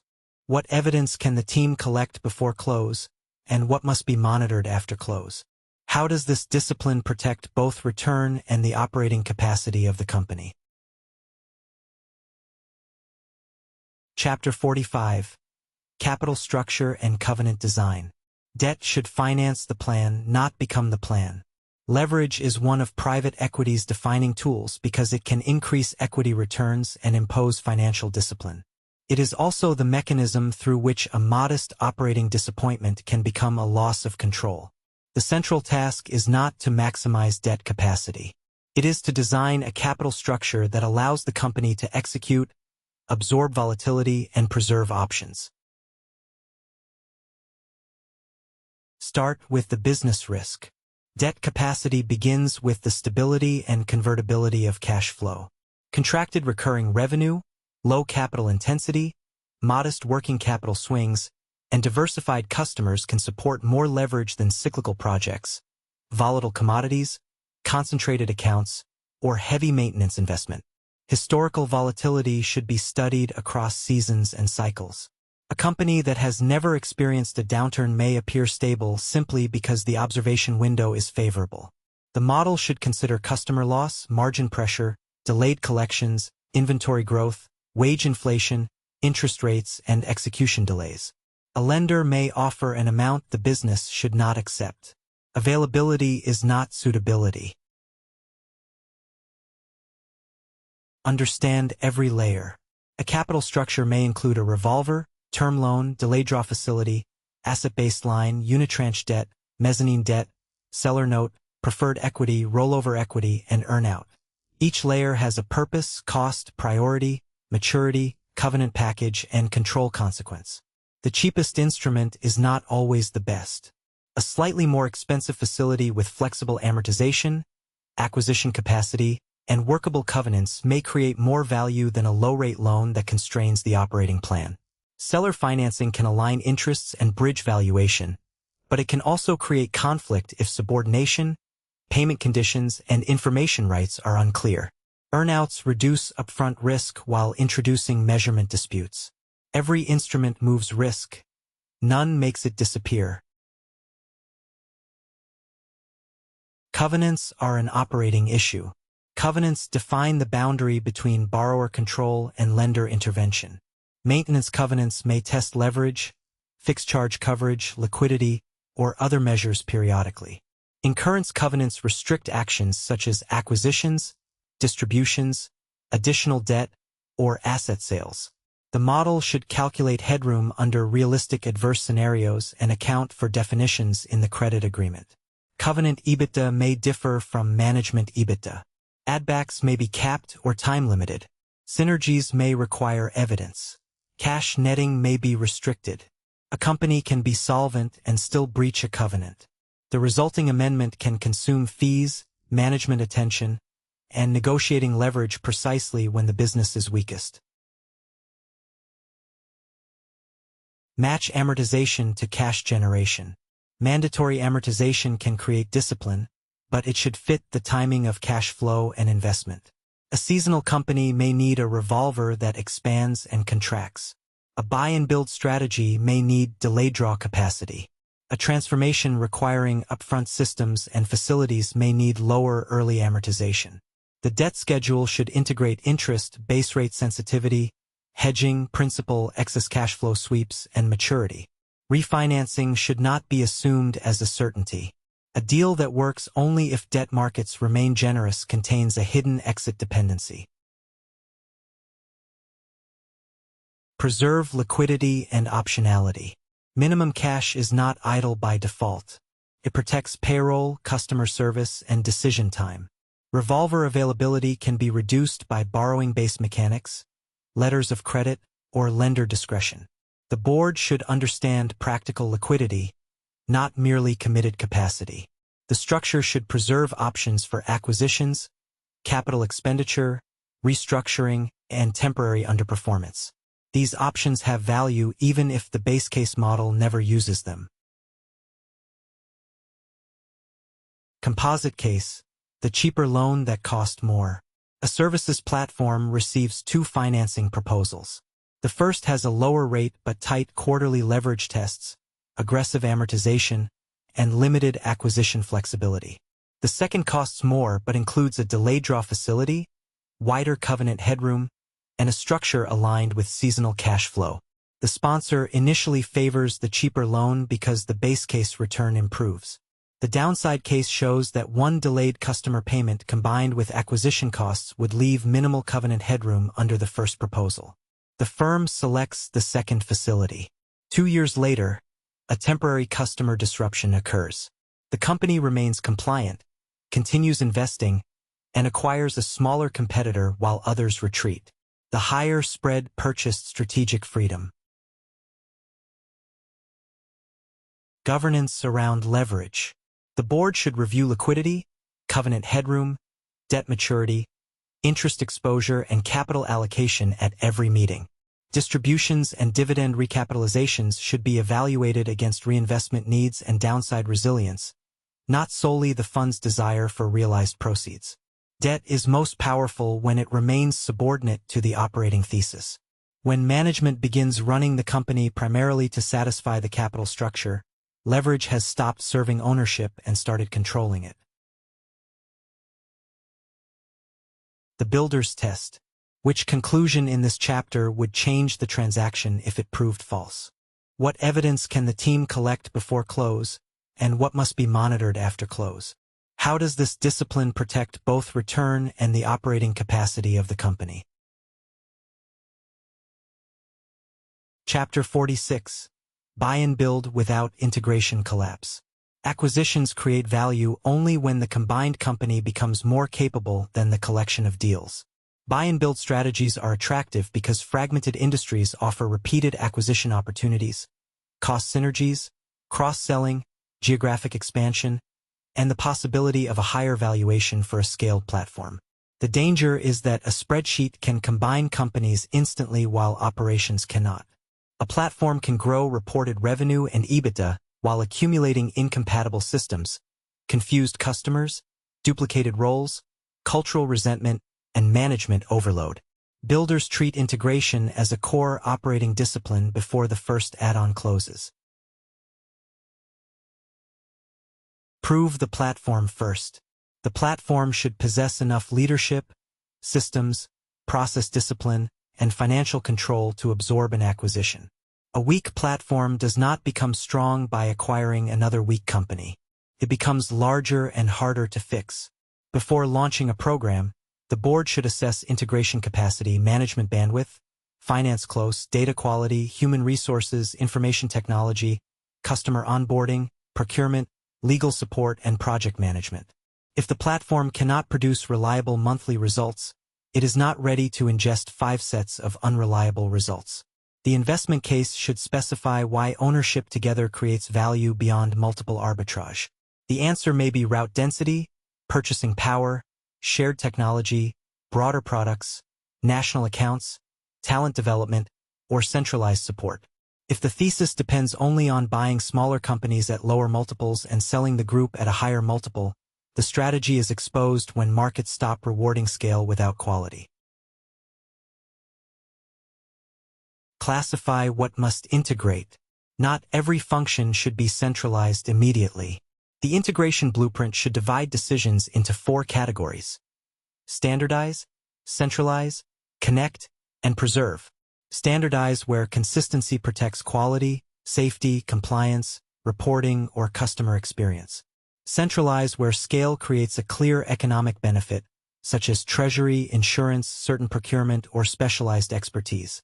Connect systems and teams where local execution remains valuable but information must flow. Preserve local practices where customer relationships, brand, or operating knowledge would be damaged by forced uniformity. This framework prevents the common mistake of treating integration as synonymous with centralization. Diligence the integration, not only the target. Every add-on should include an integration case alongside the investment case. What systems must change? Which contracts cannot transfer? What customer communication is required? Who may leave? Which benefits depend on behavior rather than legal ownership? What will integration cost in cash and management time? Synergies should have owners, timing, investment, dependencies, and risk ranges. Procurement savings may require volume data, supplier negotiations, product standardization, and local adoption. Cross-selling may require account ownership rules, training, incentives, and a product that customers actually want. The team should also model dyssynergies: customer churn, duplicate severance, systems migration, consultant expense, temporary productivity loss, and distraction from the core business. Establish an integration management office. An integration management office does not need to be large, but it needs authority and rhythm.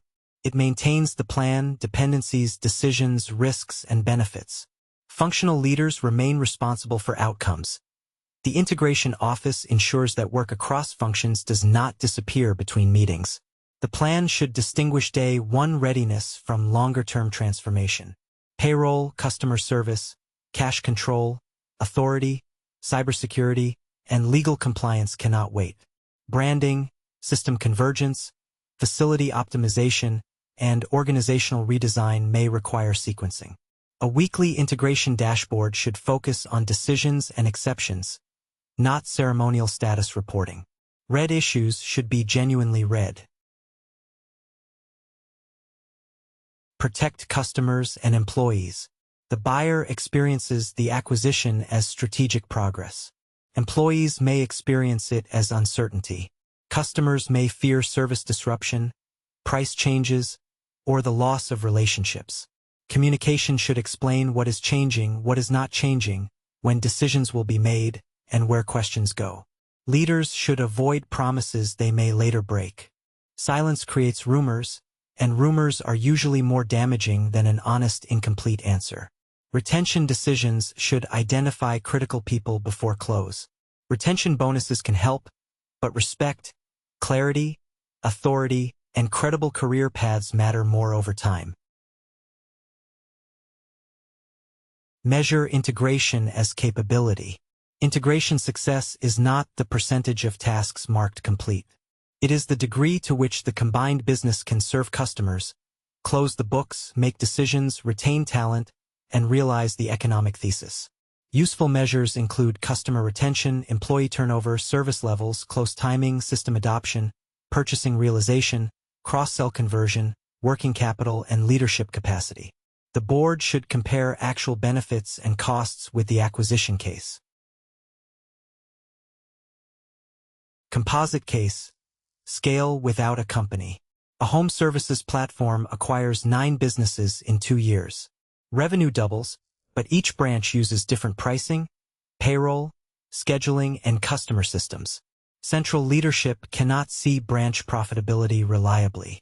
Local owners leave after their earnouts, taking relationships and operating knowledge. The sponsor pauses acquisitions.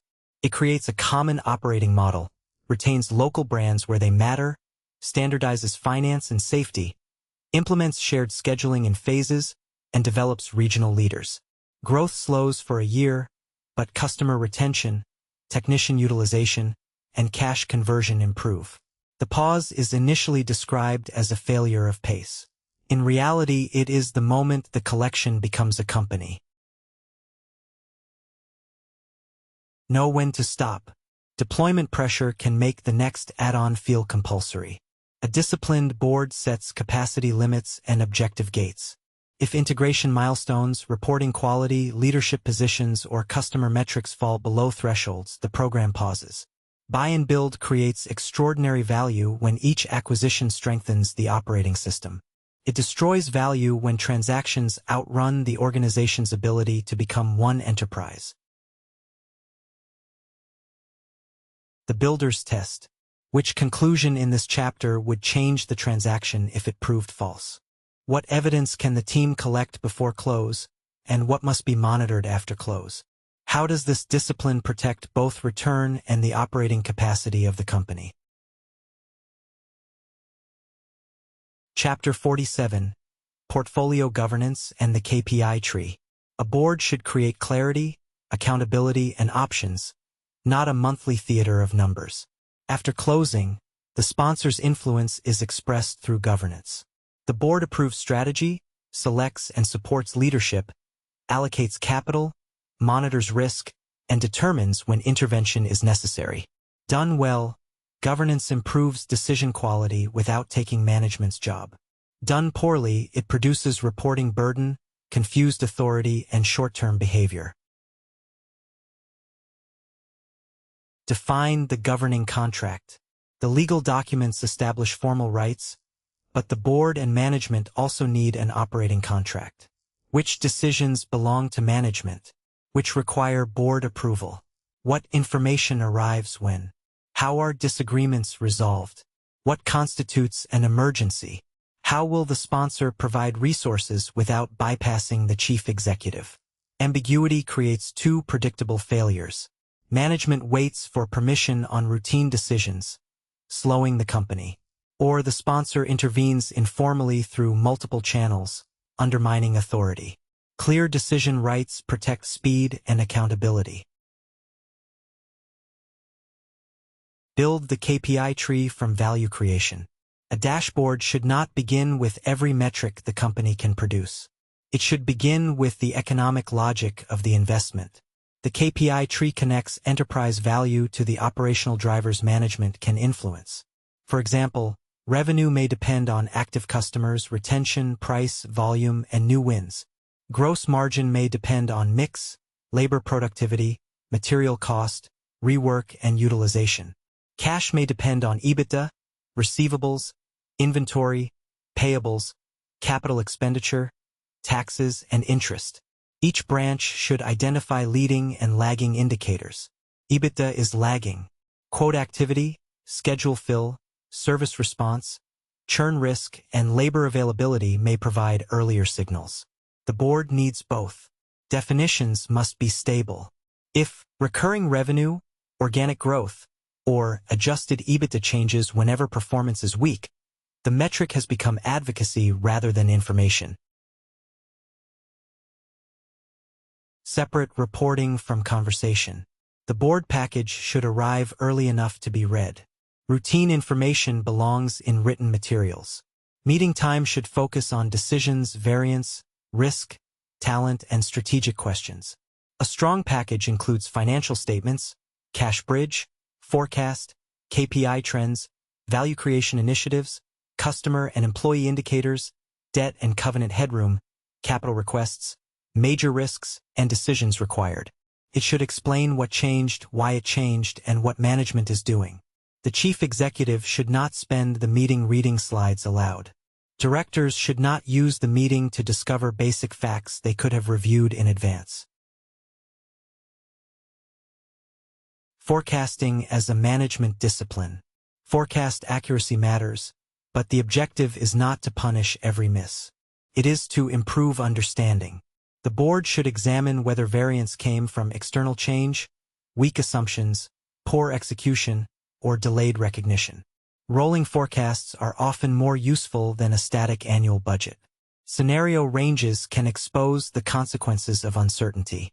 Management should identify the few assumptions that move cash and covenant headroom most materially. A culture that punishes bad news creates late bad news. A culture that accepts repeated surprise without learning creates drift. Governance must combine psychological safety with performance accountability. Use committees carefully. Audit, compensation, compliance, cybersecurity, and other committees can provide depth, but committees should not fragment responsibility. The full board remains accountable for the enterprise. Advisors and operating partners can add expertise, yet management needs one coherent set of priorities. The sponsor should coordinate requests and avoid turning the company into a client service organization for the fund. Capital allocation belongs at the center. The board should compare uses of cash explicitly: organic growth, maintenance, acquisitions, debt reduction, distributions, technology, talent, and resilience. Every use has a return, risk, timing, and strategic consequence. A high-modeled return does not automatically deserve funding if the organization cannot execute it. Debt reduction may create option value not captured in a simple return calculation. Maintenance may prevent loss rather than create visible growth. The framework must reflect the whole enterprise. Composite case: the dashboard that hid the problem. A healthcare services company reports monthly EBITDA at plan. The board package is dense and celebratory. Cash is falling, but the decline is explained as timing. A new director asks for a KPI tree and weekly working capital view. The analysis reveals that rapid growth is concentrated in customers with slow reimbursement, denial rates are rising, and staffing agencies are covering persistent vacancies at premium cost. The company changes intake criteria, strengthens billing, recruits internal staff, and slows expansion until cash conversion improves. EBITDA growth moderates, but liquidity stabilizes. The original dashboard was accurate in a narrow sense. It was not informative enough to govern. Board composition and behavior. A useful board combines financial judgment, operating relevance, independence, and the willingness to disagree constructively. Diversity of experience reduces correlated blind spots. Directors should understand the business, visit operations, and meet leaders beyond the chief executive while respecting management lines. The chair controls the quality of the room. The chair sets agendas, invites dissent, prevents domination, and ensures decisions are clear. Minutes should record decisions and responsibilities, not produce a transcript of performance. The board succeeds when management leaves with clearer priorities, faster decisions, and stronger support, and when the sponsor sees reality early enough to act. The builder's test. Which conclusion in this chapter would change the transaction if it proved false? What evidence can the team collect before close, and what must be monitored after close? How does this discipline protect both return and the operating capacity of the company? Chapter 48. Exit readiness and selling a company worth owning. The strongest exit is not a cosmetic sprint. It is the result of building an asset another owner can trust. Private equity funds are designed to realize investments. That reality makes exit planning necessary from the beginning. But planning for an exit is not the same as managing the company for sale every quarter. The best preparation is to create durable performance, reliable information, transferable relationships, and a credible future the next owner can continue. Define the likely buyer universe early. Strategic buyers, other sponsors, public markets, management teams, and long-term capital each value different attributes. A strategic buyer may pay for synergies, geography, technology, or customer access. A sponsor may focus on cash flow, management, debt capacity, and the next value creation plan. Public markets demand scale, governance, predictability, and a compelling growth narrative. The board should identify plausible buyers without becoming dependent on one. Understanding the buyer universe helps prioritize capabilities, but the company should remain valuable as a standalone enterprise. Create a second act. A buyer pays for future cash flow, not gratitude for the seller's completed plan. If every obvious initiative has been harvested, the company may look mature at the moment of sale. The sponsor should leave a credible second act. New products, channels, geographies, operational improvements, or acquisitions supported by evidence. Leaving opportunity is not the same as leaving problems. Deferred maintenance, weak systems, unresolved litigation, customer concentration, and management gaps reduce trust. A second act is an investable path, not a list of unfinished repairs.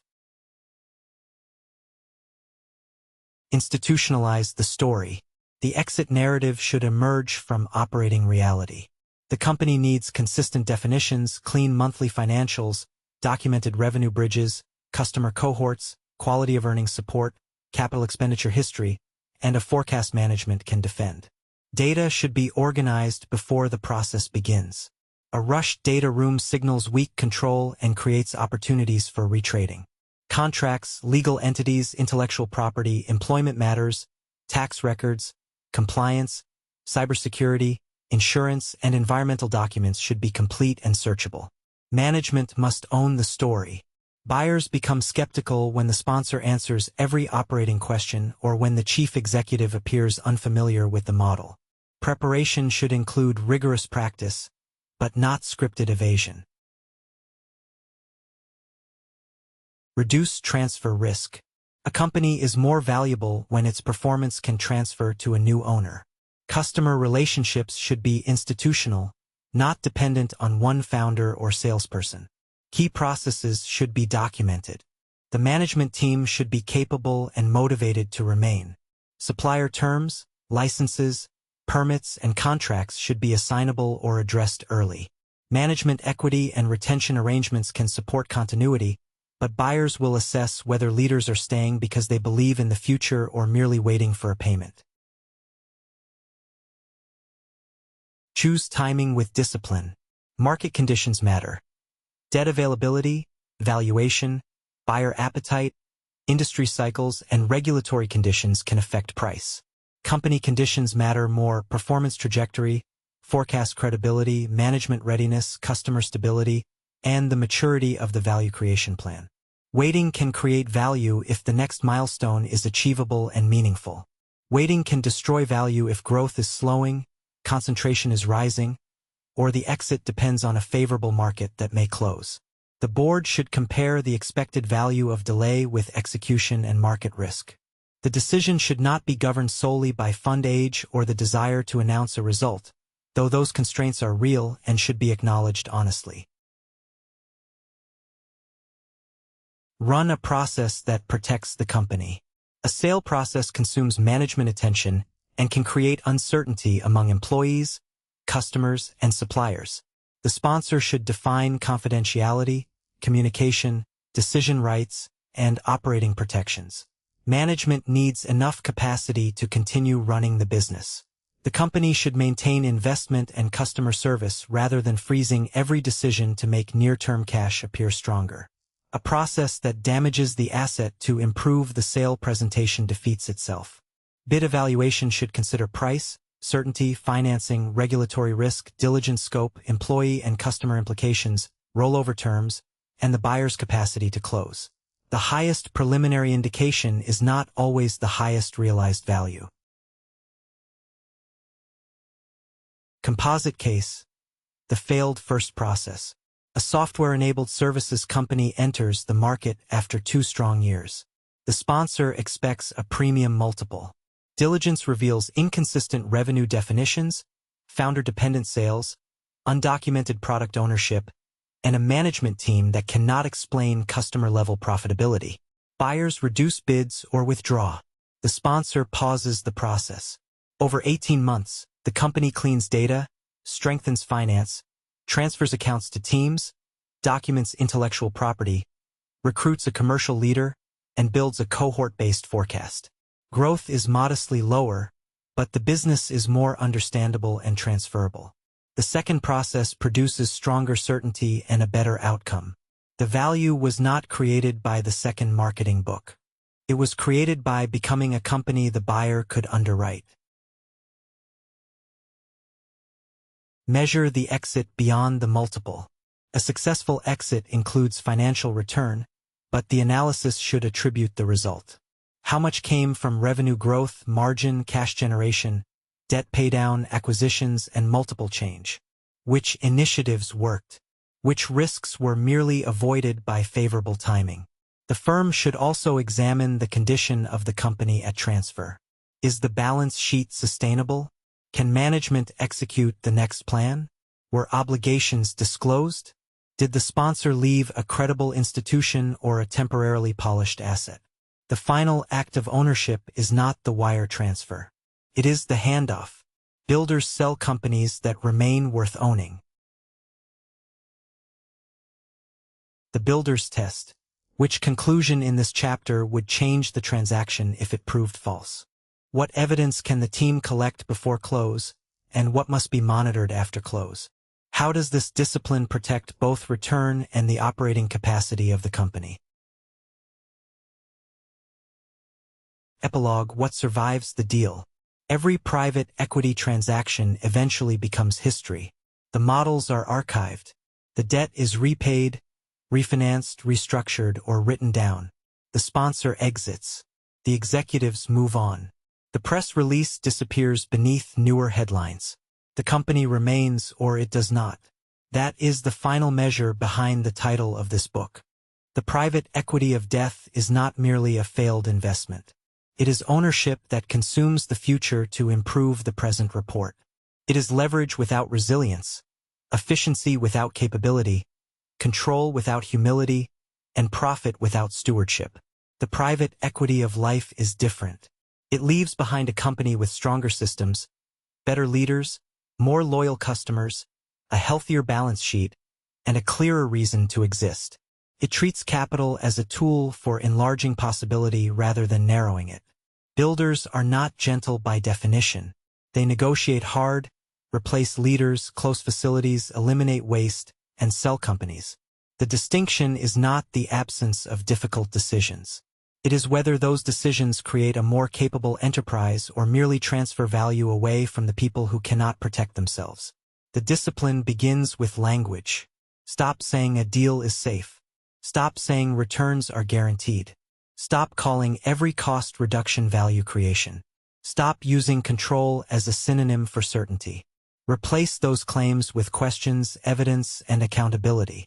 Then build. Investment thesis. Is the return dependent on genuine operating improvement, or mainly leverage and multiple expansion? Does the plan require investment before benefits appear? Are customer outcomes central to the thesis? Is there a credible downside case with adequate liquidity? Capital structure. Can debt be serviced under conservative assumptions? Does the company retain capacity for maintenance, technology, and growth? Are distributions subordinated to operating resilience? Do lenders and shareholders have aligned expectations about performance? People and governance. Are leadership changes based on capability rather than optics? Are employees told the truth about the operating plan? Does the board receive leading indicators, not only historical reporting? Is bad news rewarded for arriving early? Value creation. Are initiatives owned, funded, sequenced, and measurable? Does cost reduction remove work or merely remove people? Is pricing supported by customer evidence? Are technology investments connected to economic outcomes? Exit behavior. Will the next owner receive a company with deferred costs or a durable platform?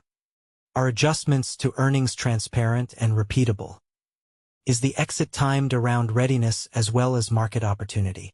Can management explain what became better beyond the financial statements?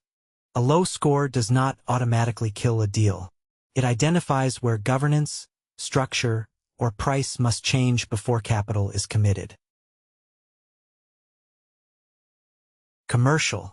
customer retention by cohort and channel, revenue concentration and contract terms, pricing history, discounts, and elasticity, win/loss data and sales pipeline quality, market growth, cyclicality, and substitution risk, competitor economics and barriers to entry.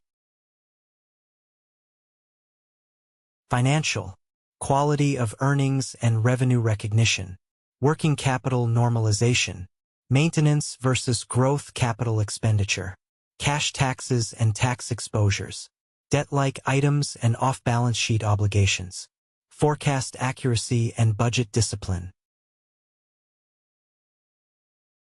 Operational, capacity, utilization, throughput and bottlenecks, supplier concentration and lead times, quality, safety, warranty and service metrics, technology, architecture and cybersecurity, key person dependencies and undocumented processes, facilities, leases, environmental and maintenance obligations.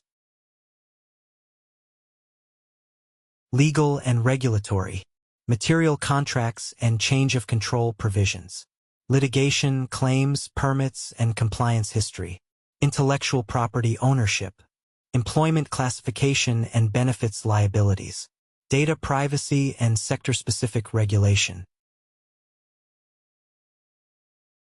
Management and culture, leadership capability and succession, incentive design and retention risk, decision speed and accountability, employee turnover and engagement, ability to produce bad news without delay. Workbook, the one-page investment thesis.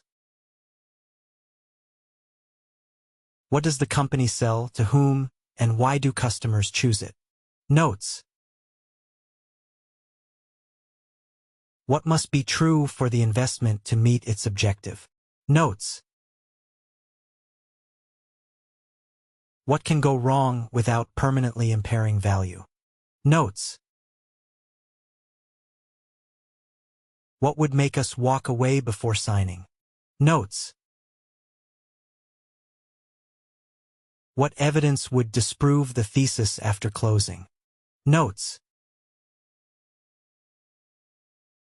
Workbook, the builder or killer decision test. Does the decision increase or reduce the company's ability to reinvest? Notes.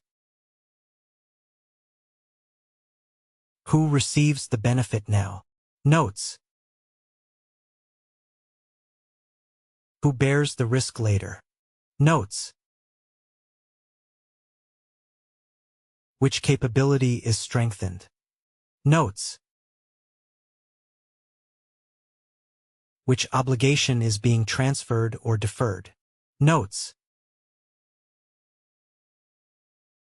Would we explain this decision the same way to employees, lenders, sellers, and investors? Notes. Workbook, origination relationship map. List the 10 owners we should know before they need capital. Notes. Which advisors influence those owners? Notes. What useful knowledge or access can we contribute without asking for a deal? Notes. Which relationship has gone quiet and why? Notes. What succession or growth problem may create a future transaction? Notes.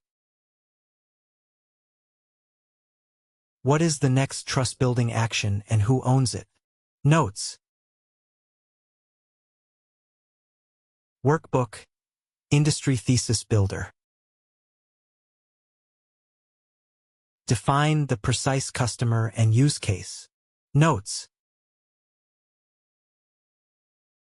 Describe the revenue model and cash conversion. Notes. List structural risks and industries we may be confusing with this one. Notes. Name 3 value creation levers that do not depend on multiple expansion. Notes. Write the exclusion criteria. Notes. Workbook. 10-minute deal screen. Revenue, EBITDA, and free cash flow quality. Notes. Customer concentration and retention. Notes. Management depth and owner dependence. Notes. Capital expenditure and working capital burden. Notes. Leverage capacity under stress. Notes. Clear reason this company will be worth more to the next owner. Notes. Workbook. Evidence log. Key claim. Notes. Source of the claim. Notes. Independent corroboration. Notes. Confidence level. Notes. What evidence would change our view? Notes. Owner and deadline. Notes. Workbook. Quality of revenue. Classify revenue by contract, habit, project, usage, and one-time event. Notes. Calculate gross and net retention by cohort. Notes. Identify price, volume, mix, and acquisition contributions to growth. Notes. Map concentration by customer, parent, end market, and channel. Notes. List termination rights and renewal dates. Notes. Describe the earliest signal of customer deterioration. Notes. Workbook. Quality of earnings bridge. Reported EBITDA. Notes. Supported positive adjustments. Notes. Unsupported or recurring adjustments. Notes. Replacement management costs. Notes. Maintenance capital expenditure. Notes. Normalized cash earnings range. Notes. Workbook. Working capital diagnostic. Receivable aging and collection trends. Notes. Inventory aging, obsolescence, and service requirements. Notes. Supplier terms and stressed relationships. Notes. Seasonality and growth funding. Notes. Pre-close actions that may distort the PEG. Notes. Cash required in the first 90 days. Notes. Workbook. Maintenance capital plan. Assets required to sustain current revenue. Notes. Age, condition, utilization, and downtime. Notes. Deferred maintenance. Notes. Replacement timing and cost. Notes. Safety, regulatory, or customer requirements. Notes. Difference between maintenance and growth investment. Notes. Workbook. Customer Interview Guide. What problem would appear if the company disappeared? Notes. Which alternatives have you evaluated? Notes. When has the company disappointed you? Notes. What would justify a price increase? Notes. What would make you switch? Notes. Who or what is the relationship actually dependent upon? Notes. Workbook, Pricing Power Map. Segment customers by value and switching cost. Notes. Review historical realization versus list price. Notes. Identify discount authority and leakage. Notes. Map contract escalators and renewal windows. Notes. Estimate churn response by segment. Notes. Define a pilot, control group, and stop condition. Notes. Workbook, Sales Engine Diagnostic. Stage definitions and conversion. Notes. Sales cycle and time in stage. Notes. Ramp time, quota capacity, and productivity. Notes. Loss reasons and competitor patterns. Notes. Operational constraints that limit selling. Notes. Workbook, Management Capability Matrix. Capabilities required by the Value Creation Plan. Notes. Evidence each executive has performed the work. Notes. Gaps that can be coached. Notes. Gaps that require complementary talent. Notes. Roles requiring replacement or redesign. Notes. Key person and succession risks. Notes.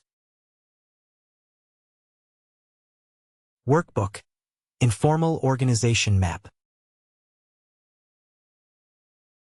Who makes decisions regardless of title? Notes. Who holds customer trust? Notes.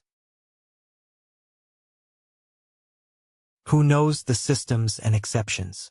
Notes. Whose departure would stop work? Notes. Where does information get filtered?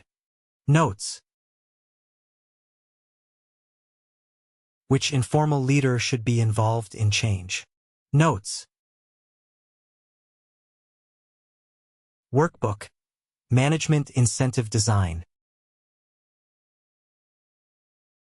Behaviors the plan should encourage.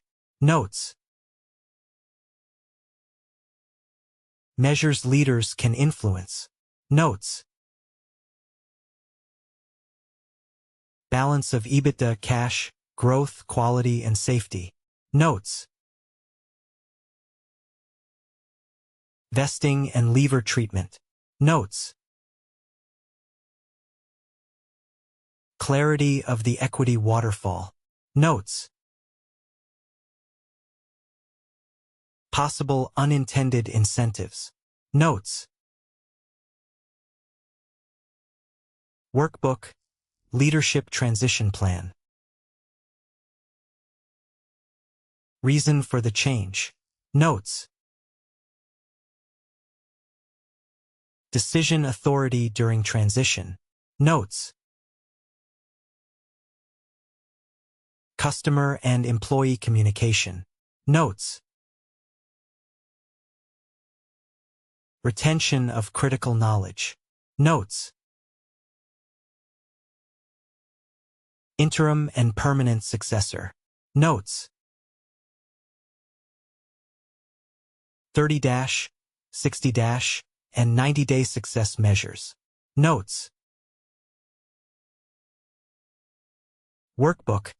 Capital structure canvas.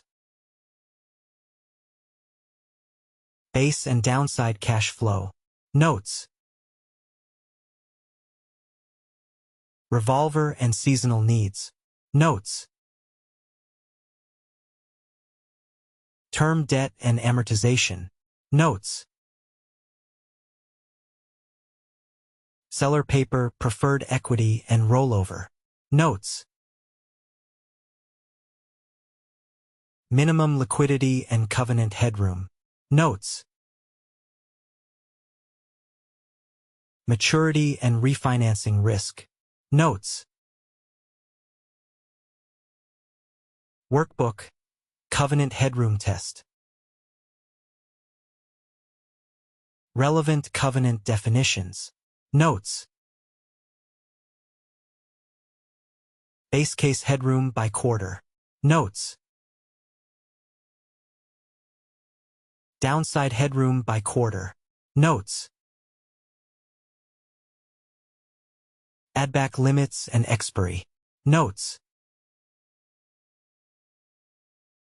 Earliest breach indicator. Notes. Action plan and lender communication trigger. Notes. Purchase consideration. Notes. Debt refinancing. Notes. Fees and expenses. Notes. Transaction and retention bonuses. Notes. Working capital and opening liquidity. Notes. Initial value creation investment. Notes. Workbook. Downside failure mechanism. Specific event or combination that creates stress. Notes. How the event moves through revenue and margin. Notes. Working capital and liquidity effects. Notes. Covenant and control consequences. Notes. People and operational capacity under pressure. Notes. Options that remain at each stage. Notes. Workbook. Liquidity war room. 13-week cash forecast owner. Notes. Minimum cash threshold. Notes. Payment and purchasing authority. Notes. Customer collection actions. Notes. Lender and investor communication. Notes. Investments protected even during stress. Notes. Workbook. First 100 days. Day 1 non-negotiables. Notes. 30-day facts to establish. Notes. 60-day decisions. Notes. 100-day operating rhythm. Notes.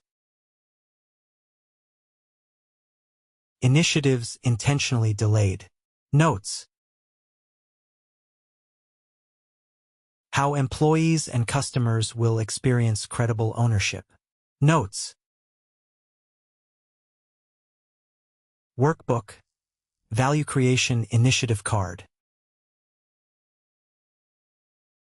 Economic Problem. Notes. Baseline and Target. Notes. Named Owner. Notes. Investment and Dependencies. Notes. Leading and Lagging Indicators. Notes. Stop, Continue, or Scale Criteria. Notes. Workbook, KPI Tree. Enterprise Value Driver. Notes. Financial Outcome. Notes. Operational Driver. Notes. Leading Indicator. Notes. Data Source and Definition. Notes. Owner, Frequency, and Threshold. Notes. Workbook, Board Decision Rights. Decisions Management Owns. Notes. Decisions requiring board approval. Notes. Information and Timing. Notes. Emergency Authority. Notes. Sponsor Resources and Communication Channel. Notes. Method for Resolving Disagreement. Notes. Workbook, Board Meeting Design. Decisions Required. Notes. Strategic Question. Notes. Performance Exceptions. Notes. Talent and Succession. Notes. Capital Allocation. Notes. Risks Requiring Escalation. Notes. Workbook, AI Use Case Economics. Operating Constraint. Notes. Current Cost, Delay or Error. Notes. Data Readiness. Notes. Human Review and Accountability. Notes. Implementation and Adoption Cost. Notes. Measurable Economic Outcome. Notes. Workbook, Technology and Data Readiness. System of Record by Function. Notes. Critical Integrations. Notes. Data Owners and Definitions. Notes. Access, Privacy, and Cybersecurity. Notes. Manual Workarounds. Notes. Sequence of Modernization. Notes. Workbook, Cybersecurity Ownership Review. Critical Data and Systems. Notes. Identity and Access Controls. Notes. Backup and Recovery. Notes. Vendor Risk. Notes. Incident Response Authority. Notes. Board reporting and insurance. Notes. Workbook. Add-on integration case. Strategic reason for the add-on. Notes. Day 1 requirements. Notes. Functions to standardize, centralize, connect, or preserve. Notes.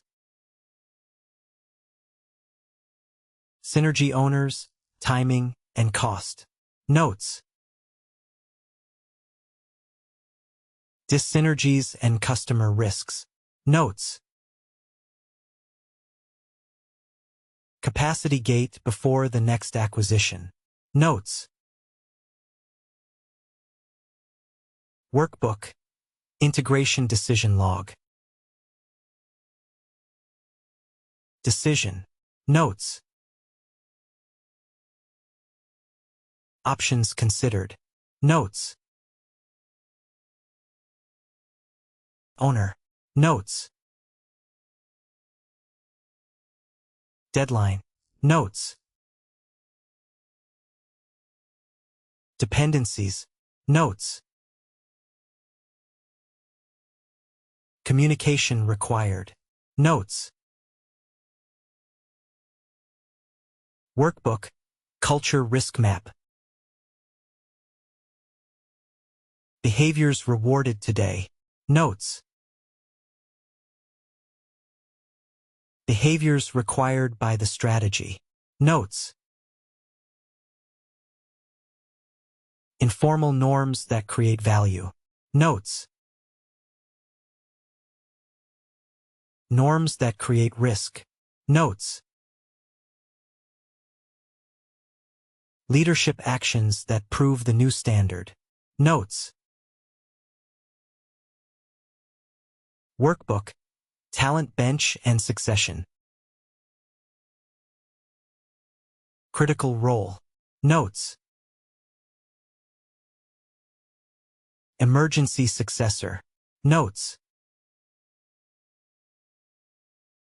Ready now successor. Notes. Development candidate. Notes.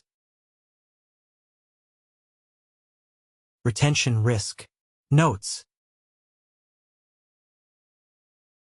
Action in the next quarter. Notes. Workbook. Portfolio review. Thesis status. Notes. Value creation progress. Notes. Cash and liquidity. Notes. Customer and employee health. Notes. Top 3 decisions. Notes. Support required from the sponsor. Notes. Workbook. Capital allocation agenda. Organic growth. Notes. Maintenance and resilience. Notes. Debt reduction. Notes. Acquisitions. Notes. Distributions. Notes. Expected return, risk, timing, and capacity for each. Notes. Workbook. Exit readiness diagnostic. Likely buyer universe. Notes. Second act growth plan. Notes. Management transferability. Notes. Financial and operational data quality. Notes. Legal, tax, IP, and compliance readiness. Notes. Risks likely to cause retrading. Notes. Workbook. Data room readiness. Corporate and ownership records. Notes. Financial statements and supporting schedules. Notes. Customer and supplier contracts. Notes. Employment and benefit matters. Notes. Technology, IP, privacy, and cybersecurity. Notes. Litigation, compliance, environmental, insurance, and tax. Notes. Workbook. Seller's buyer diligence. Buyer holding period and fund constraints. Notes. Financing and leverage plan. Notes. Governance and founder role. Notes. Employee and customer philosophy. Notes. What happens if performance misses the plan? Notes. Workbook. Limited partner diligence. Source of historical returns. Notes. Loss ratio and loss narratives. Notes. Team attribution and turnover. Notes. Valuation and fee practices. Notes. Portfolio support and governance. Notes. Behavior during difficult markets. Notes. Workbook. Fund strategy discipline. Target company and transaction. Notes. Repeatable edge. Notes. Portfolio construction. Notes. Reserves and follow-on policy. Notes. Team and operating resources. Notes. Conditions that require a strategy pause. Notes. Workbook. Investment committee premortem. Imagine the deal failed 3 years after closing. Notes. Write the most likely explanation. Notes. Identify the earliest warning signal. Notes. Name the assumption the team is protecting emotionally. Notes. Describe the action that would reduce the risk now. Notes. State the fact that would change the decision. Notes.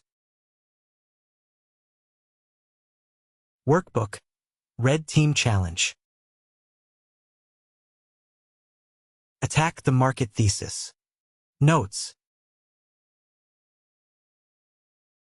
Rebuild cash flow without management adjustments. Notes. Identify hidden concentration. Notes. Challenge management capacity. Notes. Stress the capital structure. Notes. Present the strongest case for walking away. Notes. Workbook. Post-investment review. Original thesis versus actual outcome. Notes. Correct and incorrect assumptions. Notes. Value created by operations, leverage, and multiple. Notes. Decisions that improved or damaged the result. Notes. Signals missed. Notes. Change to the firm's future process. Notes. Workbook, reputation ledger. Promise made. Notes. Stakeholder. Notes. Owner. Notes. Evidence of delivery. Notes. Risk of breach. Notes. Corrective action. Notes. Workbook, the ethical capital allocation test. Is the action legally permitted? Notes. Is it economically sensible? Notes. Does it weaken future operating capacity? Notes. Is risk being transferred to a less informed party? Notes. Would the action remain defensible if publicly understood? Notes. What alternative creates return with less harm? Notes. Workbook, the next owner test. What capability will the next owner inherit? Notes. Which costs have been deferred? Notes. Which relationships are transferable? Notes. What is the honest second act? Notes. What information would we want disclosed if we were buying? Notes. Is the company stronger than it was at entry? Notes. Workbook, personal dealmaker code. The behavior I will not rationalize. Notes. How I will treat confidential information. Notes. How I will respond to bad news. Notes. How I will distinguish conviction from ego. Notes. When I will walk away. Notes. What I want sellers, executives, employees, lenders, and investors to say after working with me. Notes. Workbook, healthcare services diligence. Payer mix and reimbursement exposure. Notes. Provider productivity and capacity. Notes. Credentialing and compliance. Notes. Referral concentration. Notes. Patient access and quality indicators. Notes. Cash conversion and denial risk. Notes. Workbook, home services route economics. Jobs per technician per day. Notes. Drive time and geographic density. Notes. Membership or maintenance plan retention. Notes. Average ticket and attach rate. Notes. Technician recruiting and turnover. Notes. Dispatch, scheduling, and call center constraints. Notes. Workbook, manufacturing operations review. Throughput and bottleneck operation. Notes. Overall equipment effectiveness. Notes. Scrap, rework, and warranty. Notes.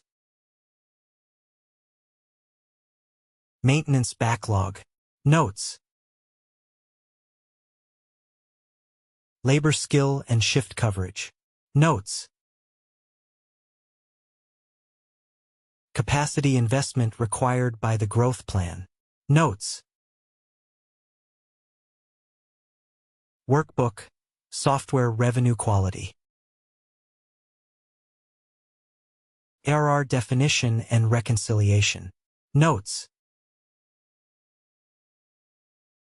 Gross and net retention. Notes. Cohort expansion and contraction. Notes. Implementation and support burden. Notes. Hosting and gross margin economics. Notes. Product roadmap, technical debt, and security. Notes. Workbook, distribution economics. SKU and customer profitability. Notes. Inventory turns and obsolescence. Notes. Vendor rebates and concentration. Notes. Freight and warehouse productivity. Notes. Private label or value-added services. Notes. Working capital required for growth. Notes. Workbook, construction backlog review. Backlog by project, margin, and completion date. Notes. Bonding, insurance, and licensing. Notes. Change order discipline. Notes. Labor and subcontractor availability. Notes. Retention, claims, and cash collection. Notes. Bid pipeline quality versus reported backlog. Notes. Workbook, logistics and fleet review. Fleet age and replacement schedule. Notes. Utilization, empty miles, and route density. Notes. Driver recruiting and retention. Notes. Fuel, insurance, and maintenance exposure. Notes. Customer and lane concentration. Notes. Safety record and regulatory compliance. Notes. Workbook, hospitality asset review. Occupancy, rate, and revenue per available unit. Notes. Channel mix and acquisition cost. Notes.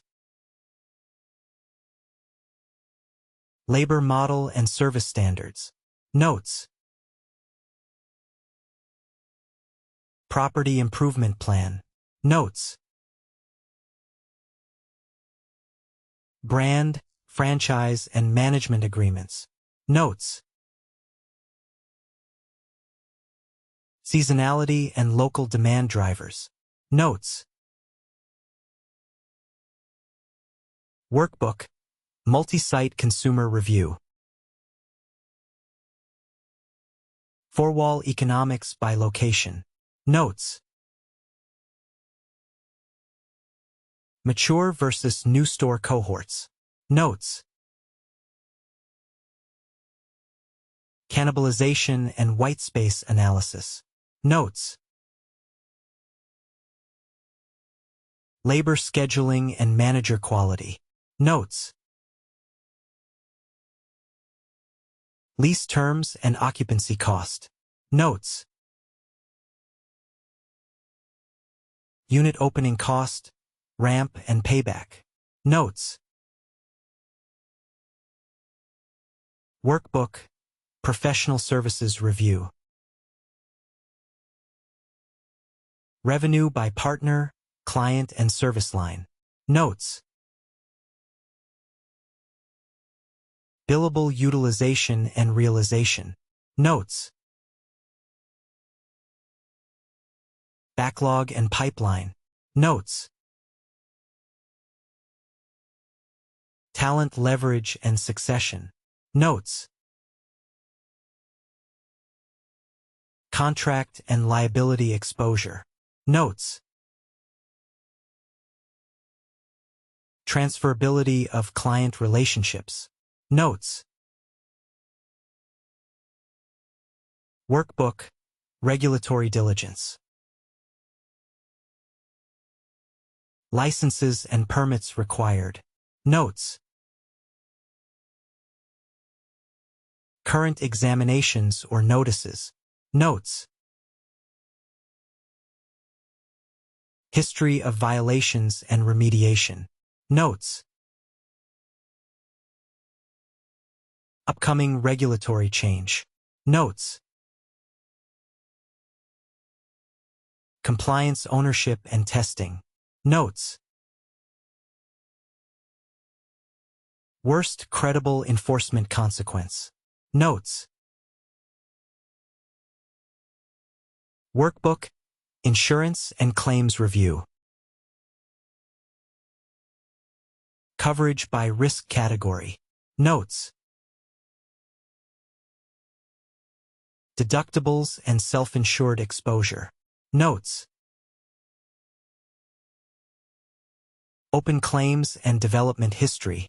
Notes. Coverage gaps. Notes. Renewal timing and expected cost. Notes.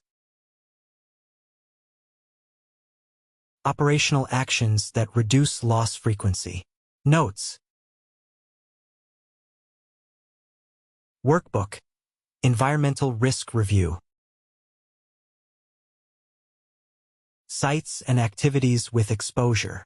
Notes. Historical uses and known conditions. Notes. Permits, monitoring, and reporting. Notes. Remediation obligations. Notes. Contractual allocation of liability. Notes. Insurance, reserves, and downside cost. Notes.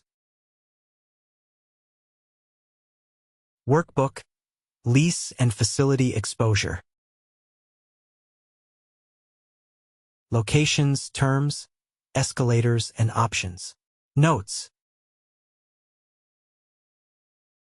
Change of control and assignment rights. Notes. Related party leases. Notes.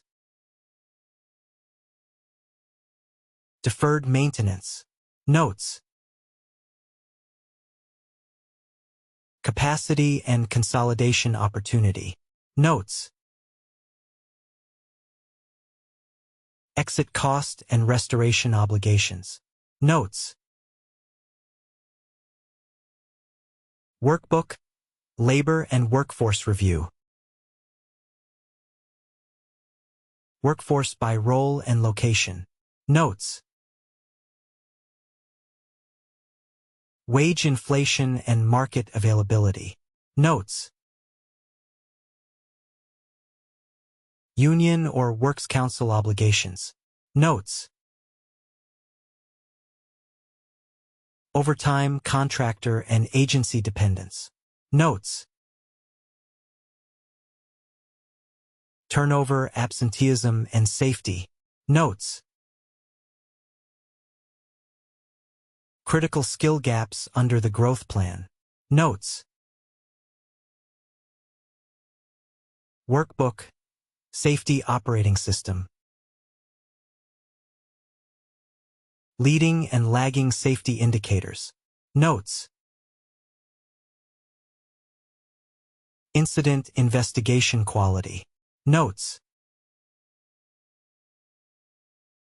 Training and certification. Notes. Management accountability. Notes. Insurance and regulatory consequences. Notes. Investment required to reduce exposure. Notes. Workbook, Customer Concentration Action Plan. Economics and contract of each major account. Notes. Relationship depth and decision makers. Notes. Renewal and repricing timeline. Notes. Service or product dependence. Notes.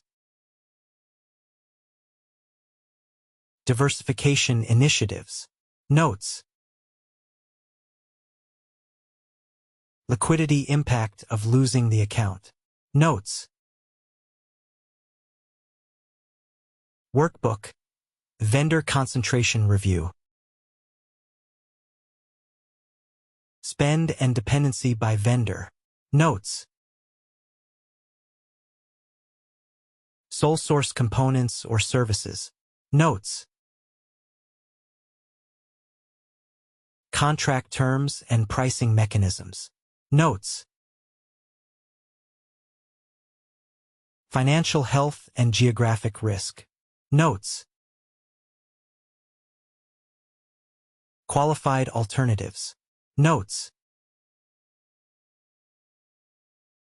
Inventory or redesign required to switch. Notes. Workbook, Supply Chain Resilience. Critical inputs and lead times. Notes. Single points of failure. Notes. Inventory buffers and carrying cost. Notes. Alternative suppliers and qualification time. Notes. Transportation and geopolitical exposure. Notes. Crisis authority and communication. Notes. Workbook, Procurement Value Plan. Addressable spend. Notes. Specification and demand discipline. Notes. Supplier consolidation opportunity. Notes. Negotiation calendar. Notes. Savings validation method. Notes. Risk to quality, service, or innovation. Notes. Workbook, Inventory Diagnostic. Inventory by age, SKU, and location. Notes. Service level requirements. Notes. Obsolete and slow-moving stock. Notes. Forecast accuracy. Notes. Purchasing parameters. Notes. Cash release that does not endanger customers. Notes. Workbook. Facility capacity map. Rated and practical capacity. Notes. Current utilization. Notes. Bottleneck and constraint. Notes. Labor versus equipment limitation. Notes. Expansion alternatives. Notes. Capital, timing, and permitting. Notes. Workbook. Product and service profitability. Revenue and gross margin by offering. Notes. Cost to serve allocation. Notes. Customer and channel differences. Notes. Cross-subsidy and loss leaders. Notes. Pricing or redesign opportunity. Notes. Offerings to grow, fix, harvest, or exit. Notes. Workbook. New market entry. Target customer and unmet need. Notes. Competitive and regulatory conditions. Notes. Required channel and local capabilities. Notes. Investment and break-even. Notes. Pilot design and learning milestones. Notes. Stop conditions. Notes. Workbook. Add-on acquisition scorecard.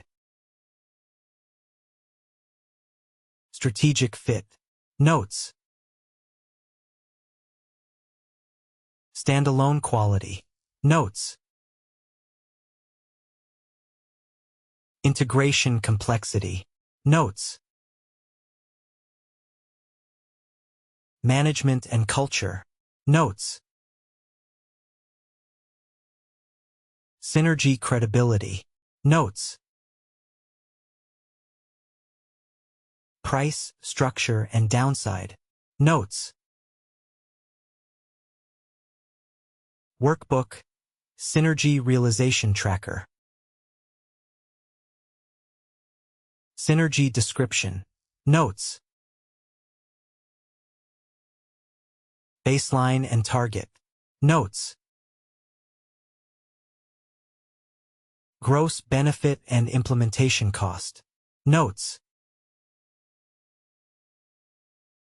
Owner and timing. Notes. Dependencies and customer risk. Notes. Validated cash impact. Notes. Workbook. Integration communication plan. Stakeholder group. Notes. What they need to know. Notes. What remains undecided. Notes. Messenger. Notes. Timing and channel. Notes. Feedback and escalation route. Notes. Workbook. Refinancing readiness. Debt maturity and call protection. Notes. Current leverage and coverage. Notes. Lender universe. Notes. Information and diligence readiness. Notes. Interest rate and covenant objectives. Notes. Fallback plan if markets close. Notes. Workbook. Exit buyer matrix. Potential buyer.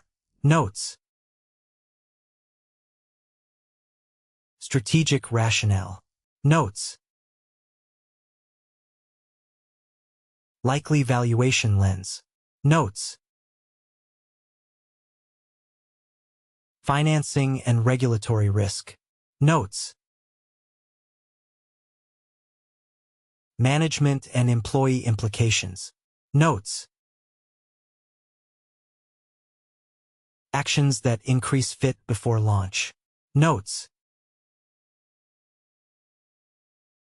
Workbook. Quarterly Dealmaker Review. Best decision and why it worked. Notes. Weakest decision and the bias behind it. Notes. Relationship strengthened. Notes. Promise at risk. Notes.